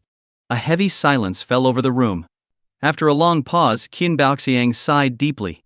"Whether it was worth it or not doesn't matter anymore. Life is about realizing your own ideas, and at least I achieved my goals. Isn't that what matters?" Hu Yan nodded. "That's true. But do you have any regrets?" "I'm not sure. Honestly, I don't know whether to be happy or regretful," Qin Baoxiang said, staring out the window. "I once loved Xuanxuan's mother as deeply as you love her now. But as we grow older and go through so much, we learn that everything has consequences. What isn't earned rightly will eventually bring retribution." He took a sip of tea before continuing. "I tried many ways to resolve things, but nothing worked. Eventually, I decided to bear all the consequences myself." Hu Yan remained silent. In those days, starting from nothing without getting your hands dirty was nearly impossible, but Qin Baoxiang and his peers had paid a particularly heavy price. "So you decided to eliminate your former partners, and even sabotage yourself, making them suspicious of each other and preventing them from uniting against you. Is that right?" Qin Baoxiang studied Hu Yan for a long time before nodding. "Yes, you're the smartest young man I've ever met. No, there are few people in my generation who could surpass you. It's incredible how much you can see, given your background. I hope you truly understand." Hu Yan understood the implication. "Don't worry, I'll never do what you did. But one thing puzzles me. Given that you orchestrated all this, why couldn't you fix the ailments that plagued you? Why wait until I came along to help?" Qin Baoxiang replied, "Because the timing wasn't right. I couldn't stop the act, and over time, those ailments became difficult to treat. I'm truly grateful to you, Hu Yan. You didn't just heal me, you cured the disease within Tianhai as well." Hu Yan smiled. "We're family now. No need for thanks. It's fate that brought us together." Qin Baoxiang nodded. "Yes, fate indeed. I've done all I can. Now, everything depends on Qin Zheng. I don't worry about Xuanxuan, she's capable. My only concern is the treachery of others, but with you around I feel at ease. It's just a shame. Don't worry. I believe that in time, Zhuang's mother will come around. Let's hope so. When they finished their conversation, dinner was ready. The family gathered around the table, appearing happy and united. Yet the strained relationship between Qin Baoxiang and Wen Lingji cast a shadow over the scene. The next day, while the administrative office was still relatively quiet, Hu Yan and Qin Zixuan went to register their company. Qin Baoxiang was right. What suited Hu Yan best was a business that was simple, low maintenance, and profitable, like a venture capital company. Hu Yan registered the company under the name Cayenne Venture Capital Company, Limited, or simply Cayenne Ventures. When Qin Zixuan asked why he chose this name, Hu Yan gave a playful answer, though the real reason was that he wanted to commemorate how everything he had today was due to his sharp eyes. However, he didn't share that detail with Qin Zixuan. Instead, he said with a smile, "The heavens opened their eyes and led me to you, so I want to remember that forever and treat you well for a lifetime." Even though Qin Zixuan could sense a bit of mischief in Hu Yan's expression, she was deeply moved by his words. "So, is that why you named the jade shop Cayenne as well?" she asked. Like many smart women who fall in love, Qin Zixuan found herself becoming a bit more naive. In her heart, everything Hu Yan did must somehow be related to her. Hu Yan, of course, wasn't about to complicate things. "Exactly. Didn't you think of that when I first told you?" Qin Zixuan didn't confirm whether she had thought of it or not. Instead, she just held onto Hu Yan's arm. As they walked out of the office, she looked up at the clear blue sky and asked, "Do you think there really are gods in this world?" Hu Yan smiled and said, "Maybe. I believe there are," Qin Zixuan said with certainty. "Otherwise, how could there be someone as smart as you, who knows so many things that others could spend a lifetime trying to master?" She glanced at Hu Yan proudly and added, "Actually, I had the same thought about our company's name. I wanted to call it something that would express my gratitude to the heavens for bringing you into my life, but I couldn't come up with anything. Then I remembered your jade shop, Cayenne, and thought it was perfect. I was just about to ask your opinion when..." Qin Zixuan looked at Hu Yan with bright eyes. "Now I'm starting to think you can read my mind. Come on, confess, did you secretly peek into my thoughts?" Hu Yan shook his head. "No, even if there were such a thing as mind reading, I wouldn't want to learn it." "Why not? I think it would be fun," Qin Zixuan said, curious. Hu Yan chuckled. "Think about it. If I could read your mind just by looking at you, at first you might find it exciting. But over time the surprise of being understood would fade. Eventually you'd stop sharing your thoughts, thinking that I already know them anyway, and what would happen then?" Qin Zixuan shivered. "You're right, don't ever learn that kind of thing." Hu Yan laughed heartily. "Don't worry, I won't waste time on something so trivial. If I'm going to learn something, it'll be something practical." Qin Zixuan nodded in agreement. She realized that everything Hu Yan had learned so far was incredibly useful. Whether it was his various skills or his sharp instincts, they all served him well. His keen eye alone was enough to make him stand out in the world. This was why Qin Zixuan was willing to give up her inheritance at Tianhai to start a business with Hu Yan. The reasoning was simple, and even Qin Baoxiang had thought of it. Continuing as they were would only waste Hu Yan's potential. He was too tied up with trivial matters to focus on investments, which was where his true talent lay. With Hu Yan's sharp eye for opportunities, all he needed to do was identify high-potential investments and act on them. Why bother with the day-to-day grind of running a business when he could achieve so much more by investing wisely? Of course, building up enough capital to make those investments was crucial. Without that, there would be nothing to invest. From that day on, Qin Zixuan's job was to gather information and find investment opportunities. Hu Yan's role was simply to evaluate the best returns and make the call. That day, after registering the company, Hu Yan also consolidated his previous ventures under the new name, branding everything with the Cayenne name. Both of them were filled with excitement and anticipation for the future. But before they could fully indulge in their plans, Qin Ru called. "Mr. Hu, we've encountered a problem at the pharmaceutical factory. We need you to come and handle it personally." Qin Ru, who was not only the general manager of the Qiang Jade shop but also the acting plant manager of the pharmaceutical factory, sounded urgent. "All right, I'll be there right away." Hu Yan and Qin Zixuan drove to the pharmaceutical factory. After Hu Yan acquired the factory from Lu Lekun, he had made some changes, starting with restructuring the management team and removing loyalists to the Li family. Naturally, many key technical staff also left, possibly thinking that without them, Hu Yan would struggle. However, as a master in traditional Chinese medicine, Hu Yan had access to countless ancient remedies. With a wealth of lost medical knowledge, he wasn't worried about the technical side of things. As long as Qin Ru implemented his strategies effectively, the factory would thrive. When they arrived at the factory, Hu Yan learned that the problem lay in the approval of the formulas. Traditional Chinese medicine regulations prohibited any formula with more than 8 ingredients unless it had special approval. Because of the complex interactions between the herbs, the authorities were cautious about approving formulas that might be harmful if not well understood. While some over-the-counter formulas might contain more than 8 ingredients, these were exceptions approved after extensive clinical testing and historical validation. But Hu Yan's formulas were unrecorded and too intricate to pass standard approval processes. This regulatory hurdle was one of the challenges left behind by Lu Lekun. Although Hu Yan had acquired the factory, the patented formulas remained with the Li family. This meant that without new formulas, the factory could only produce generic drugs, a tough market to compete in without a strong brand or unique products. To overcome this, Hu Yan spent the morning refining his strategy.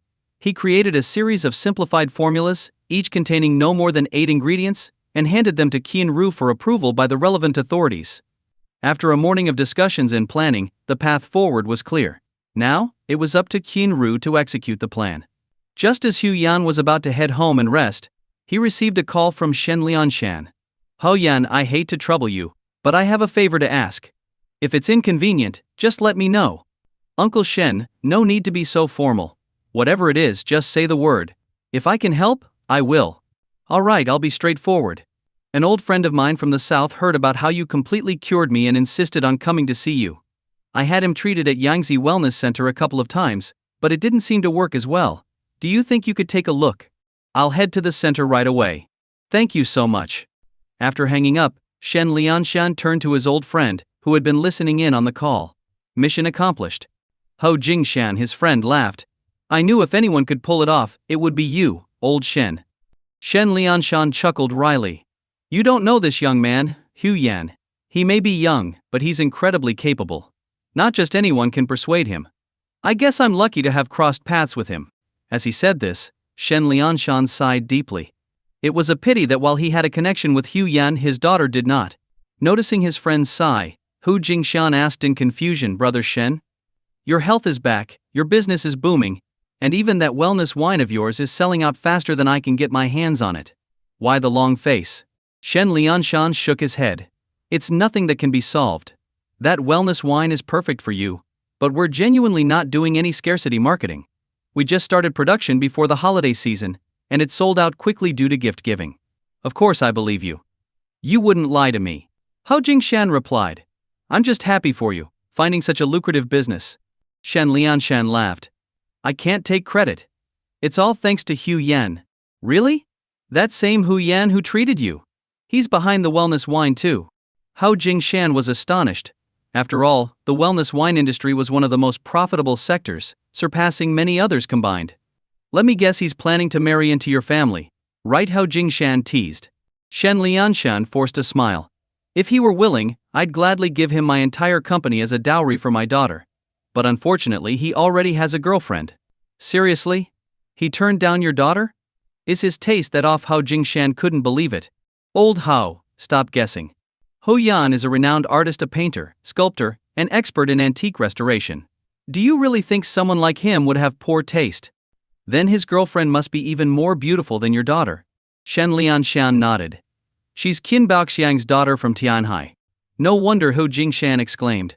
"I've heard that even Su Wangqing from the Su family came to challenge her, but ended up praising Qin Zixuan to the heavens. For a girl as proud as Su Wangqing to admit that, Qin Zixuan must be truly exceptional." "Exactly. And if you're lucky, you might see the two of them together soon." Sure enough, it wasn't long before a sleek G-Wagon pulled up in front of the wellness center. Out stepped a striking couple, drawing everyone's attention.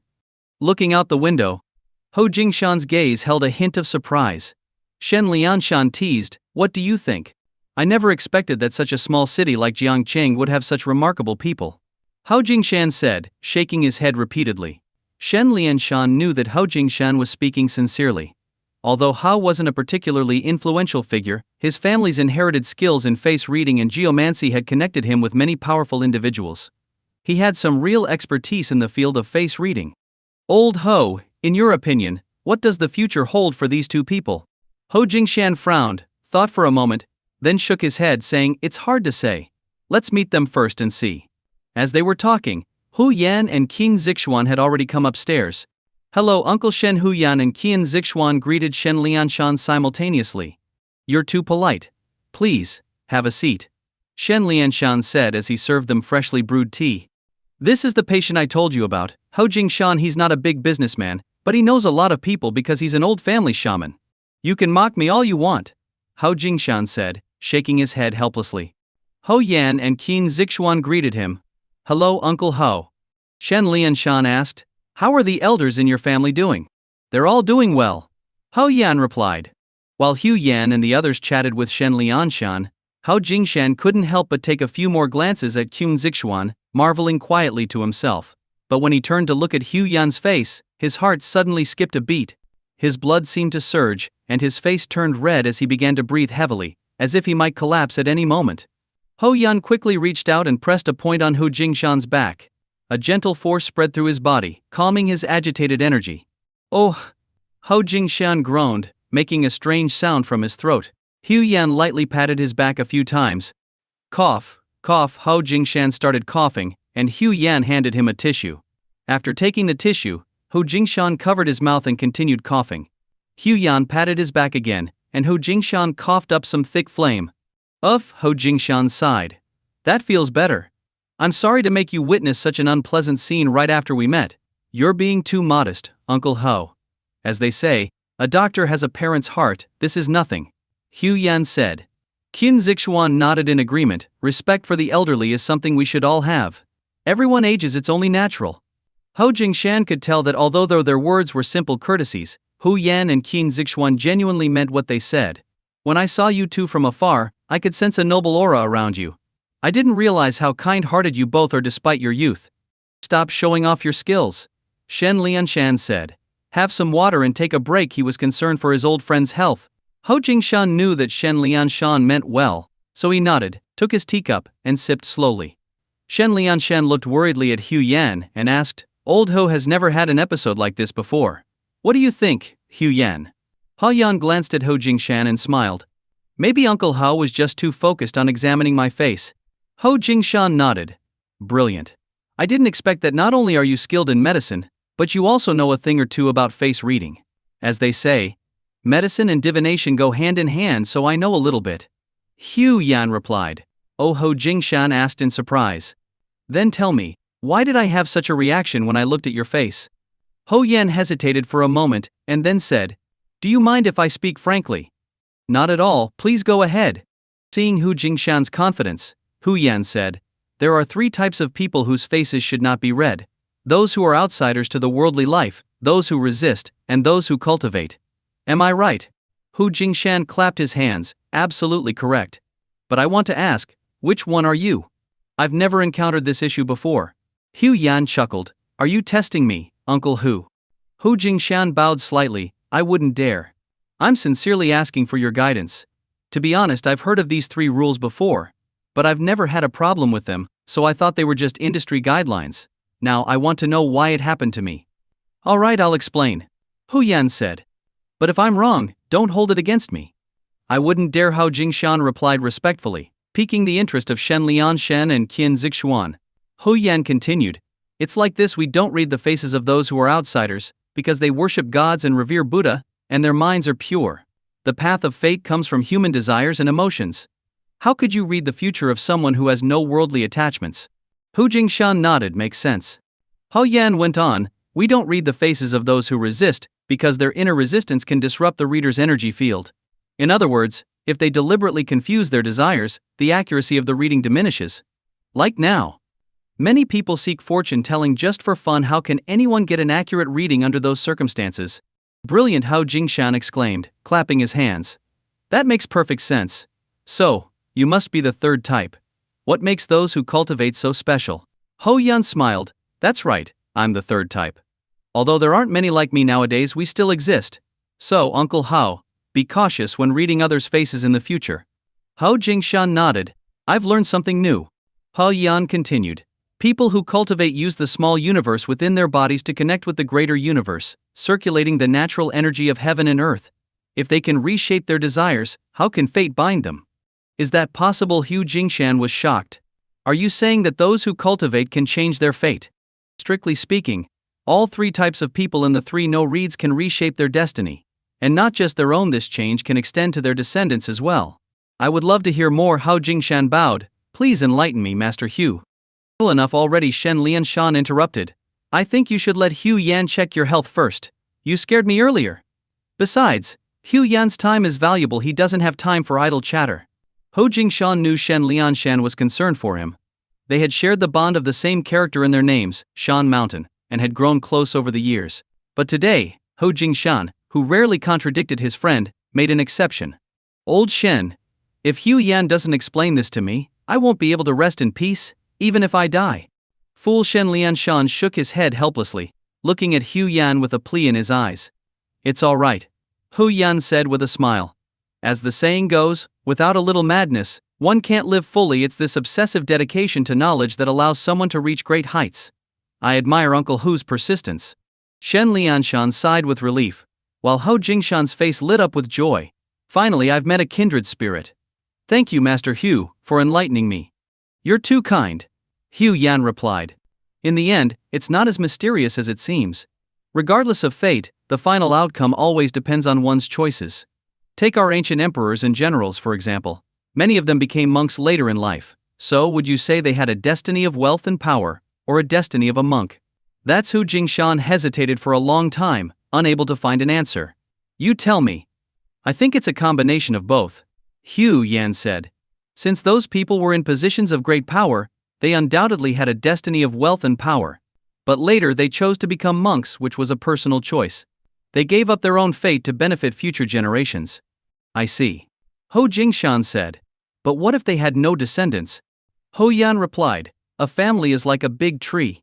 Even if there are no direct descendants, there are always collateral ones. That's the origin of the saying, one good deed can benefit future generations. Excellent, Hou Jingshan clapped. But what about those who don't believe in fate? How do they change their destiny? Those who don't believe have two choices, Hu Yan explained. If they act recklessly based on their desires, not only will their ancestral blessings diminish, but their descendants will also suffer. If they choose to follow the path of goodness, their blessings will multiply and extend to their descendants. I've learned so much today, Hou Jingshan said. But what makes cultivators so special? Hou Yan looked deeply at Hou Jingshan and said, cultivators align themselves with the natural order, and with enough positive energy they are immune to evil forces. But if they use their power for evil, both their body and fate will be destroyed. Is it really that serious? Hou Jingshan was stunned. Hou Yan smiled slightly, but there was a hint of coldness in his expression. Uncle Hou, don't you know the root cause of your illness? Honestly, I'm ashamed to say that I don't know what's wrong with me, Hou Jingshan replied, shaking his head. All right, Hou Yan said. When your family passed down these skills, didn't they teach you that a person who doesn't cultivate shouldn't be a face reader? Hou Jingshan was startled. Yes, that was part of our family rules. But during a difficult time, our family's cultivation methods were lost. So, Hou Yan looked at him intently and said, are you sure they were completely lost? If that were the case, how did you see the noble aura surrounding me and old kin? Sweat began to form on Hou Jingshan's forehead. That's a family secret. Is it the art of QI observation? Hu Yan asked. And with that you secretly observed others? Didn't your family rules prohibit such practices? I was just curious. Hou Jingshan stammered. No need to dwell on it, Hu Yan said. I'm just advising you that secretly reading others' fates isn't harmful as long as you don't do it for personal gain. But first, you must have strong skills. Otherwise, you'll risk being overwhelmed by the positive or negative energy of the people you observe. Hou Yan looked at Hou Jingshan and asked, has any doctor ever told you that your yin and yang are out of balance? This Hou Jingshan hesitated, then asked, do you have a way to treat it? Of course there's a way, Hu Yan said. But are you willing to pay the price? Hou Jingshan fell silent. When Hu Yan touched Hou Jingshan, he suddenly glimpsed scenes from Hou Jingshan's entire life. This was a sign that Hu Yan's eyes had once again evolved. Now, Hou Jingshan understood what Hu Yan had been talking about. In this world driven by material desires, many professions have crossed ethical lines for profit, and face readers were no exception. However, for someone who studies and predicts karma, dancing on the edge of it comes with a heavy price. After a long silence, Hou Jingshan finally asked, is there no other way? There is. Hu Yan smiled. The 3 solutions I mentioned earlier, those are also ways to resolve this. If you can achieve any of them. Becoming a monk, I think I can do that. Hou Jingshan said, relieved. Hou Yan shook his head. Actually, that's the hardest option. Your skills are inherited from your ancestors. Haven't you noticed that even many monks and Taoists haven't escaped the bounds of fate? Hou Jingshan had wanted to ask about this before, but he had been too concerned with his own situation and had forgotten. Now that Hou Yan brought it up, he naturally asked, why is that? Because becoming a monk doesn't necessarily mean one is free of desires. Hou Yan replied coldly. Are you saying that to truly become a monk, one must be free of all desires? And if not completely free, then at least successful in cultivation? Is that what you mean? What else? Hou Yan seemed a bit impatient. Seeing the tension between his old friend and Hou Yan, Shen Lianshan quickly intervened. Hou Yan, my old friend here has a good heart. He often guides those without money and never charges them. He's helped many people, otherwise I wouldn't have vouched for him. Hou Yan chuckled. Uncle Shen, you might not know his other side. Think about it, how much money can you get from someone without any? On the other hand, a small move with a wealthy person can secure a comfortable life. Hou Jingshan's face turned red at Hou Yan's words. He opened his mouth but said nothing. Really, Shen Lianshan found it hard to believe. Hou Yan, this old guy is friends with many temple abbots and Taoist priests. I believe that. Hou Yan said. When people come to him with problems, he doesn't charge them. But when they go to a temple or Taoist monastery for help, he negotiates a discount for them, doesn't he? This Shen Lianshan looked at Hou Yan, as if wondering, how do you know all this? It's simple. Hou Yan smiled. Let me give you an example. When you were sick, you came to me, and I treated you at my clinic. It didn't cost much, did it? Shen Lianshan nodded. It wasn't just treatment, you saved my life. My whole family will remember your kindness forever. Don't. Hou Yan waved his hand. I'm just giving an example, don't overthink it. Shen Lianshan nodded, signaling Hou Yan to continue. Now imagine. Hou Yan continued. If the head of Jiangning Province's hospital had arranged for me to treat you using their facilities and equipment, how much do you think that would have cost? This Shen Lianshan couldn't estimate it, and finally said, it would have been astronomical, right? Exactly. Hou Yan laughed. Now, think about the clients you referred to Uncle Hao. He didn't charge them, but he felt a little itch, didn't he? What do you think he did then? Shen Lianshan's expression changed as he looked at Hou Jingshan. Old Hou, I never expected you to be so skilled at this. A friend of mine visited you last year, mentioned my name, and you didn't charge him a dime. But then he went to a temple and spent tens of thousands to resolve some grievance. So, this is how it works? As your friend of over 10 years, how much did you make? Hou Jingshan's face flushed with shame, and he kept his head down, saying nothing. You don't have to tell me. Hou Yan said. Usually it's a 40-60 split, but if the benefactor spends more, you as the intermediary get a larger share, at least 60%, right? Shen Lianshan pointed at Hou Jingshan and demanded, is that how it is? Hou Yan intervened. Uncle Shen, don't get too worked up. Everyone has their own way. There's no need to be surprised. After all, life is full of hidden traps. Shen Lianshan sighed. No wonder I've heard that temple leases can cost millions. Is this how the money is made? That's just one part of it. Hou Jingshan sighed deeply. There are many other tricks too. It's better not to mention them. Once you're in this business, it's hard to choose any other way, given how things are today. But society is shaped by people. You still have the right to choose, don't you? Hou Yan asked. Hou Jingshan remained silent. I know you're not convinced. Hou Yan said. All right then, as they say, you take someone's money to solve their problems. But did you really solve them? I don't know. Hou Jingshan replied. Everyone does it this way, so I followed suit. Whether it actually works, I honestly don't know. You do know. Hou Yan said. You know that what you're doing is just selling people peace of mind while letting them throw away their hard-earned money. Hou Jingshan fell silent again. Shen Lianshan asked, Hou Yan, are you saying there aren't any good temples or Taoist monasteries left in this world? There are still good Taoist monasteries, but good temples are rare. Hou Yan explained. True monks and Taoists are self-sufficient and don't get involved in worldly affairs. How could they accept money from others? And besides, if money could bribe gods and Buddhas, then wouldn't the wealthy be able to do whatever they want? Are gods and Buddhas that easy to deceive? It's best to avoid places with donation boxes. Shen Lianshan nodded in agreement. After chatting for a bit longer, Hou Yan and Qin Zixuan got up to leave. Shen Lianshan escorted them downstairs, shaking his head slightly. He thought to himself, Hou Yan, I knew I was right about you. You would never compromise your principles for the sake of appearances. After they left, Shen Lianshan returned to see Ho Jingshan looking despondent, and he couldn't help but feel bad. He realized that much of the money he had spent at temples over the years had likely ended up in his old friend's pocket. Do you know how to resolve this now? He asked. Ho Jingshan nodded. I know. Actually, I already had a vague idea before. I can see that my son has a good horoscope and face, yet he keeps losing money in everything he does. He can't hold down a job either. Every time he starts one, something goes wrong. Either he gets fired, or there's an accident. I've been thinking a lot about this, and now my hands and feet are always cold, and no medicine helps. I know it's karma. Why is this happening? Shen Lianshan asked. A gentleman loves wealth but should earn it properly. Hao Jingshan said self-mockingly. Clearly I took the wrong path. Wealth drains one's health, it's true. To be honest, I used to think your illness was because you were too weak to handle wealth, and that's why you suffered. But then your illness was cured, and I came to see who could reverse such karma. Now I realize that our situations are completely different. Shen Lianshan frowned. They seem somewhat similar. He then recounted the strange event from his childhood, involving the knotweed that had formed into a human shape.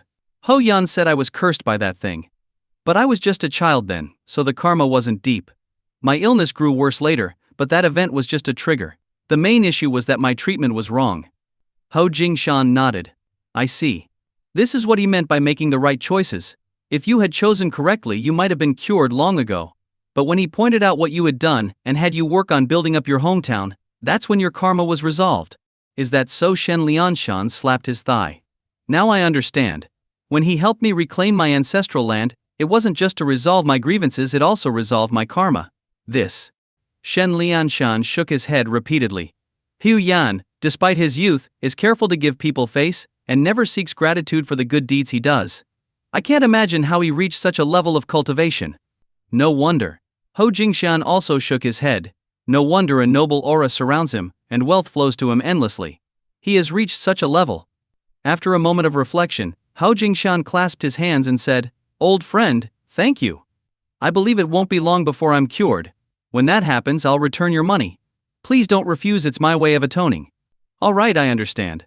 Shen Lianshan nodded as he saw Hao Jingshan off.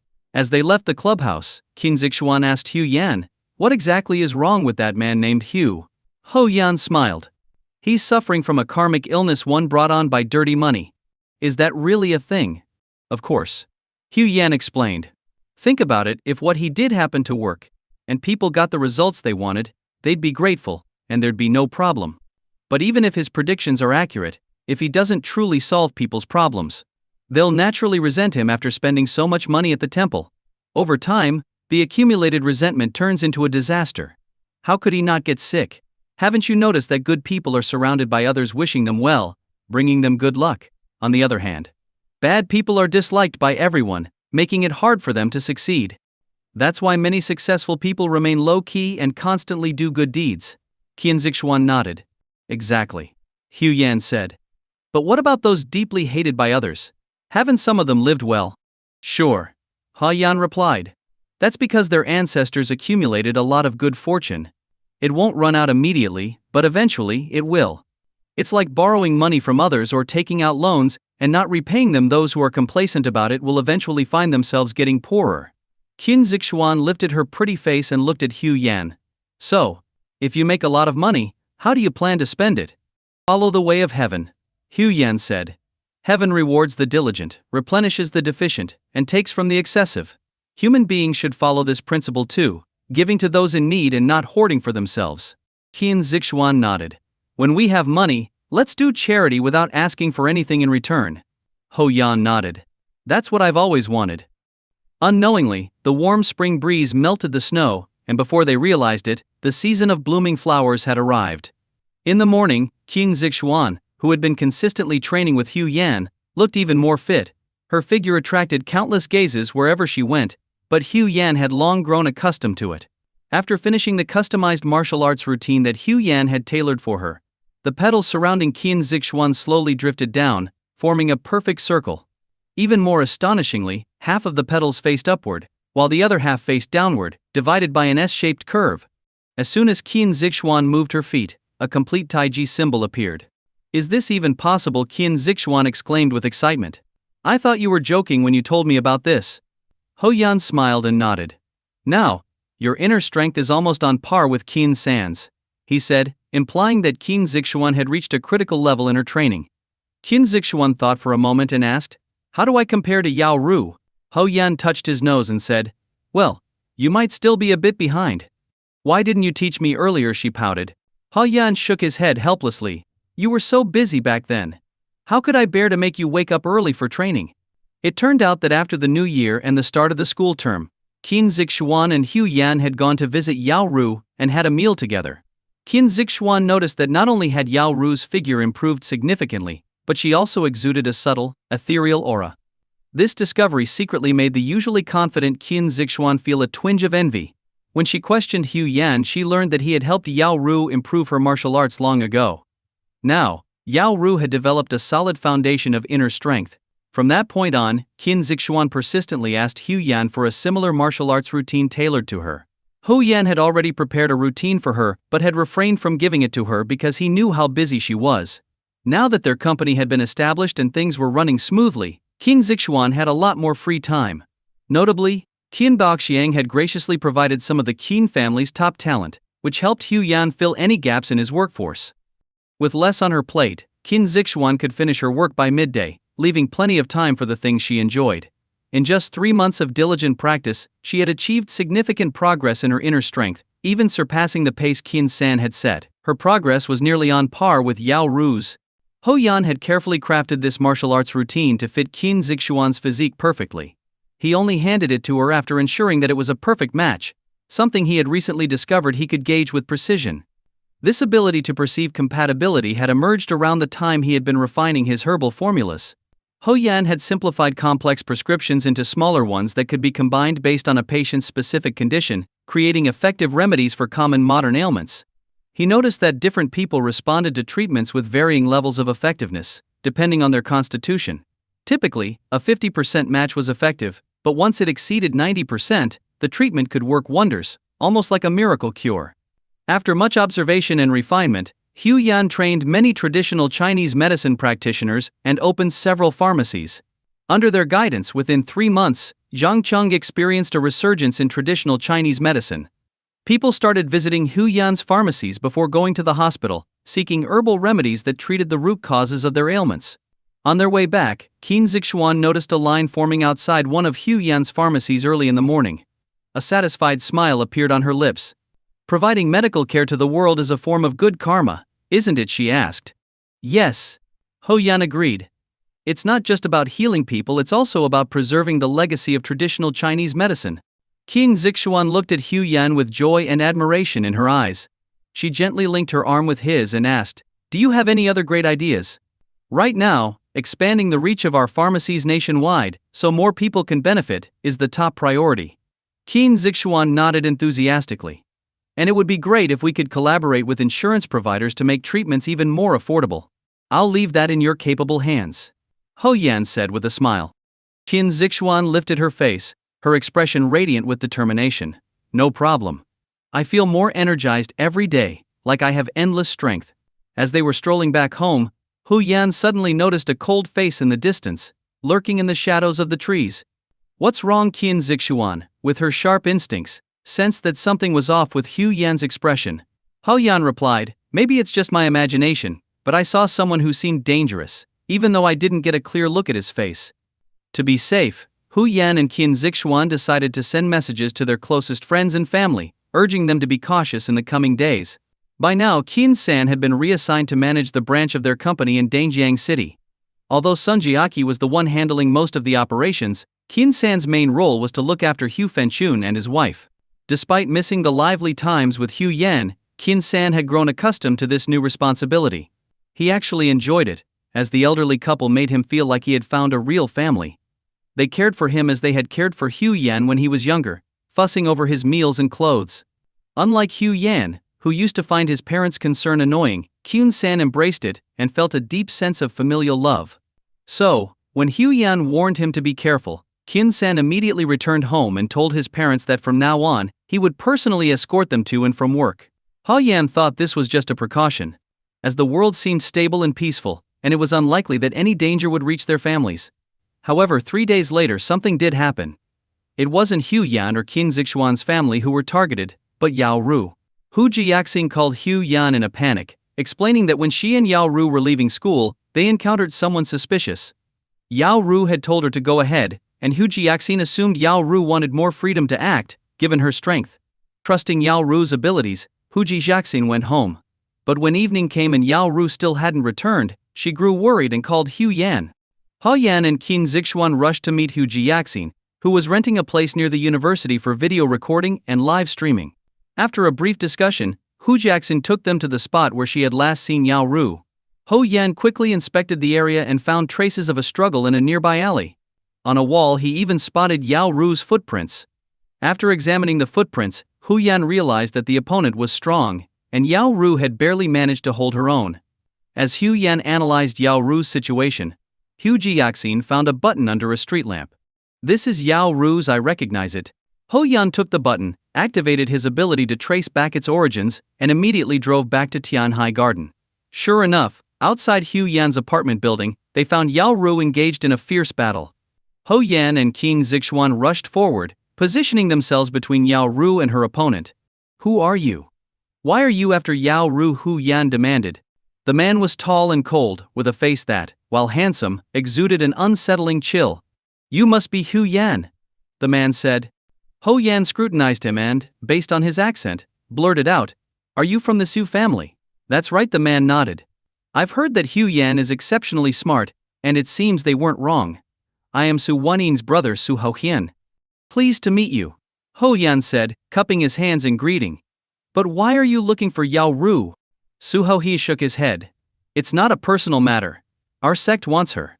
I'm impressed by her abilities in the secular world. With our sect's training, her future potential would be limitless. If you care about her, you should persuade her to come with me." Sect, Hu Yan asked. "So hidden sects really do exist?" "Yes," Su Hohi replied.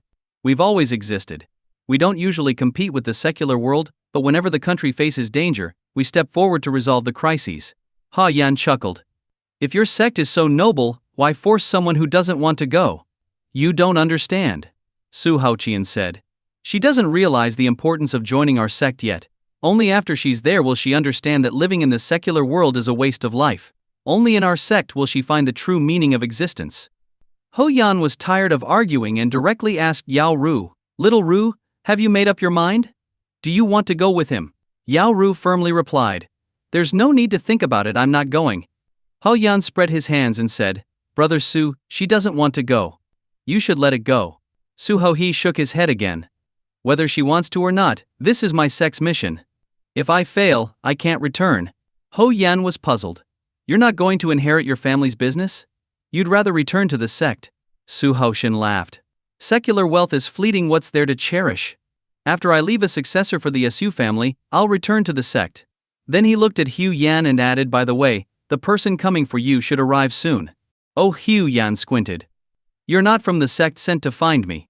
"Of course not," Su Hohiqian replied. "You dabble in too many different fields.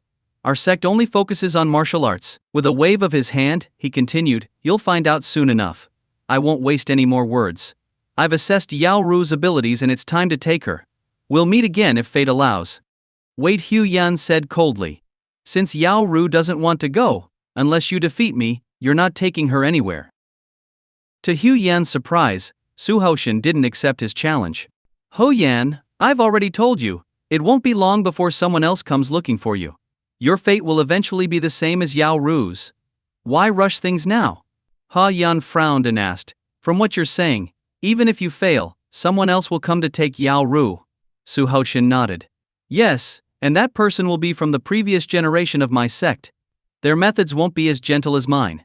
Hu Yan could tell that Su Haoqian wasn't lying, so he asked, "Then tell me, how can I ensure that Yao Ru stays here and isn't bothered by you or your sect anymore?" Su Haoqian shook his head. "It's nearly impossible. Unless she can defeat me," he said, turning to Yao Ru. "You know, you've already touched the edge of that next level. I reached that point when I was 17, but I was stuck there for 8 years, even with the countless resources provided by my sect. If you don't come with me, you'll remain stuck at this bottleneck, unable to see the wonders of the next stage. I'm not trying to force you away from your current life, I just want you to see a more extraordinary world. Hao Yan waved Yao Ru over, and she obediently came to his side. He looked at Su Hao Hian and said, I understand your point. You believe that taking Yao Ru would prevent her talents from being wasted in the mundane world. But if Yao Ru surpasses you, it proves that what your sect offers, she or those around her can achieve as well. In that case, her talents wouldn't be wasted, right? Su Hao Shin nodded. Exactly. You're very clever. That's precisely what I mean. Hu Yan chuckled. You could have just said that up front instead of beating around the bush. With that, Hu Yan took a pill from his pocket, peeled off the wax seal, and handed it to Yao Ru. Little Ru, take this. I've noticed you've hit a bottleneck.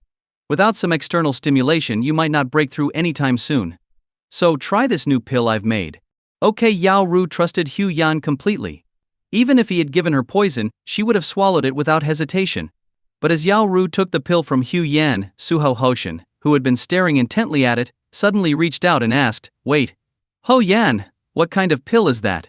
Ho Yan replied, Nothing special. Just a pill to help break through bottlenecks. Naming it was too difficult, so I just called it the breakthrough pill. Breakthrough pill? Does such a pill really exist? Su Hao Hian stared wide-eyed at the pill in Yao Ru's hand. And you managed to create a 9-pattern pill. What's so strange about that? Hu Yan responded matter-of-factly. When I first started making pills, they had 3 patterns. With more practice, I eventually got to 9 patterns. Is that so hard? Su Hao Hian's face twitched. He thought to himself, in our sect, even the master alchemists only occasionally produce 3-pattern pills. Most of the time their pills have no patterns, or just 1 or 2. Is Hu Yan just boasting? But the 9-pattern pill was right in front of him. Even if Hu Yan was exaggerating, it still meant that he could occasionally produce such pills, which was already astonishing. Su Hoshin had taken countless 1- and 2-pattern breakthrough pills to barely manage his breakthrough. He had heard that with a 9-pattern pill, one might need only 3 to succeed. Whether Hu Yan's pill was real or not would be revealed once Yao Ru took it. Yao Ru, go ahead and take it. I'll wait right here. Seeing no further objections, Yao Ru placed the pill in her mouth. As she gently chewed it, a warm, fragrant stream of energy flowed into her stomach. It exploded like a burst of energy, spreading throughout her body with each breath. While Yao Ru immersed herself in the indescribable feeling of comfort, the others could sense her energy rapidly rising. The air around her began swirling, and petals that had been falling gracefully now circled her like snowflakes in winter, highlighting her ethereal aura as if she were about to transcend into a higher realm. This even Su Hao Shin was stunned, unable to close his mouth, while Qin Zixuan looked on with envy. Ho Yan Qin Zixuan put her hands on her hips. Why didn't you give me something this good? Hu Yan, feeling wronged, explained, You're not quite ready yet. Right now Yao Ru has just barely touched that level, and she's still a bit short. But the 9-pattern pill can help fill that gap. As they spoke, Yao Ru suddenly trembled. The petals around her scattered like arrows. Su Hoshin, sensing danger, quickly waved his hands, dispersing the petals. But when he stopped, he noticed Hu Yan standing calmly in front of Qin Zixuan with one hand raised, gathering the scattered petals into a small ball in his palm.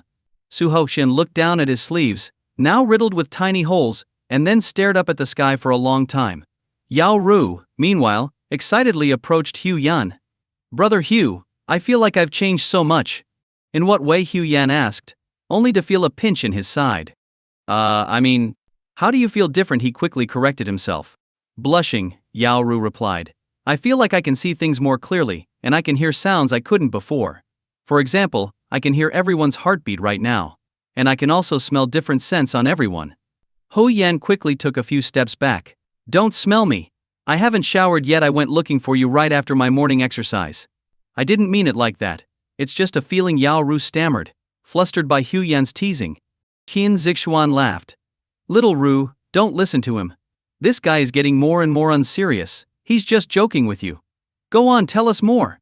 Okay, Yao Ru nodded and continued. I feel like my body is much lighter, and all my senses are sharper. As Yao Ru described her changes, Su Hao Hoshin grew more and more shocked. Even when breaking through the barrier of ordinary martial arts, everyone's experience varied.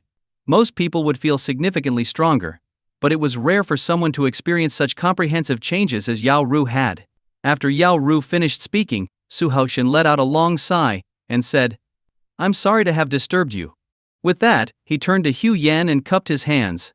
Farewell. Wait, Hu Yan called out. Brother Su, you mentioned that someone else would come looking for me.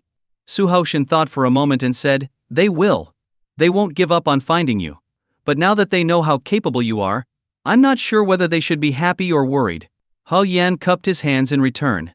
"Brother Su, could I have a word with you in private?" Su Haoshan nodded, and the two of them moved to a corner to talk. "Brother Su, forgive me for asking, but could you explain what your sect is? What exactly are they like?"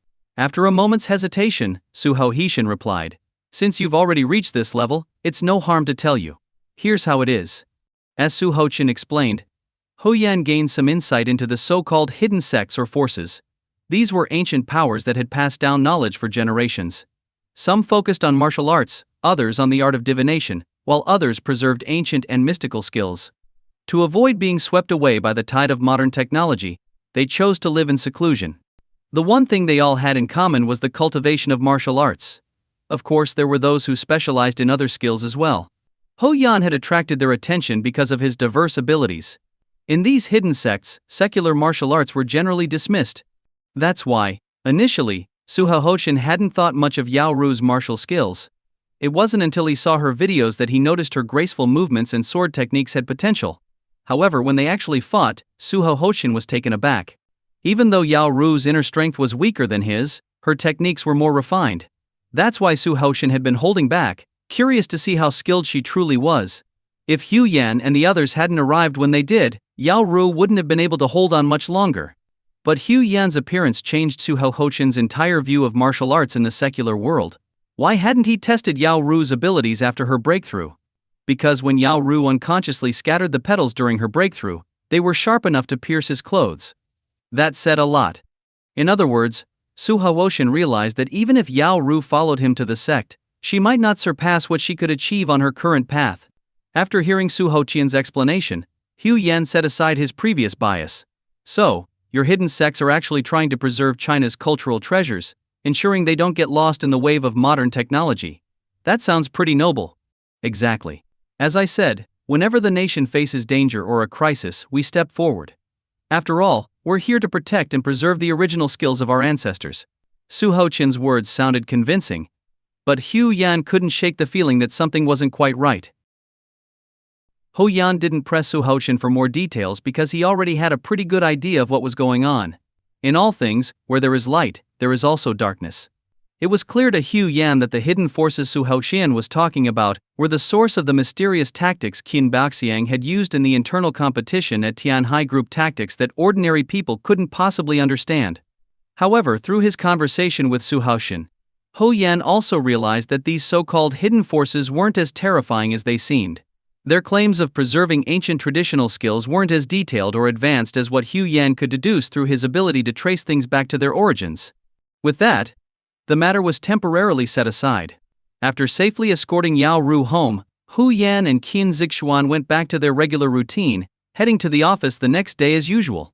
The Tianhai pawnshop had now been renamed Cayenne Pawnshop, and the top floor, which once housed the general manager's office, had become the headquarters of the Cayenne Group.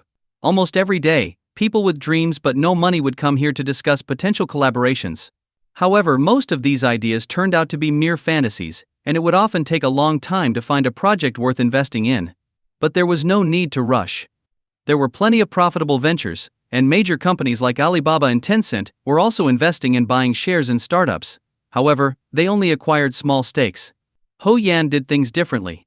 While others focused on brainstorming and strategizing, Hou Yan evaluated the feasibility and potential of each project. If something seemed worth the investment, Cayenne would take a controlling interest. This approach not only helped people realize their dreams but also ensured the highest returns on investment. Qin Zixuan managed the organization of all the proposals, sorting them into categories. Hou Yan, with just a glance, could usually determine the outcome. But he didn't want anyone, not even Qin Zixuan, to know just how extraordinary his abilities were. Therefore, Hou Yan spent his time at the company dealing with other matters, such as overseeing the operations of the Jade Procurement Company that Zhao Peng had set up in Yunnan and Guizhou.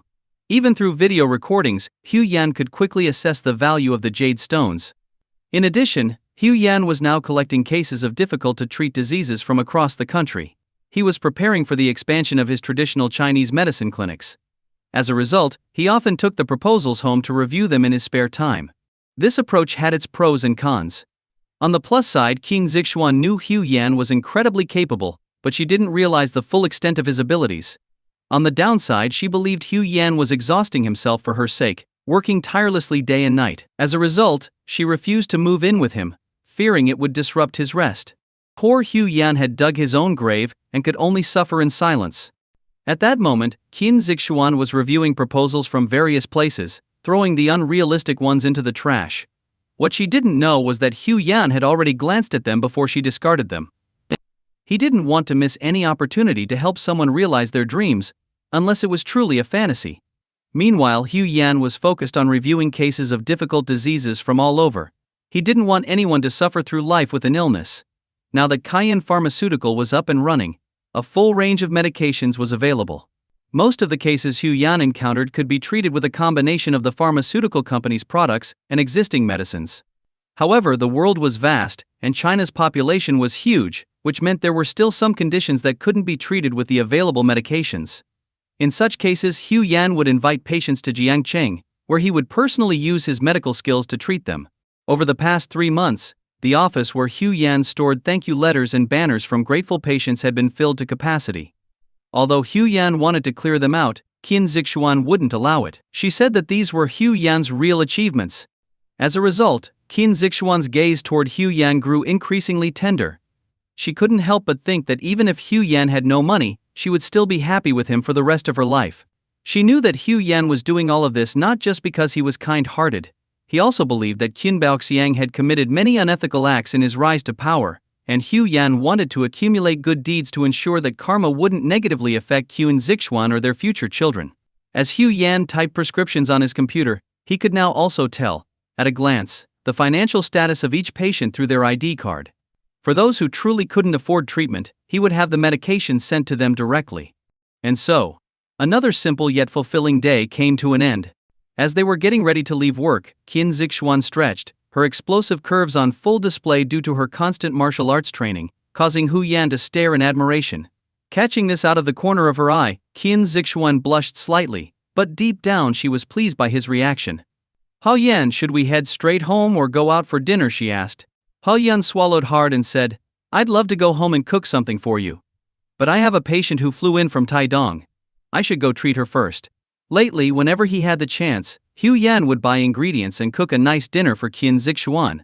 However, this only happened occasionally.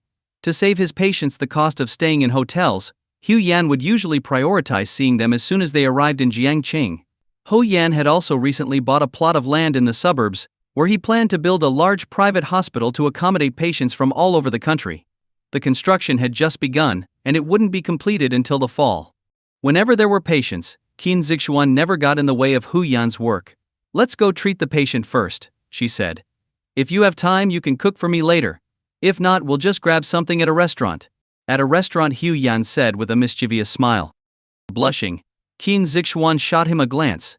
She grabbed his medical kit from the cabinet, and they headed downstairs together. It was always like this, Qin Zixuan carrying the medical kit. No matter how much Hu Yan insisted on carrying it himself, she wouldn't allow it.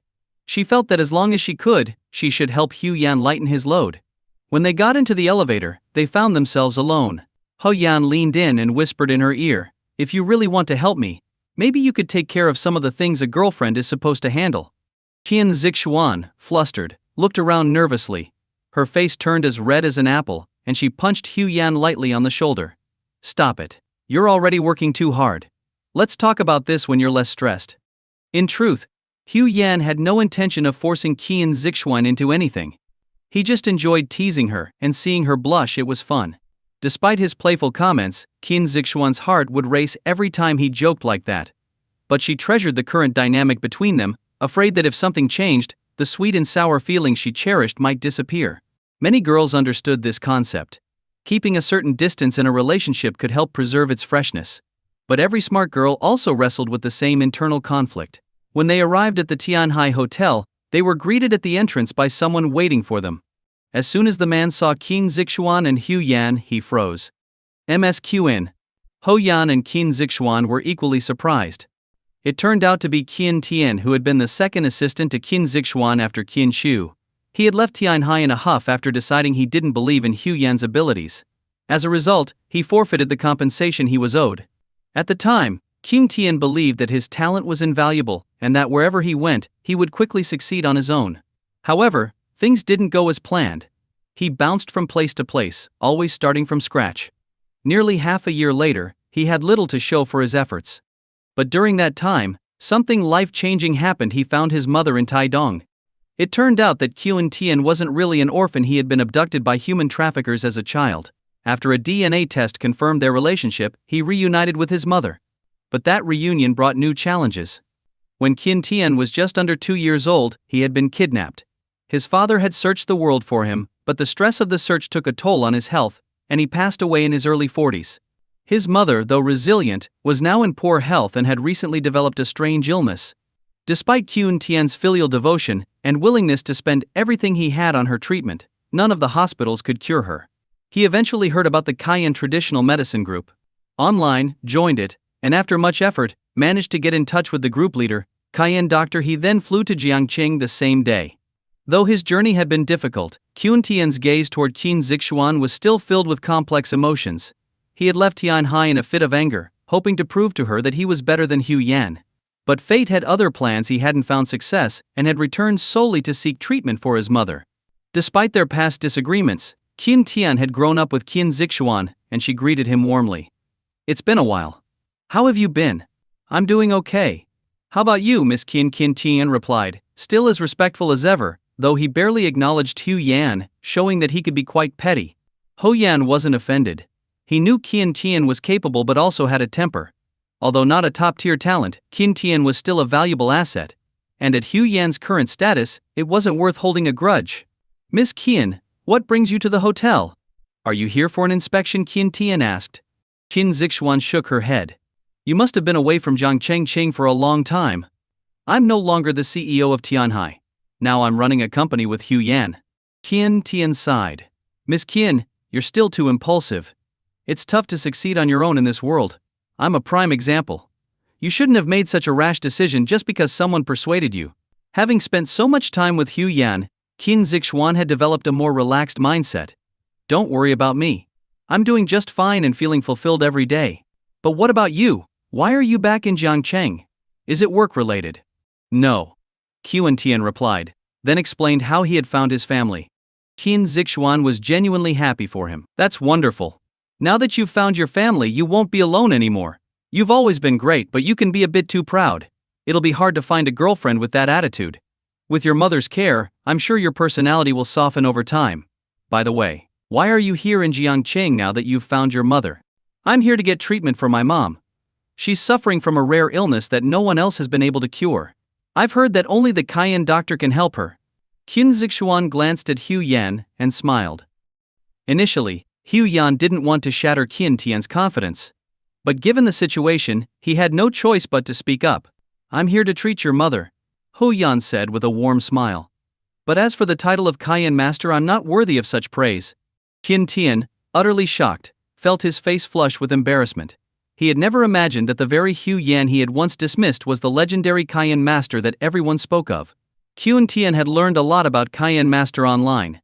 Many patients with difficult-to-treat illnesses, who had exhausted all other options, had been cured by him. Moreover, Cayenne Master often charged very little, or even nothing at all, depending on the patient's financial situation. In some cases, he even reimbursed travel expenses, and all expenses at the Tianhai Hotel were covered by him. While many people in the world want to do good deeds, very few actually manage to pull it off. Why? Because it's a dual test of both ability and finances. Some people have the ability but lack the financial resources, which means that after a while, their efforts start to look like mere showmanship. Others have the financial resources but lack the necessary skills, and poor management leads to situations where those in need end up paying while the wealthy benefit for free, causing a public outcry. Hu Yan, on the other hand, had garnered widespread support from netizens.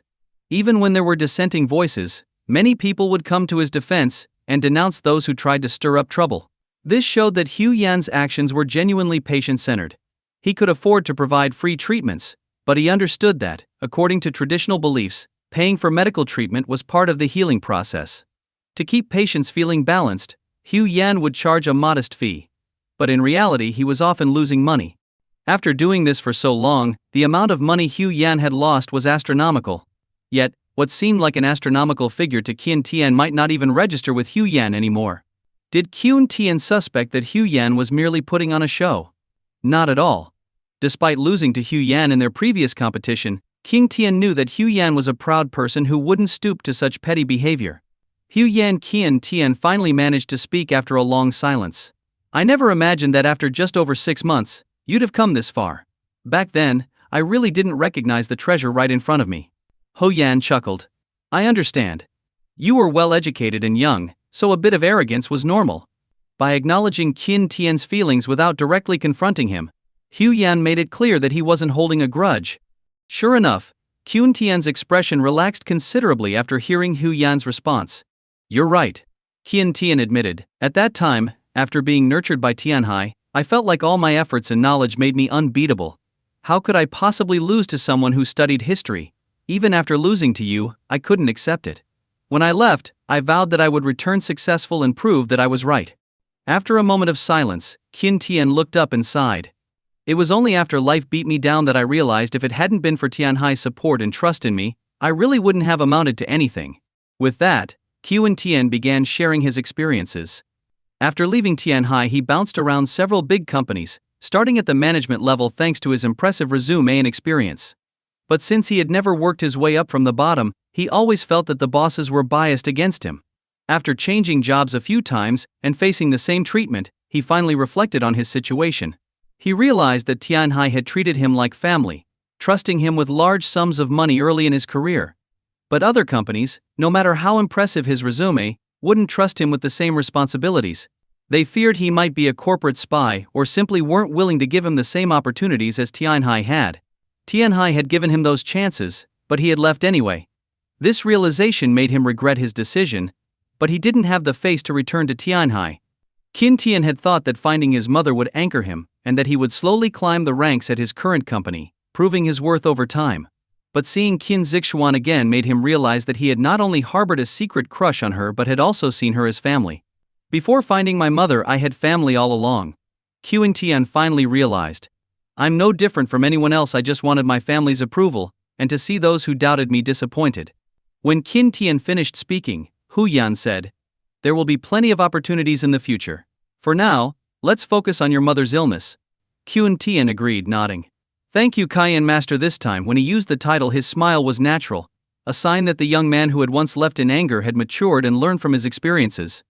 When Hu Yan examined Qin Tian's mother, he quickly confirmed what he had already suspected from the symptoms he had seen online. After all, his unique vision gave him an advantage. I believe the reason your mother's condition hasn't improved is that everyone has been treating it as elephantiasis. Hu Yan explained. Isn't it? Qin Tian asked. He had always thought his mother's illness was indeed elephantiasis. All the tests and symptoms pointed to it. Ho Yan shook his head. It does look similar, but it's not. This is a parasitic infection, but not from the typical filarial worms. Instead, it's caused by a type of filamentous worm that releases slow-acting toxins. This parasite is extremely rare in humans, which is why it was misdiagnosed. Is there a way to treat it? Qin Tian asked, worried. There is, but it will take time. I hope you're prepared for that. And considering your relationship with my family, I won't charge you any fees. I can also cover the hotel expenses. I'm just concerned this might delay your career. Ho Yan said. Qin Tian smiled wryly. At this point, what career? My earlier arrogance was nothing but a delusion. I've already calculated that in my current company, it'll take at least 3 to 5 years before I have a chance for promotion. By the time I can really stand on my own, I'll be old. Suddenly, Qin Tian looked at Qin Zixuan and asked, Miss Qin, is there any chance I can work for you again? I promise, I'm not the same immature Qin Tian I used to be. With a warm smile, Qin Zixuan extended her hand. Welcome back. Thank you. Qin Tian said, his voice catching in his throat. Once again he felt the warmth of family. It was like being a wayward child who, after running away from home, was welcomed back with open arms. As Qin Tian and Qin Zixuan talked, Ho Yan wasn't idle. He extracted some infected blood from Qin Tian's mother and introduced it to a batch of specially cultivated parasitic worms. Ho Yan had developed a unique ability to see microscopic details when he focused his vision. He watched as the parasitic worms began consuming the pathogens in the blood. At first, the process was slow, But after half an hour, the first generation of worms reproduced, creating a new generation specifically adapted to target the pathogens. As expected, the new generation of worms was faster at both consuming and reproducing. Over several cycles, Hu Yan used medication to control their numbers and ensure they wouldn't harm the human body, allowing them to reach a balance that would ultimately lead to a cure. While this process sounded simple, it would take about a week to complete. Hu Yan explained the situation to Qin Tian and then left with Qin Zixuan. Qin Tian accompanied them to the hotel lobby, where Qin Zixuan explained her current situation, though she only mentioned that they had left Tianhai and didn't elaborate on their success. Qin Tian decided to work for Qin Zixuan again. After all, Qin Baoxiang had originally assigned him to assist her, and returning to Tianhai wasn't an option now. In his mind, even if Hu Yan and Qin Zixuan had found some success, it had only been a little over 3 months. No matter what progress they had made, there would still be plenty of challenges ahead, which meant it was the perfect time for him to step in and prove his worth.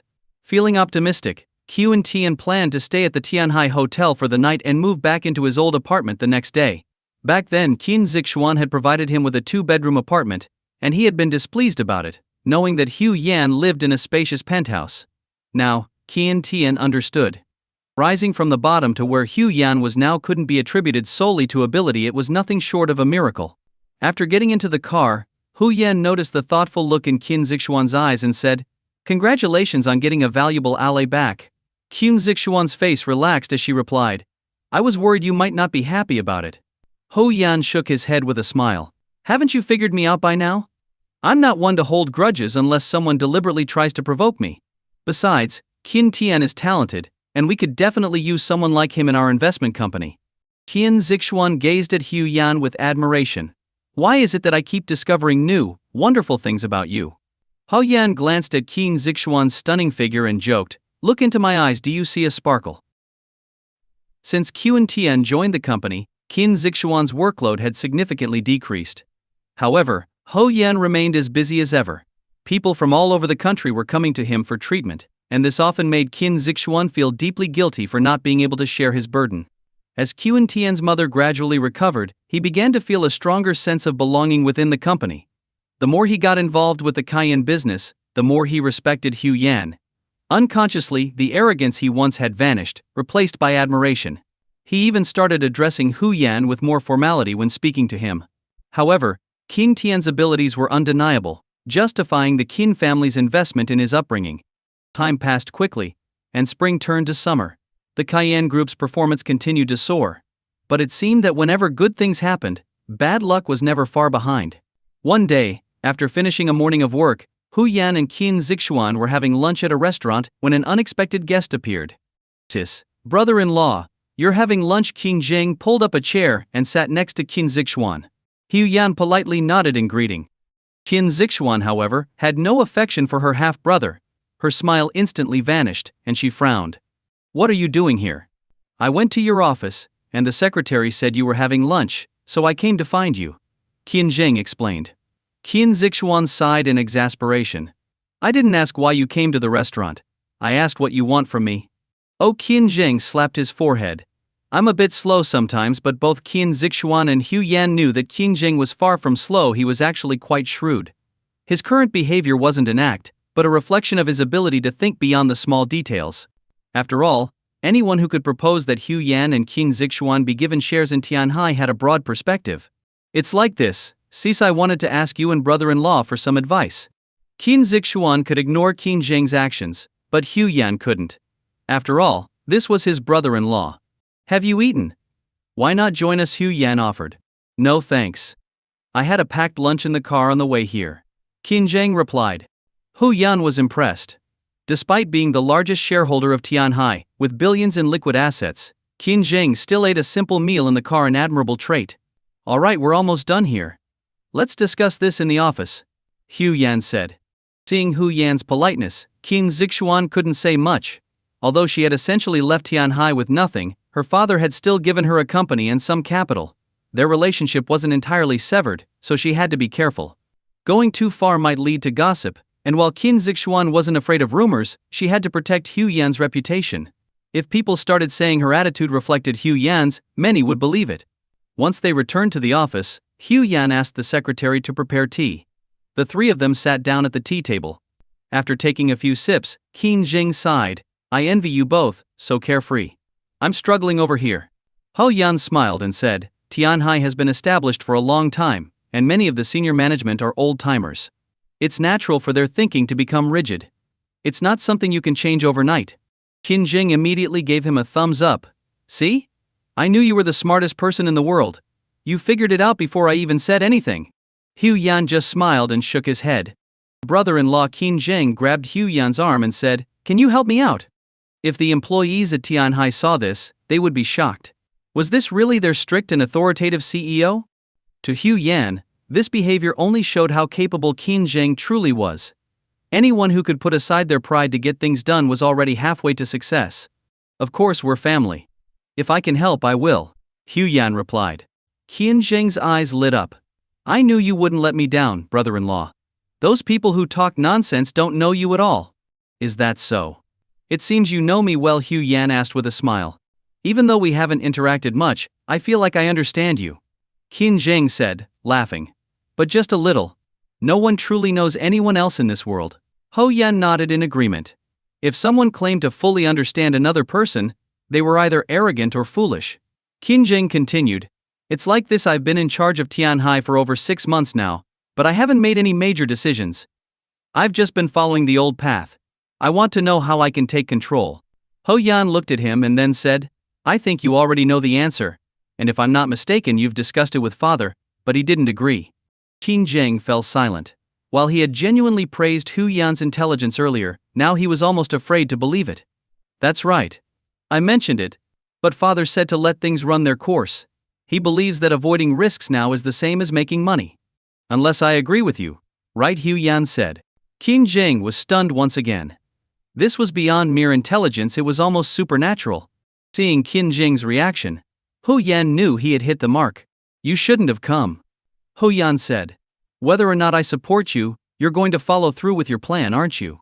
Qin Jing was silent for a long time before finally admitting, It seems I was overconfident. I don't really understand you at all, but you certainly understand me. Ho Yan just smiled and took a sip of tea without explaining further. Unwilling to give up, Qin Jing asked, So, what do you think I'll do? Logically, the current business environment is like rowing upstream. If you don't advance, you'll be pushed back. Many rigid companies will be squeezed out by others who successfully transform. So, you want to share your ideas and get my support. If I back you, father won't object, but I won't support you. And I won't give you vague answers that you can use to convince father otherwise. I'll tell him directly that I don't support you.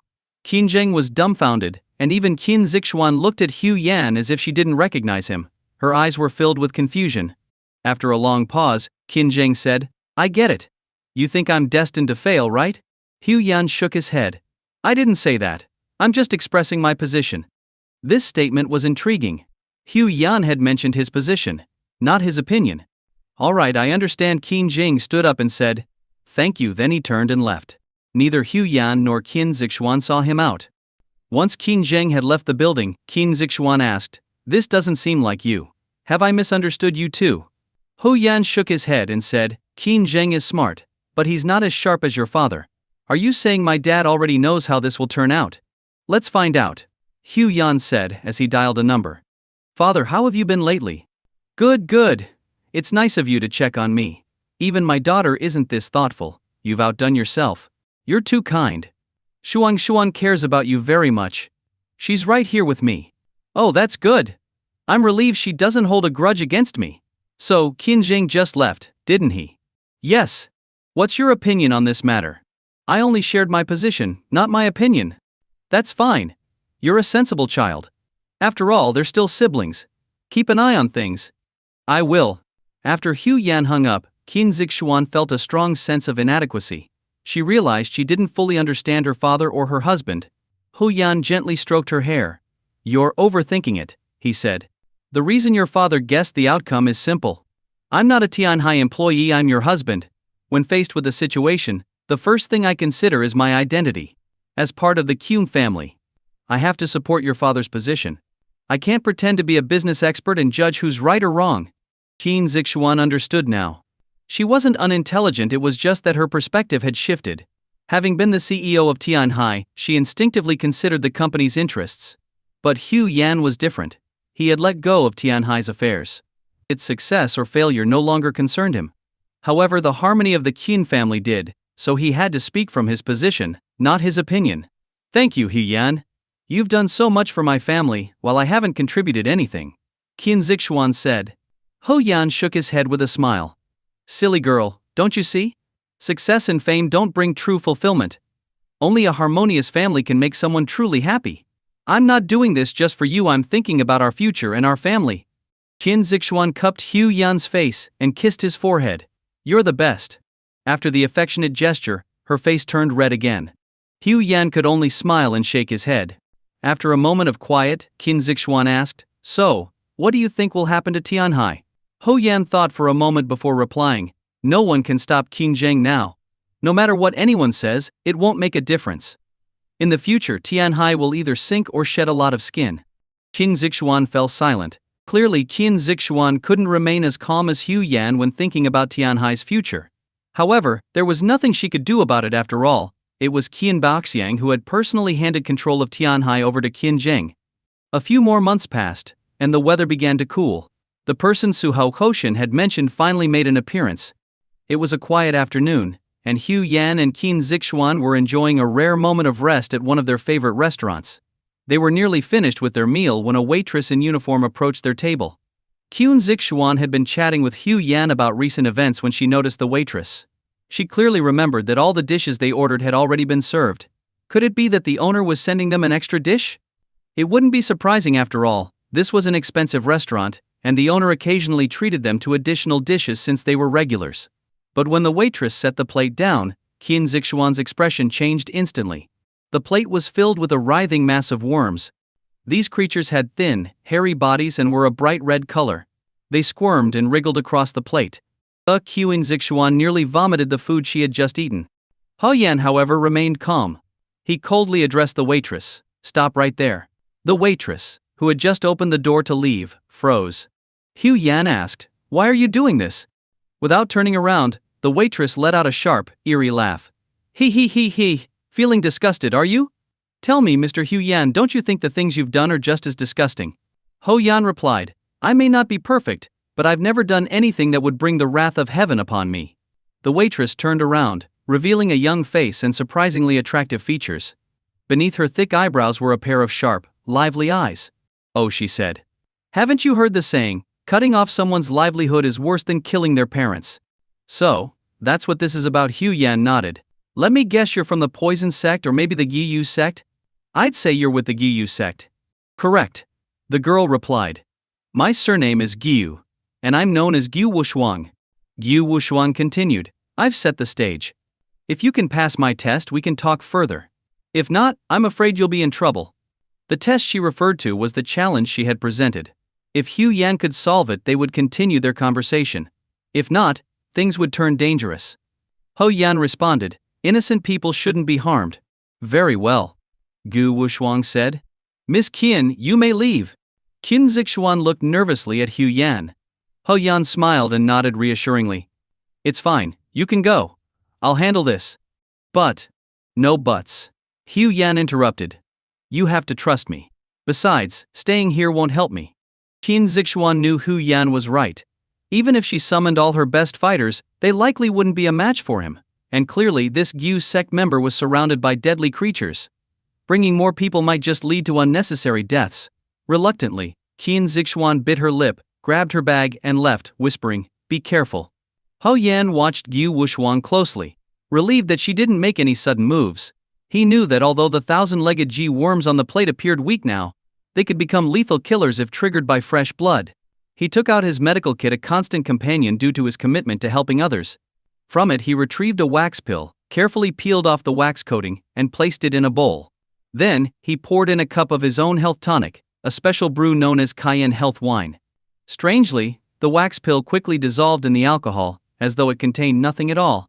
But if one looked closely, they might notice tiny ripples moving through the liquid, barely perceptible, even under a magnifying glass. Hu Yan nodded toward Giyu Wushuang. We can begin. Giyu Wushuang nodded and flicked her finger. In perfect synchronization, Hu Yan mimicked her motion, flicking his own finger. Yu Wushuang's eyes flashed with admiration, but she remained unconcerned. A drop of Yu Wushuang's blood landed on the plate, causing the thousand-legged Yu worms to thrash violently, as if dropped into boiling water. Hu Yan could see their numbers rapidly dwindling. Meanwhile, in Yu Wushuang's eyes, the yellowish health tonic in Hu Yan's bowl began to bubble as his drop of blood mixed with it. Oddly though, instead of darkening, the liquid seemed to lose its color entirely, turning transparent. To the untrained eye, this might not seem unusual, but for Yu Wushuang, it was a revelation.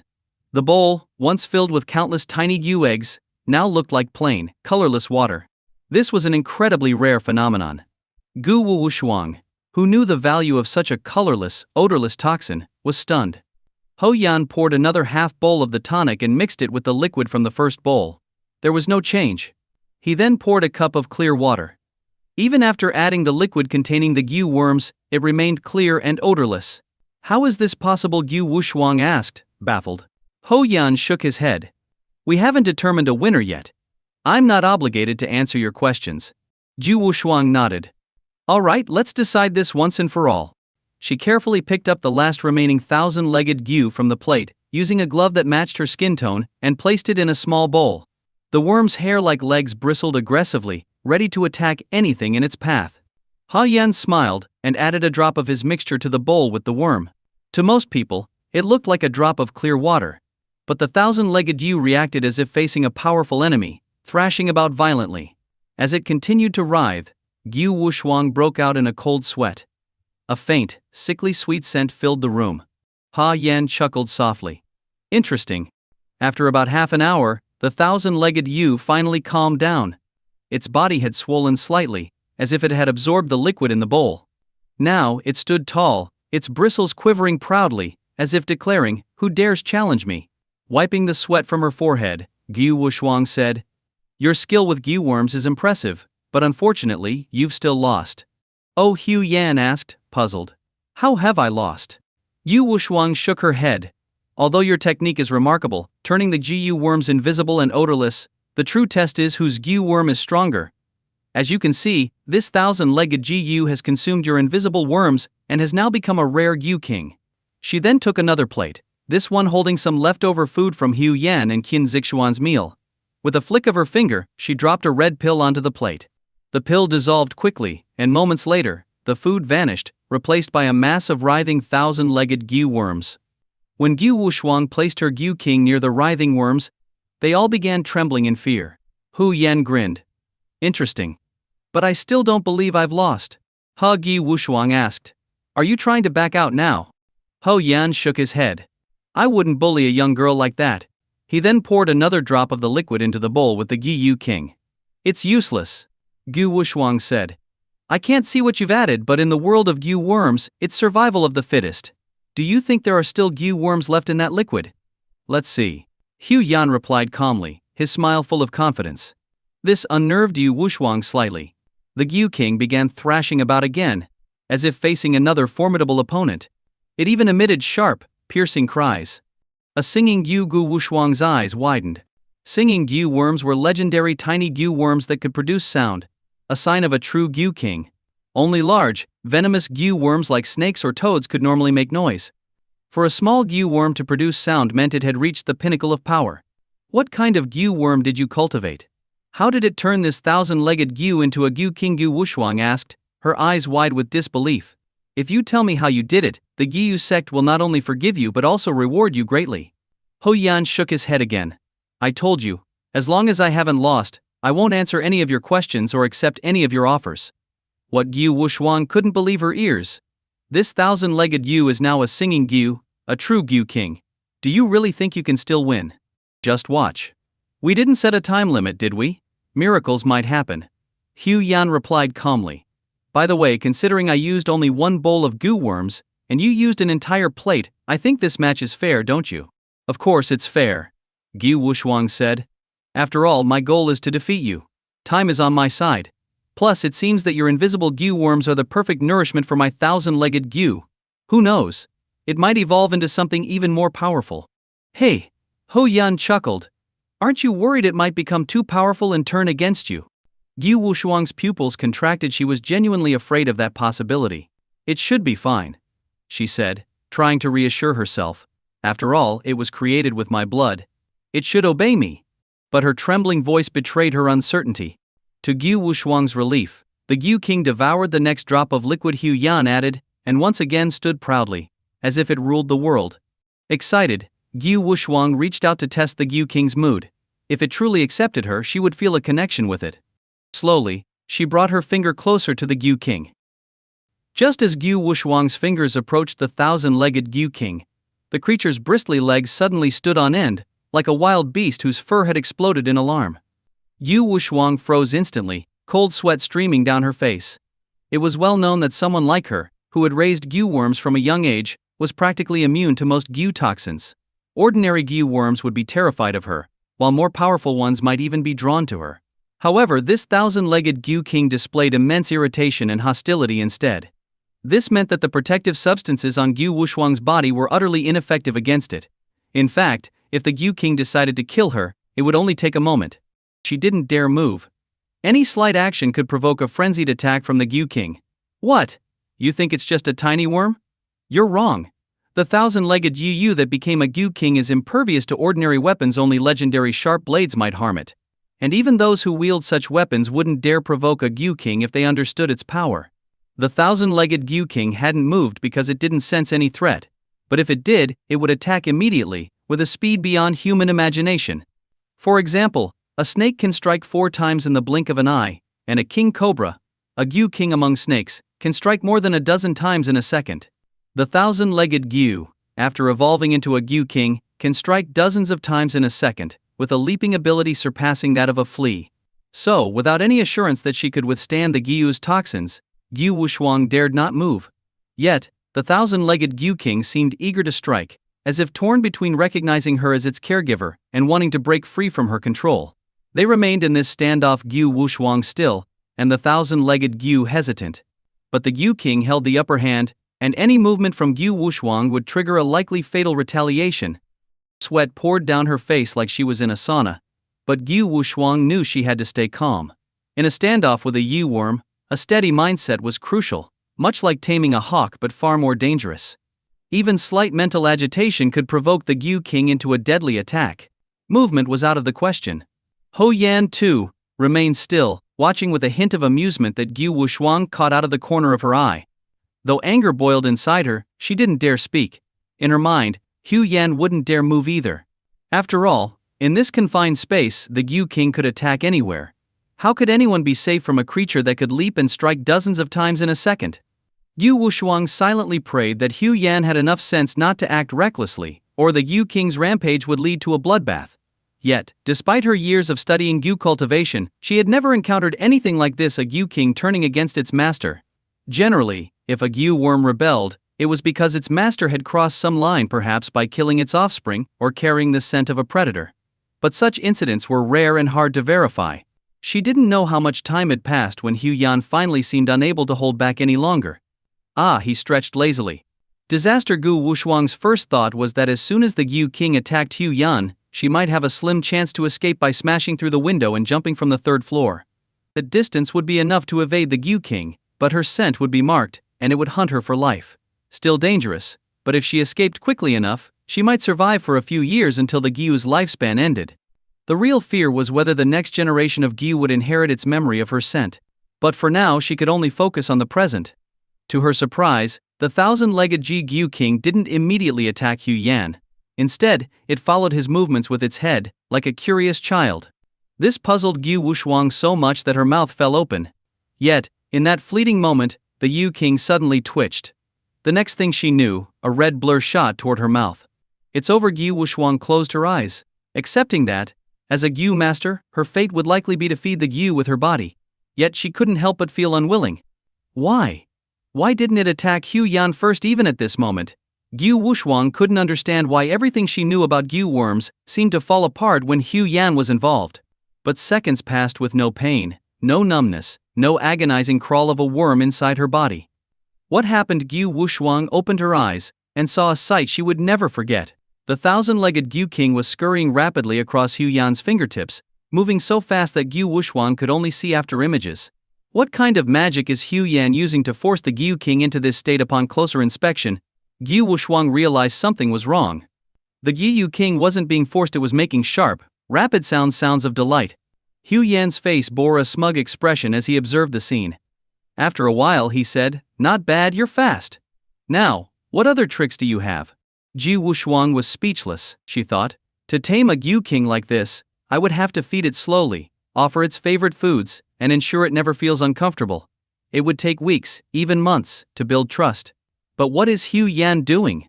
This doesn't look like raising a Gyu, it looks like he's training a dog. She couldn't help but grumble inwardly. Gyu King, you're not just a worm, you're a king. You should be proud and aloof. How could you lower yourself to please a human, and even perform tricks for him? Have you no dignity, or rather, no bug dignity? But no matter what Gyu Wushuang thought, the Gyu King continued to perform for Hu Yan as if trying to please him. It even switched to a new trick, vanishing and reappearing instantly. Gyu Wushuang widened her eyes in disbelief. Had the Gyu King evolved to the point of controlling space? Actually no. After observing for a while, Gyu Wushuang realized the truth. The Gyu King was just jumping between Hu Yan, the table, chairs and the floor so fast that it seemed to teleport. It wasn't controlling space, it was simply moving at incredible speed. If the Gyu King had truly attacked Hu Yan earlier, Gyu Wushuang would have been dead even if she had smashed through the window. The Gyu King could have killed her in a fraction of a second. No matter how fast she was, it would have been slow motion to the Gyu King. So how did she survive when the Gyu King lunged at her mouth? Gyu Wushuang considered two possibilities: either Hu Yan moved and attacked the Gyu King, causing it to change targets, or he somehow intercepted its attack. But the second scenario seemed impossible. The Gyu King was too fast for any human to catch. Besides, its bite could pierce even the toughest skin. Yet Hu Yan's hands were unscathed, so that couldn't be it. Then why did the Gyu King see Hu Yan as its master, dropping its pride to please him? Driven by curiosity, Gyu Wushuang picked up the bowl of Gyu water Hu Yan had given the Gyu King earlier. She examined it closely and finally noticed something: tiny Gyu worms were still wriggling in the water. No, not just still there, the bowl was now almost entirely filled with Gyu worms, with only a little water left. In other words, the Gyu worms seemed to have multiplied rapidly after drinking the wine, filling the entire bowl. What kind of Gyu is this? Gyu Wushuang was shocked. She had never heard of such a Gyu worm. Chirp, chirp, the thousand-legged Gyu King let out short, sharp cries, threatening sounds. Stop it, Hu Yan scolded. The Gyu King instantly turned from a fierce beast into a submissive pup, making soft, pitiful noises to appease Hu Yan. Gyu Wushuang's mouth twitched involuntarily. "I'm sorry," Hu Yan said. "But you took its food." "Just as I thought," Gyu Wushuang mused. Hu Yan wasn't showing off his Gyu worm's strength earlier, he was flattering them, of course, then referred to the Gyu King. But then Hu Yan said to the Gyu King, "Little one, you're mistaken. Those weren't your food. Although you devoured them, the eggs inside them will hatch in your stomach, and they'll burst through your body." As if to confirm his words, Gyu Wushuang noticed that the Gyu King's belly had swollen slightly. Its bright red color had also faded to a pale pink. The Gyu King whimpered in distress, as if pleading with Hu Yan for help. Hu Yan sighed, "I can't help you. I'm competing with your former master here. If I don't win, she'll never let it go. Women can be troublesome. I surrender." Gyu Wushuang realized there was no point in continuing the contest. Even though the thousand-legged Gyu King wasn't as proud or aloof as she expected, its cute and silly demeanor made her reluctant to see it die. Besides, even if Hu Yan couldn't kill the Gyu King with his Gyu worms, his ability to subdue the opponent's Gyu was already far superior. With this in mind, Gyu Wushuang admitted defeat, hoping that by surrendering, she could save the Gyu King's life. Even though it had no affection for her, she just couldn't bear to see it die. Hu Yan smiled and said, "Little one, this lady has conceded, so you don't have to die. And from now on, don't be so aggressive toward her." Surprisingly, the thousand-legged Gyu King seemed to understand Hu Yan's words. It retracted its bristly legs and traced a circle on Hu Yan's hand. Hu Yan, seemingly talking to himself, murmured, "Actually, my all-devouring Gyu is easy to manage. They are obsessed with alcohol. Just give them some liquor, and they'll come out on their own. But the challenge lies in the fact that if this thousand-legged Gyu King hadn't developed some intelligence and insisted on treating my all-devouring Gyu as food, I wouldn't have had a way to save it." As he spoke, Hu Yan picked up the empty bowl, and the thousand-legged Gyu King immediately jumped in. Hu Yan poured in some medicinal liquor, and the Gyu King obediently opened its mouth.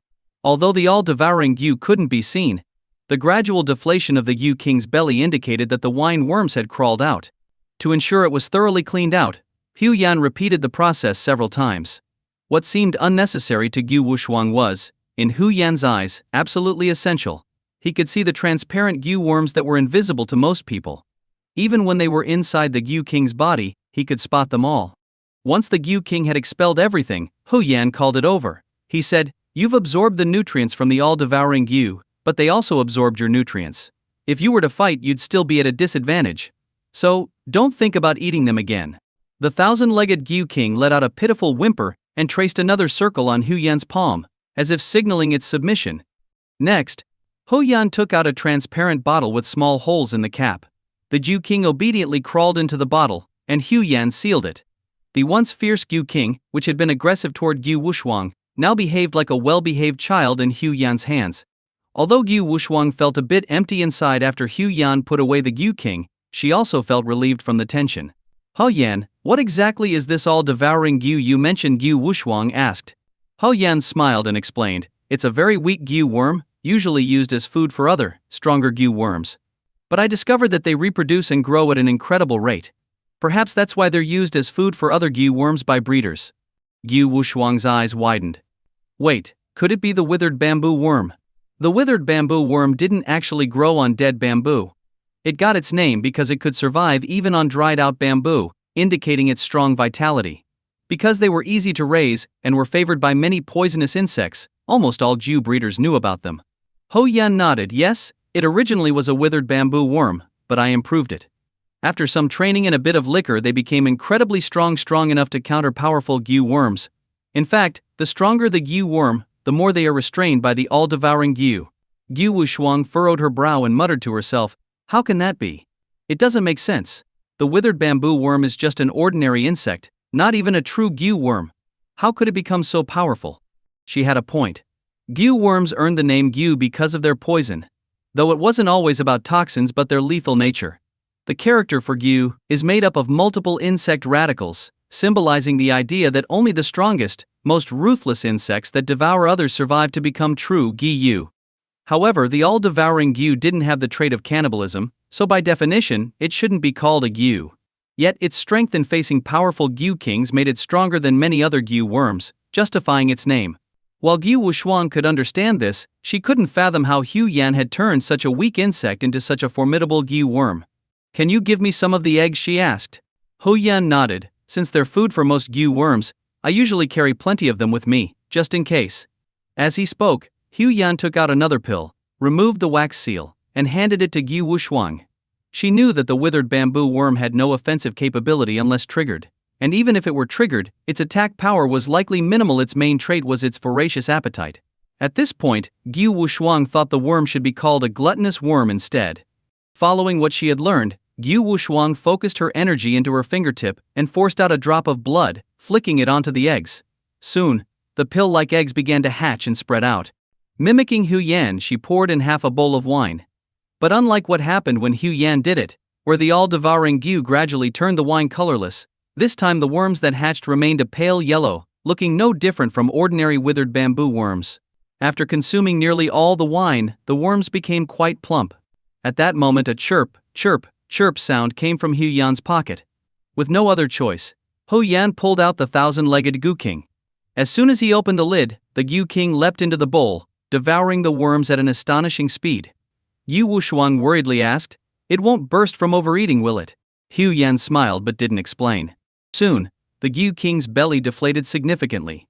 Despite its earlier bloat, its speed remained incredible. In a blink, it leaped into the trash can and left a small pile of droppings, then jumped back into the bowl. Hu Yan shook his head helplessly. "You greedy thing!" He poured half a bowl of wine, and after a few laps in the liquid, the Gu King crawled out and willingly returned to Hu Yan's bottle, where it lay still. Why? Why is this happening? Gu Wushuang was so frustrated that her mind buzzed. After spending her whole life raising Gu worms, she now felt that everything she had learned was being overturned by Hu Yan. His methods had produced a Gu worm that could overpower a Gu King, while hers had only produced its food. It was incredibly frustrating. "Don't you get it?" Hu Yan laughed. "It's all about the medium in which they're raised." "Oh, I see. Your blood," Gu Wushuang exclaimed, but then hesitated. "What's special about your blood?" Nothing. Ho Yan replied with a shake of his head. Yu Wushuang felt like she was going mad, but she had no choice. According to their agreement, she had to fulfill Hu Yan's conditions, not the other way around. What do I have to do for you to tell me the secret? Yu Wushuang asked. Ho Yan held up one finger. Just promise me one thing, and I'll tell you. Before he could finish, Yu Wushuang suddenly knelt on the ground with a thud. Master, please accept this disciple's bow. Hu Yan was stunned. What are you doing? Yu Wushuang replied matter-of-factly, in our Gyu sect, if we encounter someone stronger in raising Gyu worms, we either kill them or become their disciple. If you had lost, you'd be the one kneeling right now. No wonder. Ho Yan said. You didn't mention any stakes earlier because you figured that if I lost, you'd hold the power of life and death over me and force me to be your disciple, right? Yu Wushuang nodded guiltily. All right, Ho Yan said. If you've made up your mind, then becoming my disciple is fine. But you must swear never to use your Gyu techniques to harm anyone again. Yu Wushuang hesitated for a moment, but finally, as if resolving something within herself, she cheerfully kowtowed and called out, Master. She quickly poured a cup of tea and offered it to Hu Yan. Ho Yan took a sip, showing no concern that Yu Wushuang might have poisoned it. Watching him drink, Yu Wushuang frowned. Aren't you afraid I might poison you? Ho Yan laughed. Not at all in his current state, he didn't believe anyone could trick him anymore. Actually, using Gyu worms is better than killing someone outright. Ho Yan remarked. Yu Wushuang hadn't expected him to say that. Why, she asked, surprised by how many questions she had asked that day. Ho Yan explained, Gyu worms usually don't kill their targets immediately. They start with pain and torment. If you've made a mistake, there's still time to correct it. But if you kill someone outright, there's no chance to undo it. Besides, if someone offends you, it might be an accident. Letting them suffer a bit, and then removing the Gyu once your anger subsides, gives you more options than simply killing them. Yu Wushuang nodded. That's true, but I never thought of it that way. Ho Yan nodded slowly, realizing his guess was correct. Gyu sect wasn't exactly a righteous path. It seems your sect has done some pretty harmful things for its own gain. Ho Yan remarked. Yu Wushuang thought for a moment, then said, maybe, but this is my first mission, and it was only to bring you back. The other stuff has nothing to do with me. Ho Yan believed her. She was just a young girl, around 18 or 19.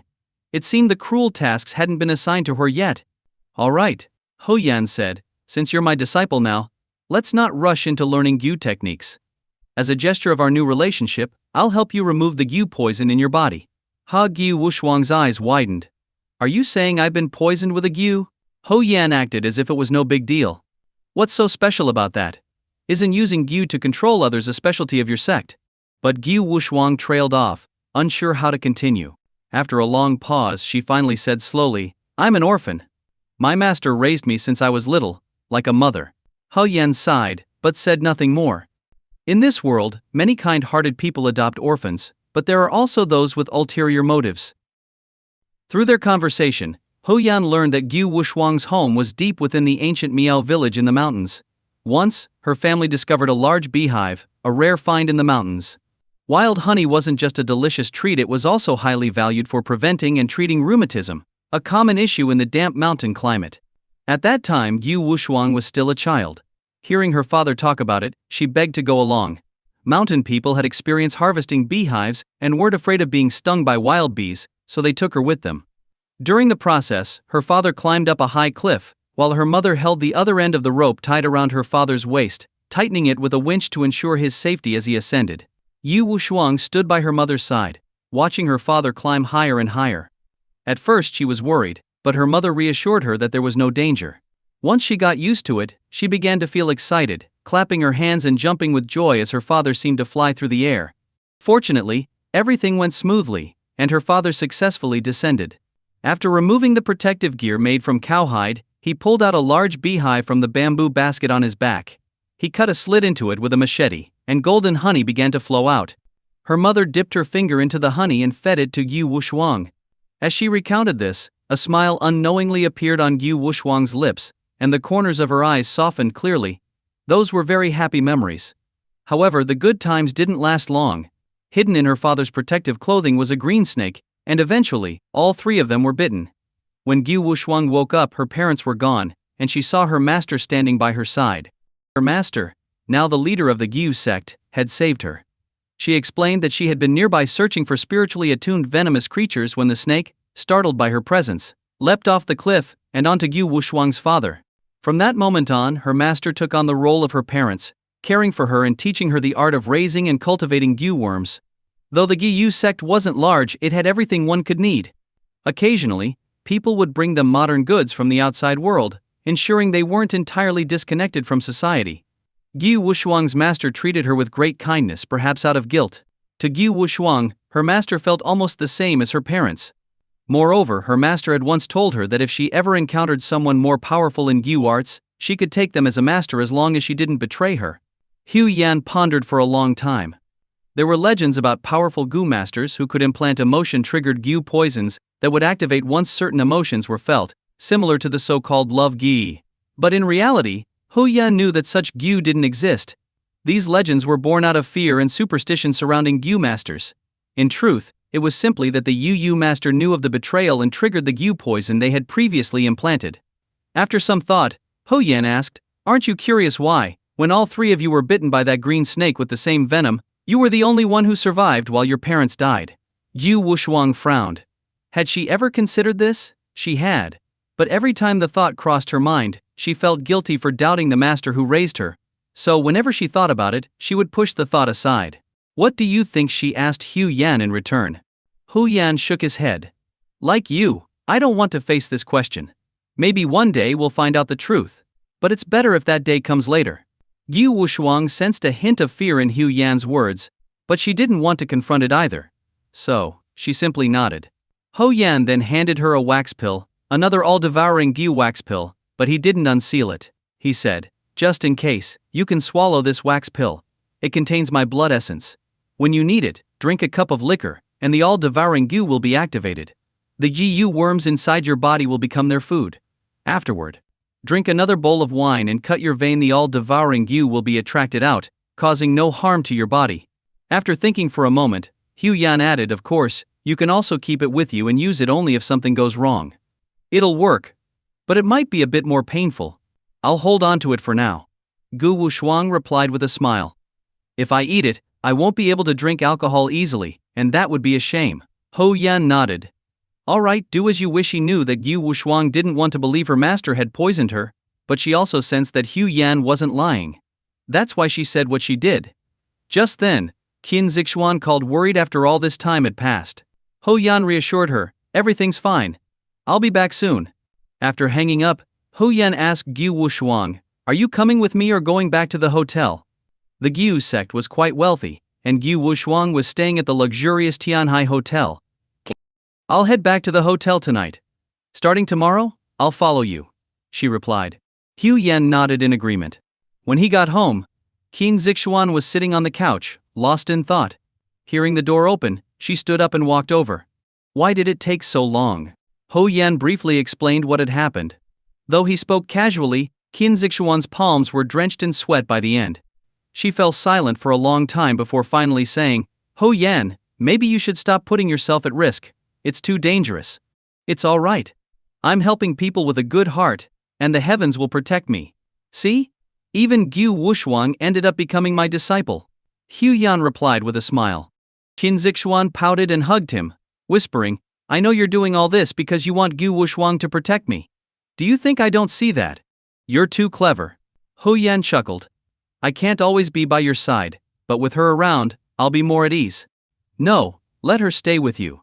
You have too much on your plate, and men can be careless. Gu Wushuang has spent her life dealing with Gu worms, and is always vigilant. I'll feel safer with her by your side." Really, Hu Yan exaggerated a frown. "She's a beautiful woman, you know. Aren't you worried she might have ulterior motives?" Qin Zixuan finally laughed. "Oh please. Who else but me would ever like you?" Hu Yan pretended to ponder deeply and then sighed dramatically. "True. They probably just admire my handsome looks and strong physique. It's not real love. Ah, life is as lonely as snow. But at least I have you, my soulmate." Qin Zixuan couldn't help but shake with laughter. All traces of sadness gone. Though she didn't say it, Qin Zixuan had pieced together much of the puzzle: her father Qin Baoxiang's illness, Qin Tian's mother, the other orphans like Qin Tian that the Qin family had raised, and the tragic fates of Tianhai's major shareholders. All of this seemed to be what drove Hu Yan to work tirelessly, day and night. He was, in a way, repaying the Qin family's debts. "Let's get married," Qin Zixuan suddenly said. "What?" Hu Yan exclaimed. "Did I hear that right? Say it again." Qin Zixuan's face turned bright red as she buried it in his shoulder and whispered into his ear. "I said, marry me." Overjoyed, Hu Yan lifted her into the air and spun her around several times. "Yes.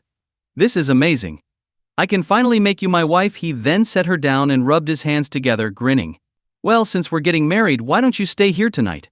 Qin Zixuan shyly lowered her head. Hu Yan continued spinning in excitement. But after a while, Qin Zixuan said, "We're getting married, so there's no rush. I want a proper wedding." Hu Yan deflated like a popped balloon, slumping onto the couch. Afraid he was upset, Qin Zixuan sat beside him, wrapped her arms around him, and whispered, "You have to promise me one thing before I marry you." "All right, what is it?" Hu Yan asked, gazing into her eyes. Looking back at him, Qin Zixuan said, "When you no longer have to work overtime, we'll get married." Hu Yan's face fell. For him to stop working overtime, he'd have to give up treating difficult patients. But as a doctor who had inherited the knowledge of traditional Chinese medicine, Hu Yan couldn't do that. To him, abandoning those patients would be a betrayal of his craft. Nowadays, both online and in the real world, many people criticize traditional Chinese medicine, calling it pseudoscience that should be discarded. Hu Yan heard these voices, saw the comments, and felt a deep pain. Only he, who had studied the lives of countless traditional Chinese medicine masters, knew the depth and greatness of this knowledge. Each master had devoted their entire life to the art, constantly exploring and researching diagnostic methods and treatments. Each generation of doctors had given so much time and energy to their craft. As a healer with a compassionate heart, Hu Yan couldn't abandon those suffering from stubborn diseases. Seeing his silence, Qin Zixuan understood his struggle. "I don't care about wealth or achievements. I just want you to be happy and safe. That means you can give up making money and focus on what you love." Hu Yan nodded. "I get it. You want to take on the burden of the company so I can focus on treating patients, painting, carving, and making medicine. But wouldn't that be too much for you?" "No." Qin Zixuan shook her head. "I enjoy it. My strength lies in managing companies and businesses. Do you really want me to be your caged bird?" In the end, Hu Yan and Qin Zixuan reached an agreement. Investments would be paused, and other projects would be handed over to trusted people for management. Only issues Qin Zixuan couldn't resolve on her own would be brought to Hu Yan's attention. Although Qin Zixuan and Hu Yan's plans seemed perfect, putting them into action would take time. In the days that followed, Hu Yan rarely stayed at the company. Qin Zixuan encouraged him to focus on doing what he loved, while she entrusted the management of their businesses to capable people. Qin Ru managed the Eye of Jade Gem Store, Qin Tian oversaw the Eye of Pawn Shop, and Qin Chu handled the Eye of Medicine Pharmaceutical Company. Zhao Peng took charge of the Jade Materials, and Qin San temporarily managed the Eye of Wellness Health Club. Qin Zixuan worked hard to eliminate unrealistic investment plans, only bringing Hu Yan projects with real potential. Hu Yan would then invest in those that promised the greatest returns and benefits for people. Before they knew it, the May Day holiday had arrived. Hu Yan and Qin Zixuan first visited Qian's ancestral home to pay their respects, then traveled to Yangqing to visit Hu Yan's parents. These days, Qin Zixuan felt happier visiting Hu Yan's family than her own. The warmth and love in Hu Yan's home made her reluctant to leave. With nothing else to do, Hu Yan decided to meet up with Qin San, whom he hadn't seen in a while, and the two went out together. With time on their hands, Hu Yan suggested they drive to Qingshui County for a look around. Hu Yan had visited once before, during the winter, to assess the local geography for a resort construction project. Back then, everything was covered in snow, but now, the resort had taken shape amidst budding trees and blooming flowers. It looked like a paradise, full of life. Knowing that Shen Lianshen had been staying there recently, Hu Yan had Qin San drive them up the mountain. However, halfway up, the road became impassable. They found themselves at a checkpoint with strict security, and without proper documentation they couldn't enter. Hu Yan called Shen Lianshan, who was busy but promised to join them shortly. Since they had time, Hu Yan suggested they hike to the top of the mountain. Both Hu Yan and Qin San were agile, and despite the rugged terrain, they reached the summit in less than an hour. However, upon reaching the top, Qin San was drenched in sweat, while Hu Yan hadn't even broken a sweat. Standing at the peak, Hu Yan surveyed the surrounding mountain ranges and nodded slowly. This was indeed a place of great feng shui. The mountains wound gracefully, Neither too fast nor too slow, a feature often associated with the presence of a dragon vein. If the terrain moved too quickly, it would lack longevity. If too slow, it wouldn't gather enough strength. But this place had just the right balance, making it ideal for long-term development. Ho Yan explained this concept to Kyun San, likening it to maintaining balance in life, work, or martial arts. Kyun San, in his eagerness to keep up with Hu Yan on the climb, had become agitated and impatient, leading to his exhaustion by the time they reached the top. In contrast, Hu Yan had maintained a steady, comfortable pace. Had Hu Yan truly unleashed his full speed, he would have left Kyun San far behind. Although Kyun San found Hu Yan's explanation reasonable, he still harbored some doubts. Just as he was about to challenge Hu Yan to go all out, Hu Yan suddenly said, "Someone's here." Before Kyun San could react, Hu Yan disappeared in a flash. Searching around, Kyun San spotted two figures speeding up the slope in the distance. Though he couldn't see clearly, he recognized Hu Yan by his clothing as the one chasing the other, with the gap between them narrowing rapidly. Determined to catch up, Kyun San pushed himself to the top of the opposite hill, only to find Hu Yan standing alone, lost in thought. "What happened? Who was it?" Kyun San asked. Hu Yan shook his head. "I don't know. I caught up to him, but then he just vanished here." "Could it be a ghost?" Kyun San shivered, feeling a chill down his spine. Hu Yan shook his head. "No. It's broad daylight, there's no way it's a ghost." Leaning closer to Kyun San, he whispered, "I suspect there's a formation here. He must have hidden within it, which is why we can't see him." Kyun San shuddered but tried to act nonchalant. "Where did you notice it?" he whispered. Ho Yan nodded slightly. "I've read about formations in ancient texts. I thought they were just myths and never studied them in detail. But now I see they're real. This person's martial skills are on par with mine, so I didn't want to risk offending him by breaking the formation." Kyun San nodded slowly. Ho Yan kicked a few small stones into a pattern on the ground and said, "Let's go." As they descended the mountain, the space near the stones Hu Yan had kicked seemed to ripple, and a figure appeared. "Such beings exist in the mortal world? You all should heed this warning. Don't provoke them again, or suffer the consequences." After descending, Hu Yan and Kyun San met with Shen Lianshan. "Uncle Shen, are there any strange legends about this area?" Hu Yan asked. "I felt relieved only after seeing you both return." Shen Lianshan said, "You don't know, but this mountain has many peculiar stories." Pointing to the peak they had just descended, Shen Lianshan continued, "That mountain is called Wunyu Mountain or Lying Ox Mountain. Despite the name, no livestock can climb it without inexplicably tumbling down. They either die or are severely injured. Because of this, we avoided the mountain as kids, and no one dared to graze their animals there. Yet, the mountain is rich in resources.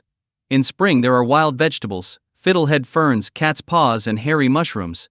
In autumn there are various wild mushrooms. And people have even found lingji mushrooms." While Kyun San remained unfazed, Ho Yan was inwardly astonished. Lingji mushrooms only grow in rare environments rich in spiritual energy. Coupled with the fact that Shen Lianshan had once found a fully formed He Shu Wu plant, Hu Yan deduced that the mountain's environment must be special. Perhaps the person at the summit was protecting the mountain's ecosystem, preventing farmers from grazing their animals there. "Is logging also forbidden on the mountain?" Hu Yan asked. "How did you know?" Shen Lianshan replied, surprised. "Just a guess." Hu Yan evaded with a smile. Shen Lianshan nodded and added, "There's an old story about a man who went up the mountain to chop wood and encountered a giant python as thick as his waist. He was so terrified that he fell and broke his leg. Another time, someone saw a strange snake with a crown on its head, and it cried like a child. There are many such stories, so no one dares to cut wood on the mountain anymore." Ho Yan's eyes lit up. "A crowned snake? That might be exactly what I've been searching for." "What?" Shen Lianshan asked, puzzled. "Don't you remember?" Hu Yan explained. "Last month you introduced me to a patient, but I said I needed a special medicinal ingredient to treat him." Shen Lianshan slapped his forehead. "Oh right, you're missing that crowned snake." "Exactly." Ho Yan confirmed. Shen Lianshan looked troubled. "That man has helped us a lot." It turned out that Hu Yan's wellness wine had become a big hit in Jiangnan, largely thanks to this man, a prominent business leader, and the president of an influential trade association in the region. The man suffered from a strange disease similar to ales. His limbs were cold and numb, and his mobility was increasingly impaired. The condition worsened during spring and autumn, causing intense pain. Generally, snake venom is effective for such ailments due to its ability to unblock channels, but Hu Yan found that this man's body was too cold-natured for ordinary snakes. Only the crowned serpent, a rare snake recorded in ancient texts, could cure him. This serpent had a crown on its head and cried like an infant. If Gu Wushuang knew such a snake existed here, she would be shocked because it's a naturally evolved Gu King, a singing Gu. Ordinary snakes don't have the ability to make sounds. Shen Lianshan's expression showed his hesitation. Ho Yan, can't we repay this favor some other way? You know, this mountain is full of mysteries. If we offend something spiritual, it could harm not only the resort but also the local people. We wouldn't be able to live with that. Ho Yan reassured him. Don't worry, Uncle Shen. I wouldn't save one life only to harm many others. Shen Lianshan nodded but still looked concerned. Pulling Hu Yan aside, he whispered, You don't know this, but ever since construction started here, strange things have been happening. Some say we've angered the mountain gods. The villagers have protested several times. I just met with the county head to address it. Ho Yan understood that Shen Lianshan had probably used money and reasoning to calm the locals while the county head dismissed their fears as superstition. Uncle Shen, make sure to record any money you spend on this in the accounts. Don't bear the burden alone. Shen Lianshan shook his head. It's not about the money, and it wasn't much anyway. I still owe you for helping me with the wellness wine. I'm just worried about your safety. I'll be careful, Hu Yan assured him. But business is business. I don't want to take advantage of you. That would make our partnership meaningless. Realizing that Hu Yan valued fairness, Shen Lianshan agreed to consider the expenses as part of their joint investment. Ha Yan smiled and nodded, then glanced up at the towering Wanyu mountain, a hint of a smile playing on his lips. To save time, Hu Yan reassured Shen Lianshan and then set off up the mountain with Kyun San. The two disguised themselves as woodcutters, carrying ropes and machetes. On their way, Hu Yan inquired about the exact location where villagers had previously encountered the crowned snake. Following the directions provided by the locals, they headed in the opposite direction of their earlier path, toward the area near the resort development. As they climbed, they occasionally saw workers planting various fruit trees as part of the landscaping project. Some trees were already blooming, though the landscapers were trimming the early flowers to help the trees grow better. The entire project was clearly under the supervision of the Zhao family, and it seemed they were putting a lot of care into it. The trees were arranged in aesthetically pleasing patterns, blending nature with a touch of art, suggesting that the Zhao family had hired both professional horticulturists and skilled garden designers. While Hu Yan and Qin San admired the scenery and made their way up the mountain, they unexpectedly ran into someone familiar. Hu Yan tried to avoid her, but Shen Mengjixin's sharp eyes spotted him immediately. Ho Yan? What are you doing here? Don't tell me you've been fired by Tianhai, she exclaimed. Fired? Hu Yan looked confused. Where did you hear that? Shen Mengjixin explained. I was in Jing'an a few days ago for business and thought I'd stop by your company. But when I got to the Tianhai pawn shop, I saw that the sign had changed. I asked the security guard if a Hu Yan worked there, and he said no. Later I asked around, and someone told me you weren't working there anymore.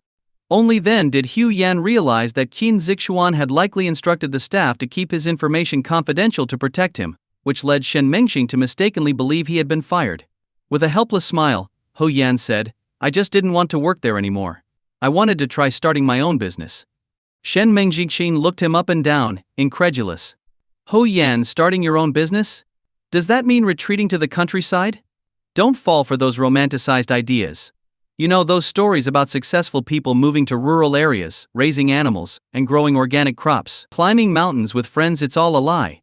And those are tales of success after retirement, not something you should be doing now. You're not planning to retire already, are you? Ha Yan thought to himself, this woman is such a headache. How did I ever think she was the one? Everyone has their own path. I think early retirement isn't so bad with that. Hu Yan tried to continue up the mountain with Qin San, but Shen Mengxing grabbed his arm. Ho Yan, why? You had such a promising career. Think about all the truly successful people you know, they all respected you because you were a young appraiser. I even looked into it and realized just how prestigious your profession is. Antique appraisers are highly sought after, and successful people pride themselves on knowing one. I felt so guilty for doubting you back then. So I went to Jiangqing to see you and tell you to cherish your talents. But then I found out you quit. I regret not getting your phone number. I came here today just to ask Xiao Yishu for your number so I could persuade you. I never expected to run into you here. In reality, she hadn't forgotten his number. She had just been too stunned when she realized Shen Lingxi liked Hu Yan and didn't have the courage to ask. Seeing how earnest Shen Mengjixin was, Hu Yan couldn't help but feel frustrated. How did things get so complicated, he thought. But knowing her intentions were good, he replied politely, thank you for your concern. I really have some things to take care of, so let's talk another time. No way, Shen Mengjing insisted, holding onto his wrist tightly. I can't let you ruin your future. Tell me, is there any chance you can return to Tianhai as an appraiser? If not, I can ask my uncle to arrange a better job for you. It's not going to happen. Ho Yan said reluctantly. You don't believe me, Shen Mengjing said with determination. Fine, I'll call him right now. Without hesitation, she dialed Shen Lianshan. Uncle, it's Mengjing. Oh, I recognize your voice. You're doing well, but remember, don't overwork yourself.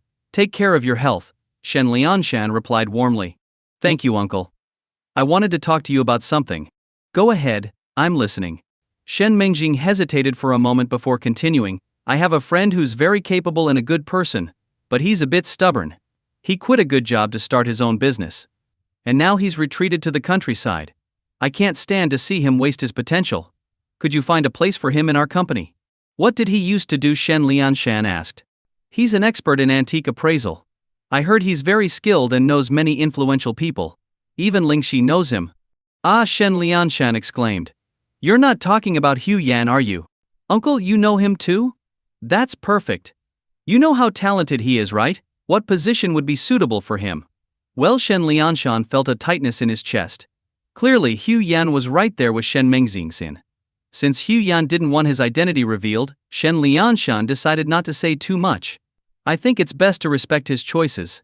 If he prefers to work independently, even if I offered him the CEO position at the resort, he might not want it. What? Shen Mengjing couldn't believe it. Uncle, I'm sure if you offered him the CEO position, he'd take it and do a great job. I guarantee he'd accept it. Shen Lianshan's mouth twitched as he thought, you think he'd give up being the chairman to be a CEO? You've got to be kidding. While most people didn't know, Shen Lianshan was well aware. In just 6 months, he had earned over $1 billion from Hu Yan's wellness wine alone. Who knew how much Hu Yan had made? And Hu Yan's investment company was flourishing. Why would he give all that up for a CEO position? Still, Shen Lianshan decided to have some fun and joked, all right, if he agrees, the position is his. Have him start tomorrow. Shen Mengjing was stunned. Could this be what they mean by prior work experience preferred? But Hu Yan's previous job had nothing to do with management. Thank you, uncle. I promise he'll be there tomorrow. What's going on? Hu Yan thought. What are these two up to? Did I hear that right? Your uncle really wants me? Hu Yan asked in disbelief. Of course, Shen Mengjing said proudly. My uncle treats me like his own daughter. As soon as I mentioned it, he agreed right away. He said you'll be the CEO of the entire resort. Hu Yan nearly choked on his frustration. Old Shen, you're really messing with me here, he thought. But he couldn't just reject Shen Mengjing's kind offer, so he politely declined. Thank you, Mengjing, really. But this isn't my calling, and I don't have the skills for it. I think it's best to pass. Shen Mengjing couldn't believe her ears. She looked Hu Yan up and down again before saying, What's wrong with you?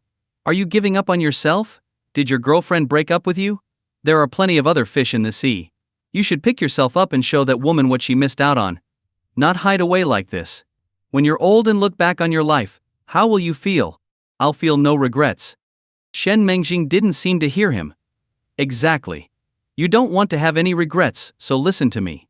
Get back on track, succeed, and make her regret ever letting you go. Qin San, who had been holding back laughter, finally couldn't contain it and burst out laughing. Look at you, Shen Mengjing scolded Hu Yan. Is this the kind of person you want to surround yourself with? Do you really think this is the life you want? Yes. Hu Yan replied. What? Shen Mengjing sheen, putting her hands on her hips. No, I'm wrong. Hu Yan playfully nudged Qin San away. Go laugh somewhere else. Qin San didn't argue, walking off to laugh freely. Hu Yan, look at what you've become, Shen Mengjing lamented. You've fallen so far. Hu Yan loudly retorted, I'm embarrassed to be with someone like him. From a distance, Qin San called out, Big brother. If we don't get up that mountain soon, it'll be dark. Hu Yan glanced at the sky. Indeed, they had been talking with this persistent woman for over an hour. He sighed. Mengjing, can we discuss the job later? I really need to get up the mountain and cut some wood. Shen Mengjing shook with frustration. Hu Yan. I can't believe you've let such a small setback turn you into this. Do you even realize that being the CEO would earn you at least $1 million a year? How much can you make chopping wood? Do you really think it's more than being a CEO? Hu Yan thought for a moment. If he charged for his services today, it would probably be worth a few million. Probably. Shen Mengxing staggered in disbelief, nearly falling over. Shen Mengxing couldn't believe how stubborn Hu Yan was about saving face. He Yan, tell me, what's more important, survival or pride? He Yan really didn't want to keep arguing with her, but he couldn't bring himself to hurt her feelings. After all, she was only trying to help him. Both survival and pride are important. It depends on the situation. Hu Yan replied. It's not something you can easily decide. Shen Mengxishan was speechless. I just don't get it. How could pride ever be more important than survival? There are plenty of situations. Hu Yan explained. For example, if a country's dignity is threatened or insulted, I'd rather sacrifice my life to defend its honor. And sometimes, for the sake of a man's pride, it's understandable to give up certain benefits. Shen Mengxishan felt she couldn't reason with Hu Yan any longer. Hu Yan, I've done all I can. Think about it carefully, she sighed in frustration. She couldn't understand why someone like Shen Lingxi would be interested in a guy like Hu Yan. She figured Shen Lingxi must have met him at just the right moment when she was starting to fall in love, otherwise, it seemed impossible. Seeing Shen Mengxing's dejected expression, Hu Yan felt a pang of guilt. Thank you for everything you've done for me. I really appreciate it. I'm sorry to have disappointed you. Shen Mengxing shook her head, saying nothing more. If she couldn't change his mind, she had no choice but to let it go. He Yan nodded apologetically and waved goodbye, as he and Qin San continued up the mountain. After walking for a while, Qin San couldn't hold back his laughter. Big brother, this is what happens when you leave a trail of admirers everywhere you go. Look at how much she cares for you. Didn't you feel a bit guilty for turning her down? He Yan shot him a glare. You're wrong this time. She was my high school crush. But looking back now, I was pretty naive back then. Qin San was surprised. Really? You had a crush on someone so full of herself? Who wasn't young and foolish at some point? Qin San nodded in agreement. Fair enough. With their quick pace, Hu Yan and Qin San soon reached the halfway point of Wanyu Mountain. Following the directions given by the village elders, they searched for the oldest tree. After some time, they came across a massive tree with a wide canopy. According to the villagers, someone had encountered the strange snake while chopping wood near this tree. Looking around, Hu Yan remarked, no wonder this place can support such strange creatures, there's something special here. What is it? Qin San asked. Hu Yan pointed to the vibrant flowers surrounding the ancient tree.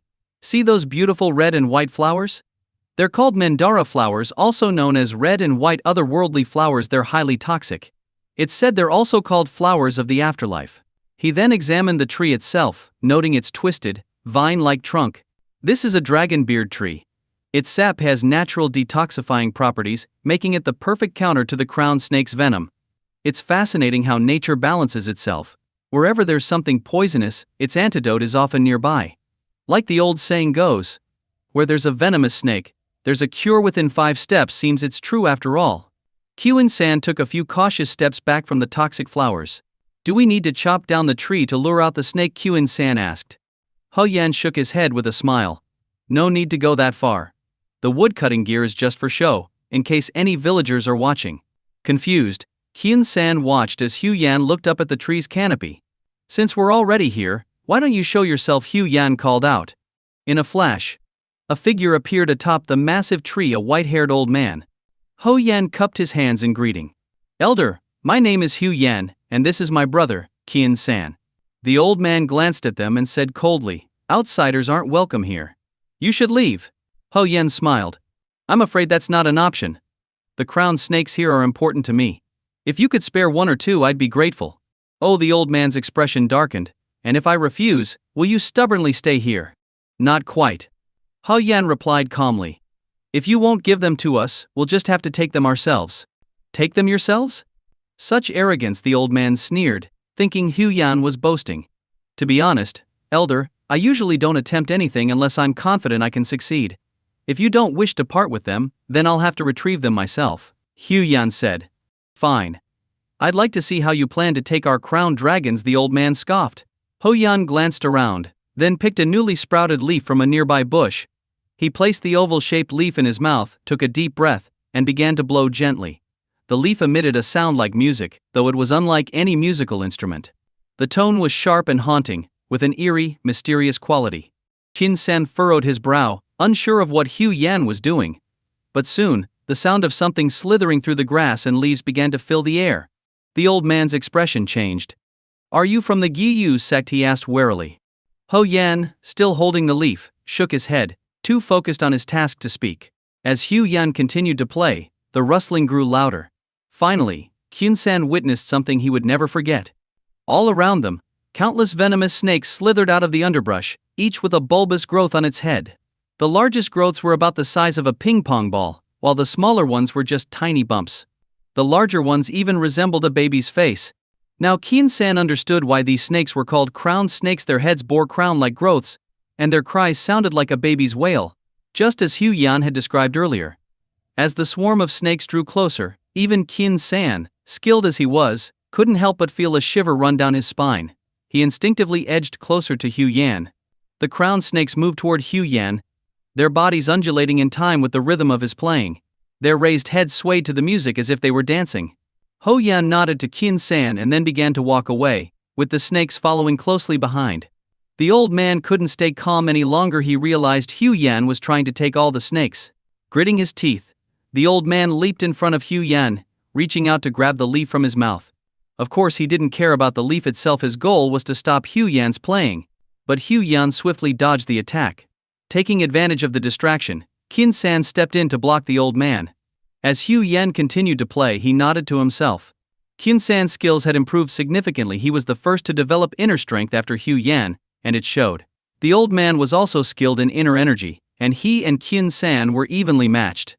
However, Kyun-san's techniques were superior, thanks to the ancient martial arts Hu Yan had taught him, which were far more advanced than the old man's incomplete forms. After about 10 minutes of fighting, the old man still hadn't gained the upper hand. In fact, he was repeatedly forced into dangerous positions, his back drenched in sweat. Finally, just as Kyun-san executed a successful move that sent the old man stumbling back, the old man desperately flicked his fingers, sending a cloud of red smoke toward Kyun-san. Before Kyun-san could react, Hu Yan grabbed him by the waistband and hurled him to safety. Kyun-san flew over Hu Yan's head, landing behind him while Hu Yan pushed his other hand forward. Despite not touching anything, there was a loud bang, and the red smoke reversed direction, enveloping the old man. A sizzling sound filled the air as the red smoke corroded the old man's clothes, leaving holes in the fabric. Wherever the smoke touched his skin, white steam rose, and the old man screamed in pain. Seeing this, Kyun-san shuddered in fear. If Hu Yan hadn't acted quickly, he would have been the one screaming now. As the old man's clothes continued to smolder, Kyun-san could almost feel the pain himself. The old man, still screaming, shakily pulled out a porcelain bottle and sprinkled white powder on his wounds. The sizzling stopped, but the burned areas looked like they'd been branded with a hot iron.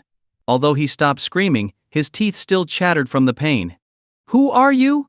How dare you challenge the poison sect?" Ho Yan nodded. "So, you are from the poison sect.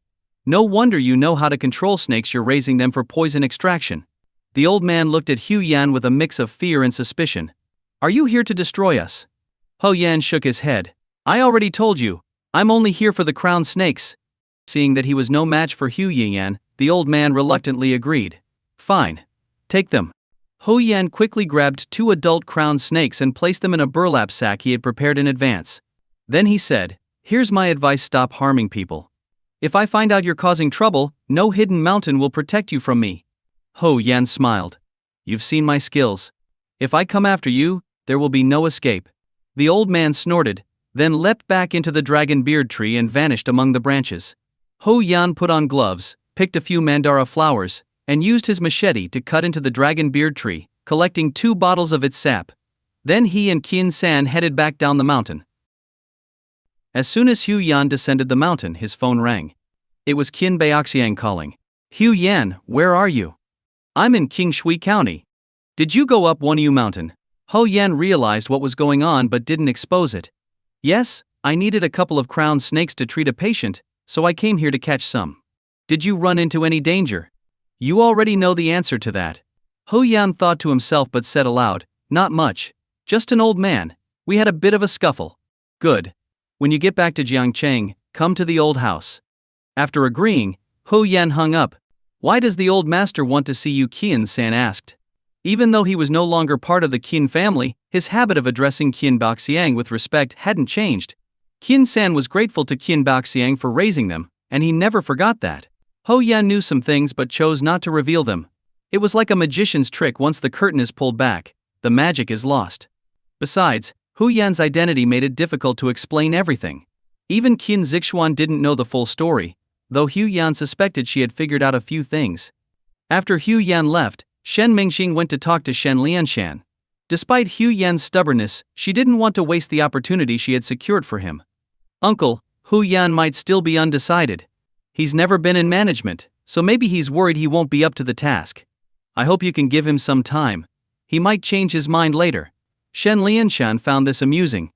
Even if dragons roar, Hu Yan isn't going to settle down here as a CEO, but, feeling a bit playful and not wanting to embarrass Hu Yan, he didn't say anything more.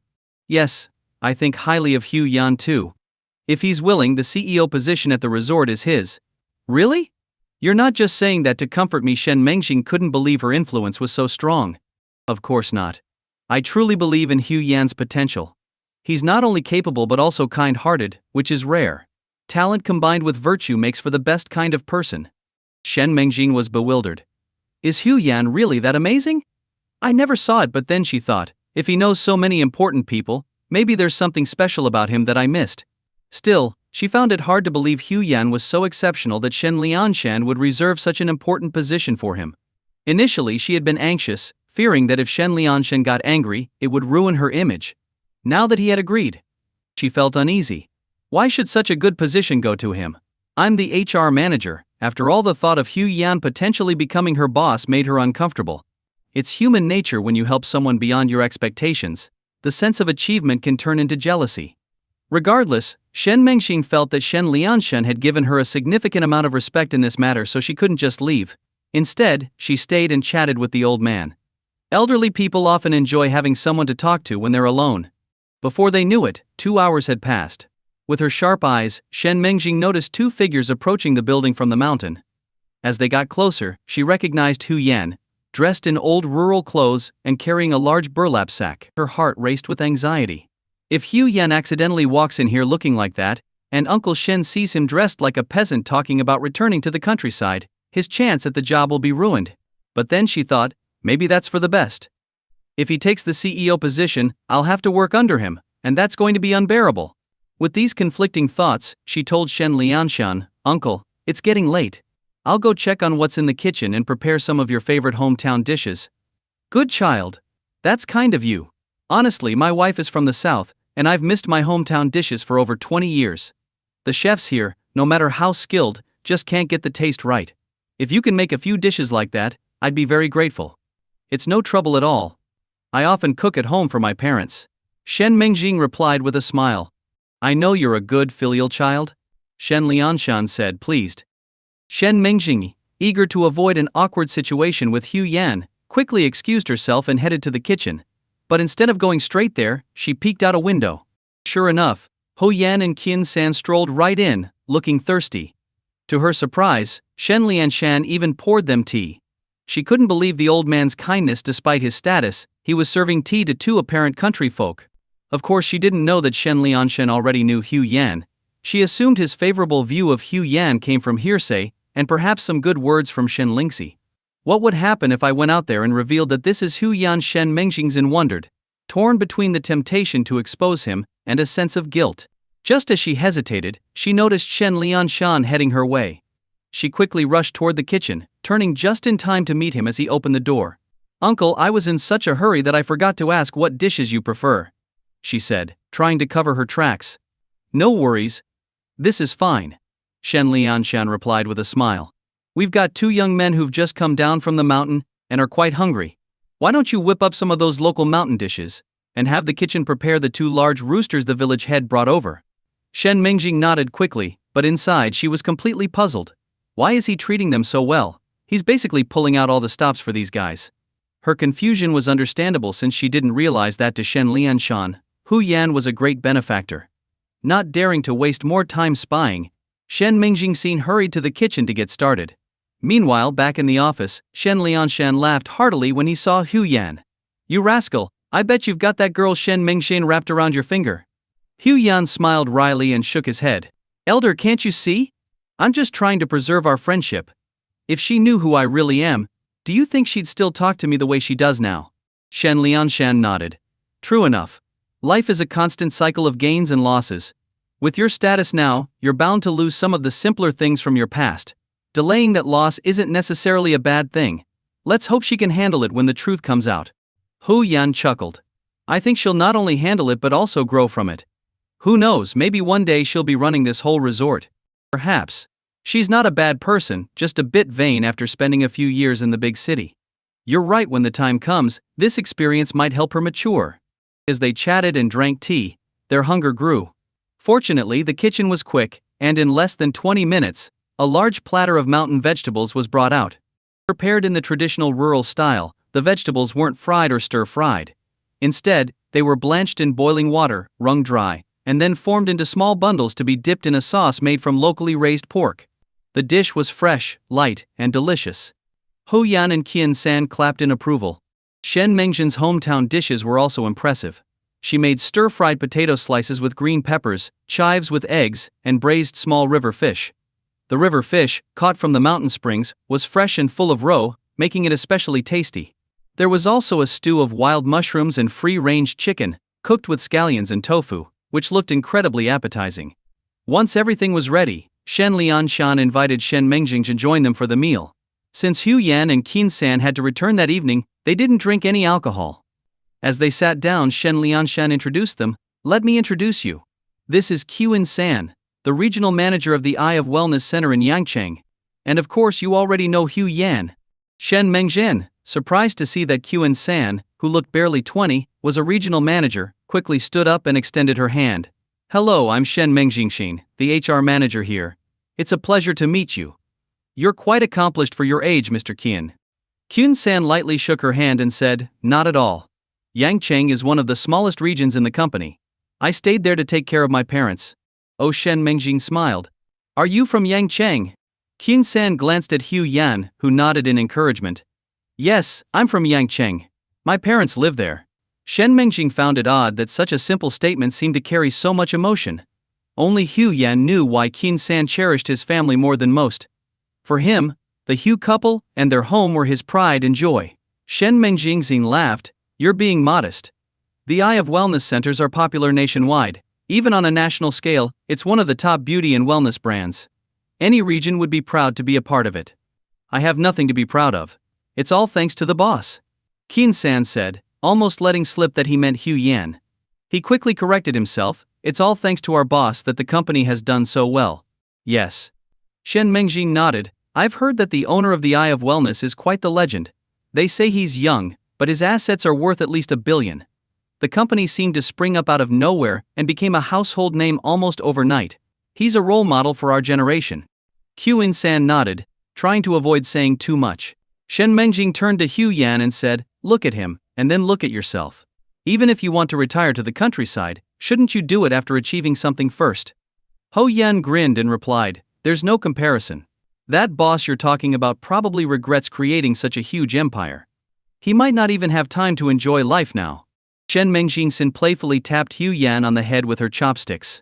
You deserve that. How dare you mock such a successful entrepreneur? I bet you're just feeling inadequate, so you try to put him down. Hu Yan just chuckled and didn't explain, instead focusing on his meal. After finishing their meal, Hu Yan and Qin San left quickly, hoping to avoid any awkward situations that might reveal too much.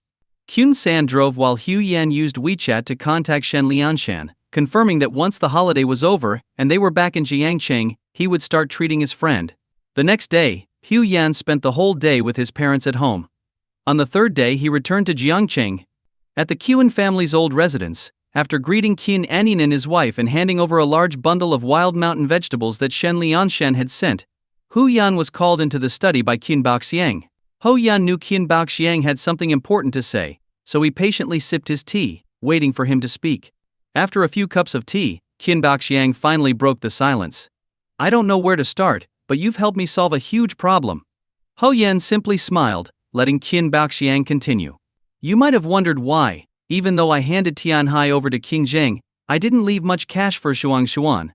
It's not because I favor sons over daughters, but because I genuinely didn't have much saved.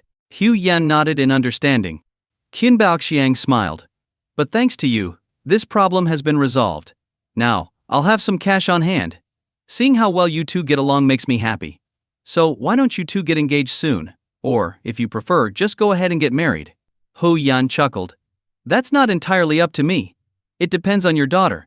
I have no objections. Qin Baoxiang nodded. All right, I'll talk to her about it. After a moment of silence, as if lost in thought, Qin Baoxiang continued. Back when I first started Tianhai and Shuangsuan was just born, everything seemed perfect. But then something happened that left me with a difficult choice. At that time, Qin Baoxiang had started feeling unwell. His vision became blurry, and despite several hospital visits, the doctors couldn't find anything wrong. This scared Tianhai's shareholders since the company was just starting out and heavily relied on Qin Baoxiang's leadership. After many consultations, the experts concluded that he likely had only a year left to live. Zhuangzuan was still very young, and when Lingji, his wife, cried every day, I couldn't accept it. I was in the prime of my life, full of confidence, thinking I could conquer the world with hard work, but this sudden disaster crushed me. Qin Baoxiang paused, sipping his tea before asking Hu Yan, if you were in my position, would you choose to die with dignity or live on under such circumstances? Hu Yan fell silent. He had a rough idea of what had happened, but hadn't realized the situation had been so dire. He had been curious before, and even considered using his abilities to investigate Qin Baoxiang's past. But after his relationship with Qin Zixuan solidified, Hu Yan felt an inexplicable sense that delving into Qin Baoxiang's fate would lead to something bad. It was one of those unspoken rules about destiny interfering with the lives of those closely connected to you, could have serious consequences. So, he chose to let it be. His plan was simple: whatever sins Qin Baoxiang might have committed, Hu Yan would do enough good to ensure that none of it would affect Hu and Zixuan. Qin Baoxiang continued, they gave me a woman young, beautiful, and just as attractive as Lingji. But to be honest, I genuinely loved Shuangsuan's mother. I had no feelings for that woman, and I knew she was just a tool to control me. What would you have done in my place? After a long pause, Hu Yan finally answered, I don't think anyone could back me into such a corner. But if I were in your shoes, I'd choose to stay alive. After all, I'd have just had a child, I couldn't leave her fatherless. But Hu Yan took a deep breath and continued, I'd tell my partner everything. I'd rather cause her short-term pain than let her live a lifetime of feeling betrayed. Qin Baoxiang's eyes reddened as he slowly nodded. You're smarter than I was. I thought I could keep it hidden forever, but women's intuition is sharp. When I finally wanted to confess, it was too late. She didn't want to hear it anymore. Hu Yan nodded, understanding the truth behind Qin Baoxiang's decisions. Was it the poison sect that coerced you, collecting cash and resources from you every year? But why did you resort to harming your shareholders? Hu Yan finally asked the question that had been troubling him. That's where things get complicated. Qin Baoxiang sighed. These hidden sects are masters of manipulation. Even though I was the largest shareholder in Tianhai, I was handing over a large portion of the profits to them. But as my shareholders, who did little actual work, grew wealthier, I became increasingly resentful. Looking out the window, Qin Baoxiang continued, I was also overconfident. I thought that if the woman they sent me bore my child, she would be loyal to me. I wanted to balance the power among the shareholders, hoping to reduce my own burden. So, I told the poison sect's leader that my shareholders were becoming too wealthy and might eventually challenge my authority. Qin Baoxiang let out a bitter laugh. Hu Yan understood. Qin Baoxiang's plan had been to have the poison sect control the other shareholders as well, hoping to lessen the pressure on himself. But instead, the poison sect chose to eliminate the heirs of the other shareholders, forcing them to pay tribute too. In the end, whether Qin Baoxiang had personally done these things or not, he was implicated just the same. As a result, Tianhai became a laughingstock in the business world. While Qin Baoxiang's daughter remained unscathed, the children of the other shareholders suffered, with many even dying young. Eventually, Qin Baoxiang realized that the poison sect wasn't just after money, they wanted complete control of Tianhai. Rather than thinking of Qin Zheng as his chosen successor, it was more accurate to see him as a pawn for the poison sect. When Qin Baoxiang became gravely ill, he began to see the truth. If he hadn't insisted that Qin Zheng was too young and inexperienced, with the shareholders also blocking the way, Tianhai would have fallen into the hands of the poison sect long ago. Everyone thought Qin Baoxiang favored sons over daughters, but in reality he had been protecting his wife and daughter all along, fearing they would be harmed. I'm not telling you this to justify myself. Qin Baoxiang sighed. I just want you to know that being a husband and a father carries great responsibility. I failed in both roles. I hope you can do better. Hu Yan remained silent. The situation was far more complex than he had imagined. After a while, Hu Yan asked, So, are many large companies in the world controlled by others like this? Some are, but not all. Qin Baoxiang replied. Many of the big companies in the South are powerful family businesses with deep roots and strong ties to the government. Even these so-called hidden sects wouldn't dare to mess with them. It's companies like mine, grassroots businesses just starting out, unaware of the hidden rules and lacking strong backing, that fall victim. Qin Baoxiang looked intently at Hu Yan. My biggest mistake, the thing I regret most, is underestimating you. If I had known you had the power to overthrow a sect, I wouldn't have compromised with them. Are you saying that by giving Tianhai to King Zheng, you hope they'll leave Shuang and me alone? Hu Yan asked. Qin Baoxiang nodded bitterly. Thank you, Dad, Hu Yan said, standing up and bowing. All right, sit down. Qin Baoxiang smiled. What are you thanking me for? I haven't given you anything. No, you've given us plenty, just your concern is more than enough. Ho Yan replied sincerely. We're not after your assets. If you want, I can work on getting Tianhai back from them, but I'm not sure that's the best idea. True. Qin Baoxiang nodded. After all, Qin Zheng is still my flesh and blood. Even though I have no feelings for his mother, he is still my son. If you don't need those assets, let him have them. Whether he continues to serve his sect or manages to break free and elevate our family's business, I hope he has the chance to choose. Qin Baoxiang's gaze was filled with meaning. Ho Yan nodded. He will have that chance now. Ho Yan understood what Qin Baoxiang truly wanted to convey. Whether or not he loved Qin Zheng's mother wasn't the point. What mattered was that Qin Baoxiang cared deeply for Qin Zheng. He wanted him to live freely, without being controlled by others. But since Qin Baoxiang lacked the power to make that happen, he entrusted the task to Hu Yan. And he knew that unless he revealed the full truth, Hu Yan would never agree to it. Now that Hu Yan knew everything, he was willing to help. Especially since Qin Baoxiang had already mentioned engagement or marriage with Qin Zixuan. As Hu Yan left the study, a slight smile played on his lips. When he saw Qin Zixuan, he teased, marrying you sure isn't easy. It feels like I've had to fight through countless trials. Qin Zixuan's face instantly paled. Did my dad make things hard for you? I'll go talk to him right now. Wait. Hu Yan said, grabbing her arm. Listen to me first. When Hu Yan shared Qin Baoxiang's story with Qin Zixuan, she couldn't help but cry. Her long-standing Cold War with her father softened considerably.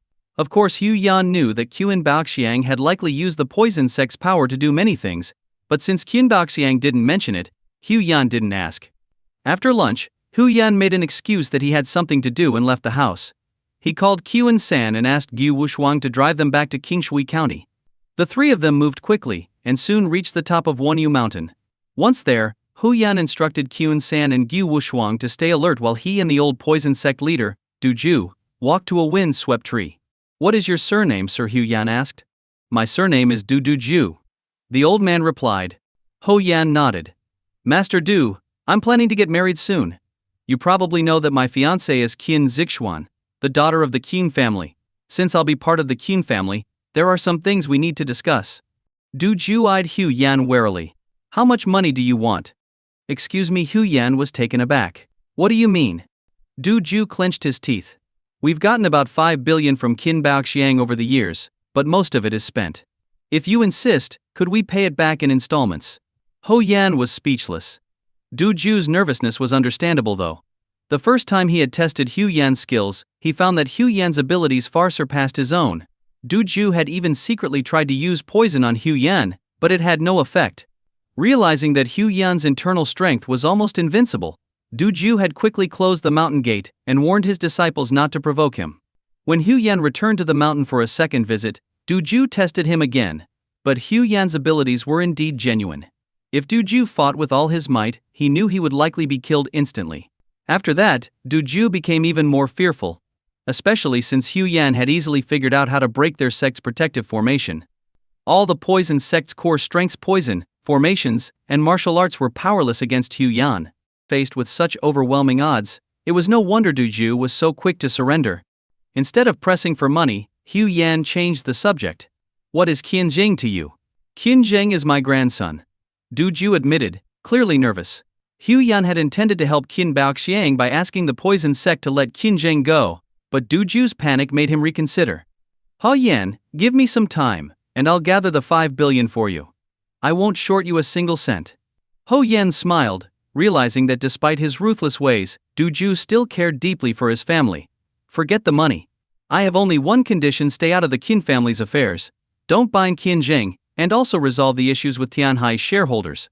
Du Ju was stunned for a long moment. Are you serious? Yes. Hu Yan confirmed. Once Du Ju agreed, Hu Yan left the mountain, confident that Du Ju wouldn't dare go back on his word. A man whose life was at someone else's mercy wouldn't cause any trouble. After descending the mountain, Hu Yan visited Shen Lianshan. The patient he had arranged to see was already there, though Shen Lianshan had ensured Shen Mengjingxin wasn't around, likely to avoid raising her suspicions. The patient, a man around Shen Lianshan's age, appeared in good spirits, but after Hu Yan checked his pulse, he found that the man was deeply poisoned. Mr. Qiyu, I can cure your illness, but if you don't find the source of the poison, it will return. Qi Wanguo nodded silently. I understand, but there's really no solution, he sighed. Unlike Qin Baxiang, Hu Yan quickly deduced Qi Wanguo's situation. There's no need to worry, Mr. Qiu. I can resolve this issue for you. You can eliminate the source, Qi Wanguo asked excitedly. Ha Yan smiled. Yes. He then called Du Ju directly. Master Du, is Qi Wanguo also one of your clients? After a brief silence, Du Ju replied, he won't be anymore. I'll have his people return immediately. Please, don't intervene. After hanging up, Hu Yan nodded at Qi Wanguo.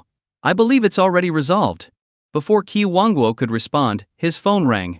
Old Qiu, I'm sorry for everything. I didn't even get the chance to apologize in person. I'm leaving now. I'll explain everything to the kids. You don't have to go. Isn't there another way? Qi Wanguo asked. Maybe. You should ask Hu Yan. Perhaps there's still hope. Qi Wanguo set down the phone, but didn't hang up. Mr. Hu, can you help my wife stay? Hu Yan was surprised that the old man still cared so much for a wife who had been poisoning him for so long. If that's what you want, I won't separate you. Upon hearing this, Qi Wanguo shouted into the phone, Ning, did you hear that? I heard, but that's not the answer I was expecting. You're too deeply poisoned. The poison sex antidote won't work anymore. I was planning to stay with you until the end, to go with you. It's okay. It's okay. Qi Wanguo said excitedly. Hu Yan can cure me. We'll be together, and you won't have to worry about me anymore. So, you knew all along? Yes, I knew. In fact, it was harder on you than on me. The complexity of human emotions continued to surprise Hu Yan. In the end, he cured Qi Wanguo's illness, and the poison sex antidote saved his wife from her own poisoning. Money no longer held much meaning for Hu Yan, so he didn't charge for his services. However, Qi Wanguo insisted on repaying him somehow. Hu Yan suggested that he buy some shares in Tianhai as repayment. When Hu Yan returned to the Qin family's old residence, he was greeted by the sight of a reconciled Qin Zixuan and Qin Baoxiang, even when Lingji had come back. During dinner, Qin Baoxiang decided that Hu Yan and Qin Zixuan would get married during the Golden Week in October. With that settled, Hu Yan felt a great weight lifted from his shoulders. The next day brought even more good news. Two major shareholders in Tianhai voluntarily withdrew, and their shares were purchased by Qi Wanguo and Shen Lianshan. With that, the Qin family was free from any further obstacles. From that point on, Qin Zixuan followed her plan to gradually reduce Hu Yan's workload. Hu Yan focused only on his most critical patients, spending the rest of his time preparing for the wedding. The villa Shen Lianshan had given them was now fully renovated. After visiting it, Hu Yan and Qin Zixuan were very satisfied. Since Hu Yan's parents were still working and couldn't move in for a few more years, they decided to use it as their marital home. If his parents later decided they didn't want to live with them, Hu Yan would buy another house. Under Qin Zixuan's careful management, the Eye of Wellness continued to grow rapidly, with over 100 subsidiary companies now under its umbrella. Each one was a promising investment that Hu Yan had personally selected, and many were already generating profits. Some were still finding their footing, but they were all destined for success. Before long, Hu Yan was listed among Forbes' top young entrepreneurs globally, but he declined to share any personal information. He simply wanted to live a quiet life, honor his parents, and spend as much time as possible with the woman he loved. In his spare time, he would continue helping those suffering from illness. In June, construction began on the road to Yaojia village. Funded by Yao Ru, Hua Shaoqiang, Hu Yan, Zhao Peng, Qin San, and Shen Lianshan, the project progressed rapidly. It was expected to be completed by the time Hu Yan got married. The company in Yunnan and Guizhou was also running smoothly. allowing Zhao Peng to finally return. One day, Hua Shaoqiang made the long journey to join them, and they all gathered at Hu Yan's newly opened Eye of Wellness Hotel. As they reminisced about Hu Yan's journey, it all seemed like a dream. They joked that his life seemed to be on easy mode. Everyone encouraged Hu Yan to take the company public. He was open to the idea, not for the money, he already made plenty in the stock market each year, but to expand the company and bring in more talent. That way, Qin Zixuan could eventually step back from her role. Once that happened, Hu Yan envisioned the two of them traveling together, exploring the most beautiful sights in China and making the most of their lives. Everyone at the gathering joked that they would tag along on Hu Yan's travels. Hu Yan teased, it would be fun to have everyone together, but no single people allowed. Hua Shaoqiang laughed heartily. Don't worry, I'm engaged now. Even if I miss the National Day holiday, I'll definitely be married by next May. Congratulations. Everyone offered their congratulations. Zhao Peng, looking a bit shy, added, I've also found someone. She's a girl from Yunnan. More congratulations followed. Kyun San, who was still single, had no interest in being a third wheel on their trips. He was content spending time with Hu Fuchun and his wife. I'm single, so I won't bother you guys. I'll stay home and take care of your parents while you're away. Thank you. Hu Yan and Qin Zixuan expressed their sincere gratitude. Only Qian Xiao and Yao Ru remained silent. Qin Zixuan teased them, are you two planning to stay single forever? It's not like I want to. Qian Xiao pouted. Why don't you find me someone like Hu Yan? Even the usually reserved Yao Ru nodded in agreement. If there's another one like him, I'd want him too. Not to be outdone, Shen Lingxi chimed in, if there's a guy like Hu Yan, I'll take a whole stack of him. Everyone burst into laughter as Shen Lingxi added, I'm serious. I know lots of single girls. Why not get more Hu Yans if you can? As everyone laughed, Qin Zixuan couldn't help but feel a bit complicated. She could tell what was going on, especially with Qian Xiao. Even though she and Hu Yan had helped Qian Xiao start a company that was more profitable than her own family's business, Qin Zixuan still felt like she owed her something. The resort in Qingshui County, co-invested by Hu Yan and Shen Lianshan, was not included in the Eye of Wellness Group. Named Tio Yuan Resort, the project was being hurriedly constructed due to Hu Yan's upcoming wedding. Shen Lianshan, after consulting with the project estimators, realized that the entire project would take about 3 years to complete. However, to make sure the resort could host Hu Yan's wedding, the construction team was working around the clock to finish a significant portion by the end of September. The Taiyuan Resort project was divided into 4 parts: Winding Path, Secluded Spot, Hidden Paradise, and Utopia. For now, work on Winding Path and Secluded Spot had paused, with the focus shifting to completing Hidden Paradise and Utopia in time for the wedding. During this hectic period, Shen Mengjing had been incredibly busy, often working overtime due to the accelerated construction schedule. Although she didn't openly complain, she sometimes quietly wondered who this person could be that Shen Lianshan was so eager to impress. What kind of young man was important enough to warrant such efforts just for his wedding? In Jiangcheng, the largest companies were Eye of Wellness and Tianhai. Shen Mengjing found it hard to believe that the person in question was from Eye of Wellness. She had heard that the company's CEO was young and low-key, and in her mind, someone so successful would likely wait 10 years or so before settling down. On the other hand, she also knew that the young master of Tianhai, who was just in his early 20s, didn't even have a girlfriend yet. Thus, Shen Mengjing remained puzzled. What kind of person could make Shen Lianshan so eager to please, almost to the point of servility? Despite her growth and maturity, Shen Mengjing was still curious. One day she couldn't hold back any longer and asked, Uncle, who is this person that you're rushing to please? By now Shen Lianshan was a figure whose wealth rivaled that of the Qin family. Just the exclusive rights to distribute Hu Yan's health wine had nearly matched Tianhai's profits. In Jiangcheng, Shen Lianshan was now a prominent businessman. If it weren't for the fact that he had only one daughter, Shen Mengjing might have suspected that it was his own son who was getting married. Shen Lianshan smiled and said, He's a young man who has done me a great favor. That's why we're treating his wedding as if it were our own family's. Do you understand? Shen Mengjing nodded, thinking to herself, so that's how it is in her mind. Shen Lianshan was only doing this out of gratitude, and the person in question might not be as impressive as she had imagined. After all, she knew Shen Lianshan to be someone who deeply valued gratitude. After some more casual conversation, Shen Lianshan said, By the way, you should prepare a gift as well. The young man mentioned that I should invite you to his wedding. Shen Mengjing nodded. This seemed reasonable. She had played a significant role in the resort's construction, and it made sense that he would invite her as a gesture of appreciation. Moreover, since this would be the resort's first major event, handling it well would be crucial for its future success. Meanwhile, Hu Yan was having drinks with Xiao Yizhu, who had already made a significant profit from his investments and looked wealthier than ever. "Ho Yan, why didn't you tell me earlier that you were getting married?" "I could have mentioned it to Shen, the resort's boss. They're rushing to finish construction for a big shot's wedding. Maybe you could get in on that too, it'd be so impressive. You have no idea. Shen's pulling out all the stops to accommodate this wedding. You might be able to join in." Hu Yan pretended to be surprised. "Really? I'll see if I can make it work and get married there too." Exactly. Xiao Yishu slapped Hu Yan on the shoulder. "Money's no issue. If you need more, just say the word." Ha Yan nodded. "Thanks. Come on, no need to be polite with me." Ho Yan cherished moments like these, knowing that after his wedding, many friends might drift away not because they would disappear from his life entirely, but because the widening gap in status would inevitably create distance. That's just how life is. People naturally gravitate toward those of similar standing. In mid-October, Ho Yan and Qin Zixuan, accompanied by Qin San and Zhao Peng, visited Tiaoyuan Resort to inspect the site. Although Hu Yan trusted Shen Lianshan completely, Shen had insisted that Hu Yan see the place for himself. Walking along the bridges and stone paths, surrounded by a landscape that seemed untouched by human hands yet meticulously designed, Qin Zixuan couldn't help but smile. Zhao Peng was equally impressed, saying, "When I get married, I want it to be here."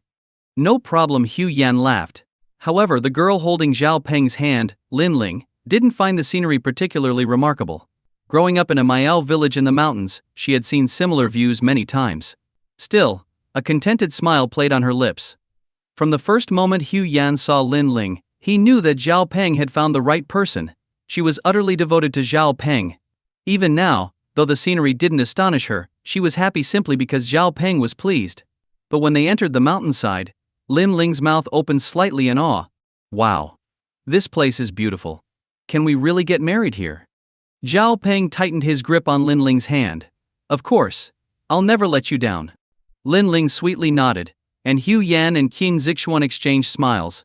Qin San, however, couldn't resist rolling his eyes at Zhao Peng. "Second brother, could you stop showing off? Your third brother here is still single." Zhao Peng shot back, "Serves you right. Haven't you met enough good women? You're in charge of the Eye of Wellness now, surrounded by beautiful ladies. I think you're just being picky." "Shut up," Qin San retorted. "You can't just marry someone because they look good. You have to find the right person." Their banter made everyone laugh. Hu Yan chimed in, "Not necessarily. When I first saw my wife, I just wanted to marry her on the spot. At the time, I was just a frog dreaming of a swan. Now, I still don't know what swan meat tastes like." As Hu Yan spoke, he shook his head with a smile. They all knew how much Hu Yan cared for Qin Zixuan and how he had never pressured her. Their love remained as pure as crystal. But this didn't stop Qin San and Zhao Peng from giving him teasing looks. As they continued exploring, Shen Mengjixin noticed them from a distance. She was puzzled to see Hu Yan here but didn't have time to greet them. What confused her even more was how the stunning woman beside him looked so much like the eldest daughter of the Tianhai group. Once everything was in place, Hu Yan set the wedding date for November 1st, a day when the Wu Shen star shines, bringing peace and prosperity according to traditional Chinese astrology. Ever since the date was set, Ho Yan's phone hadn't stopped ringing. He hadn't realized how many people he knew. It wasn't just the patients he had personally treated, there were nearly 200 entrepreneurs whose dreams he had helped fulfill through his investments. Though Hu Yan preferred to keep things low-key, it seemed that his reputation made that impossible.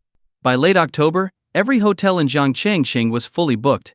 Even though Hu Yan had reserved every available room, it still wasn't enough.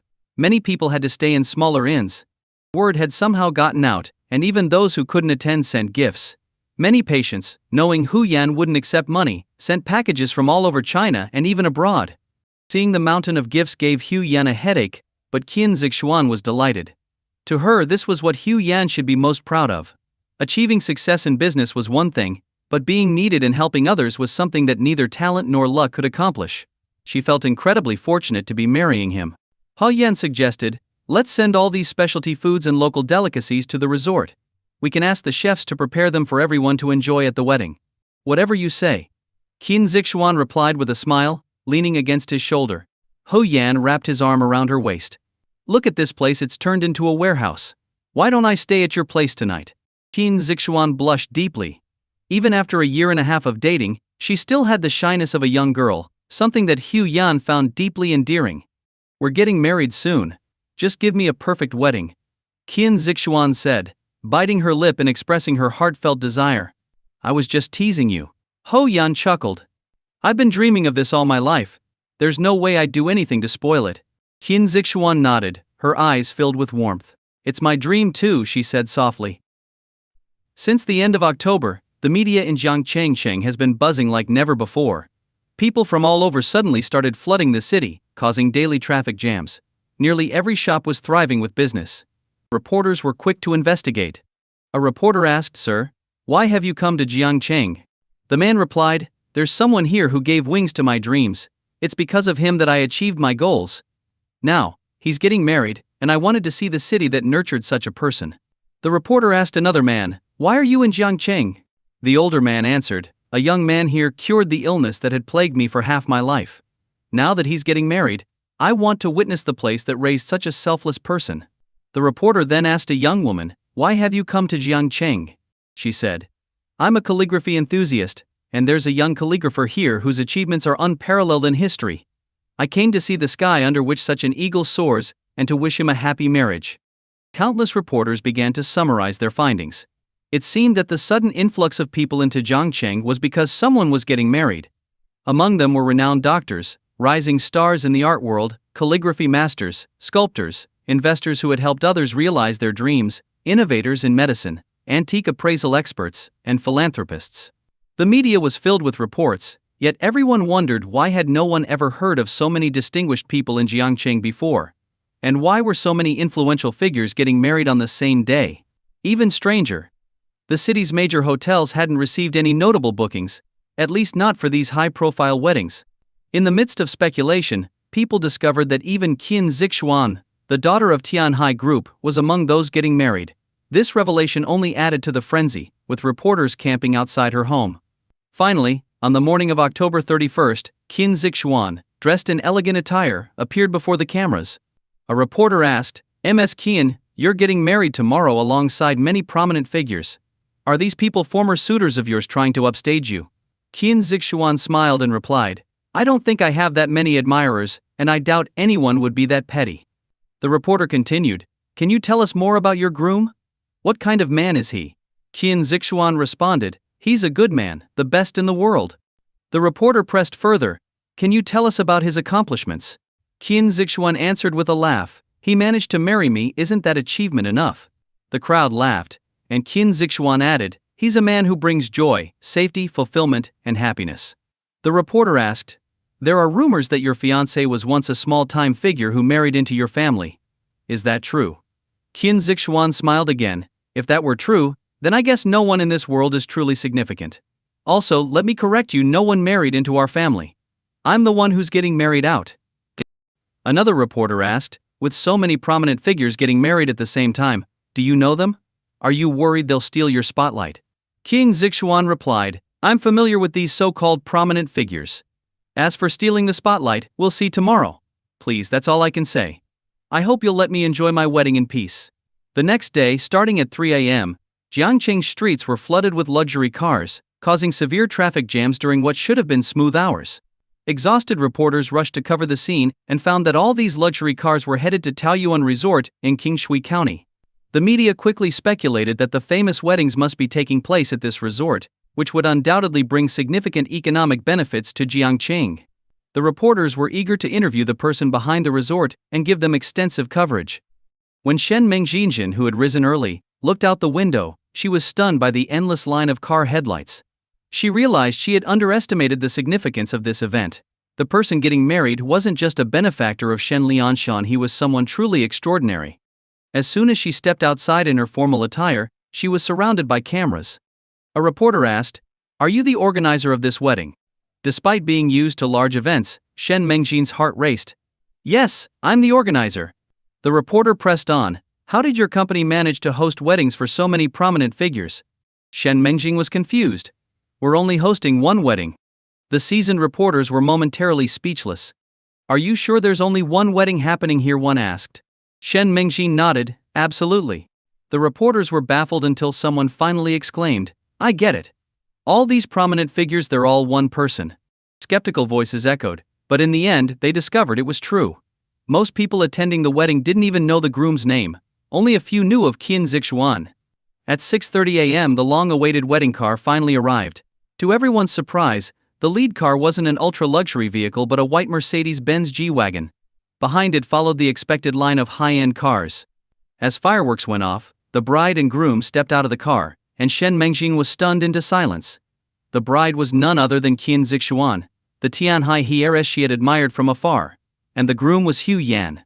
The noise around her faded as Shen Mengjing stood in shock, recalling every interaction she'd had with Hu Yan. Slowly, she shook her head with a bitter smile. At some point, a cold hand gently grasped hers. "Mengjing, do you understand now? I've always told you you underestimated Hu Yan." The voice belonged to Sun Jiaqi, a close friend Shen Mengjing had made at the wellness club in Yangcheng. Despite her comforting words, Sun Jiaqi's own smile was tinged with bitterness. She had once thought Hu Yan was just a man who'd married into wealth. It wasn't until she discovered that Hu Yan had founded Eye of Wellness that she realized what she had lost. The wedding proceeded as planned, grand in scale but otherwise straightforward. The most captivating sight was the bridesmaids, 5 women, including the current film queen, Kai Li, popular online streamer, Yao Ru, heiress of the Shen family, Shen Lingxi, Qianxi Group's eldest daughter, Qian Xiaoer, and the rising star in calligraphy and painting, Shen Moling. During the ceremony, the host asked Hu Yan, "Mr. Hu, you've accomplished so much in your life. What's your biggest dream?" Hu Yan took Qin Zixuan's hand and replied, "My dream is right here in my hands." The host then asked Qin Zixuan, "What about you, bride? What's your dream?" She smiled and said, "My dream is also in my hands." After the wedding, Hu Yan and Qin Zixuan disappeared from the public eye. They left their footprints across the country, exploring China's famous mountains and rivers. Many age-old mysteries were solved through Hu Yan's keen insights. Undiscovered mineral resources were found, roads were built in remote areas, and lost crafts were revived. The medical notes he wrote on rare diseases were displayed in libraries across the country.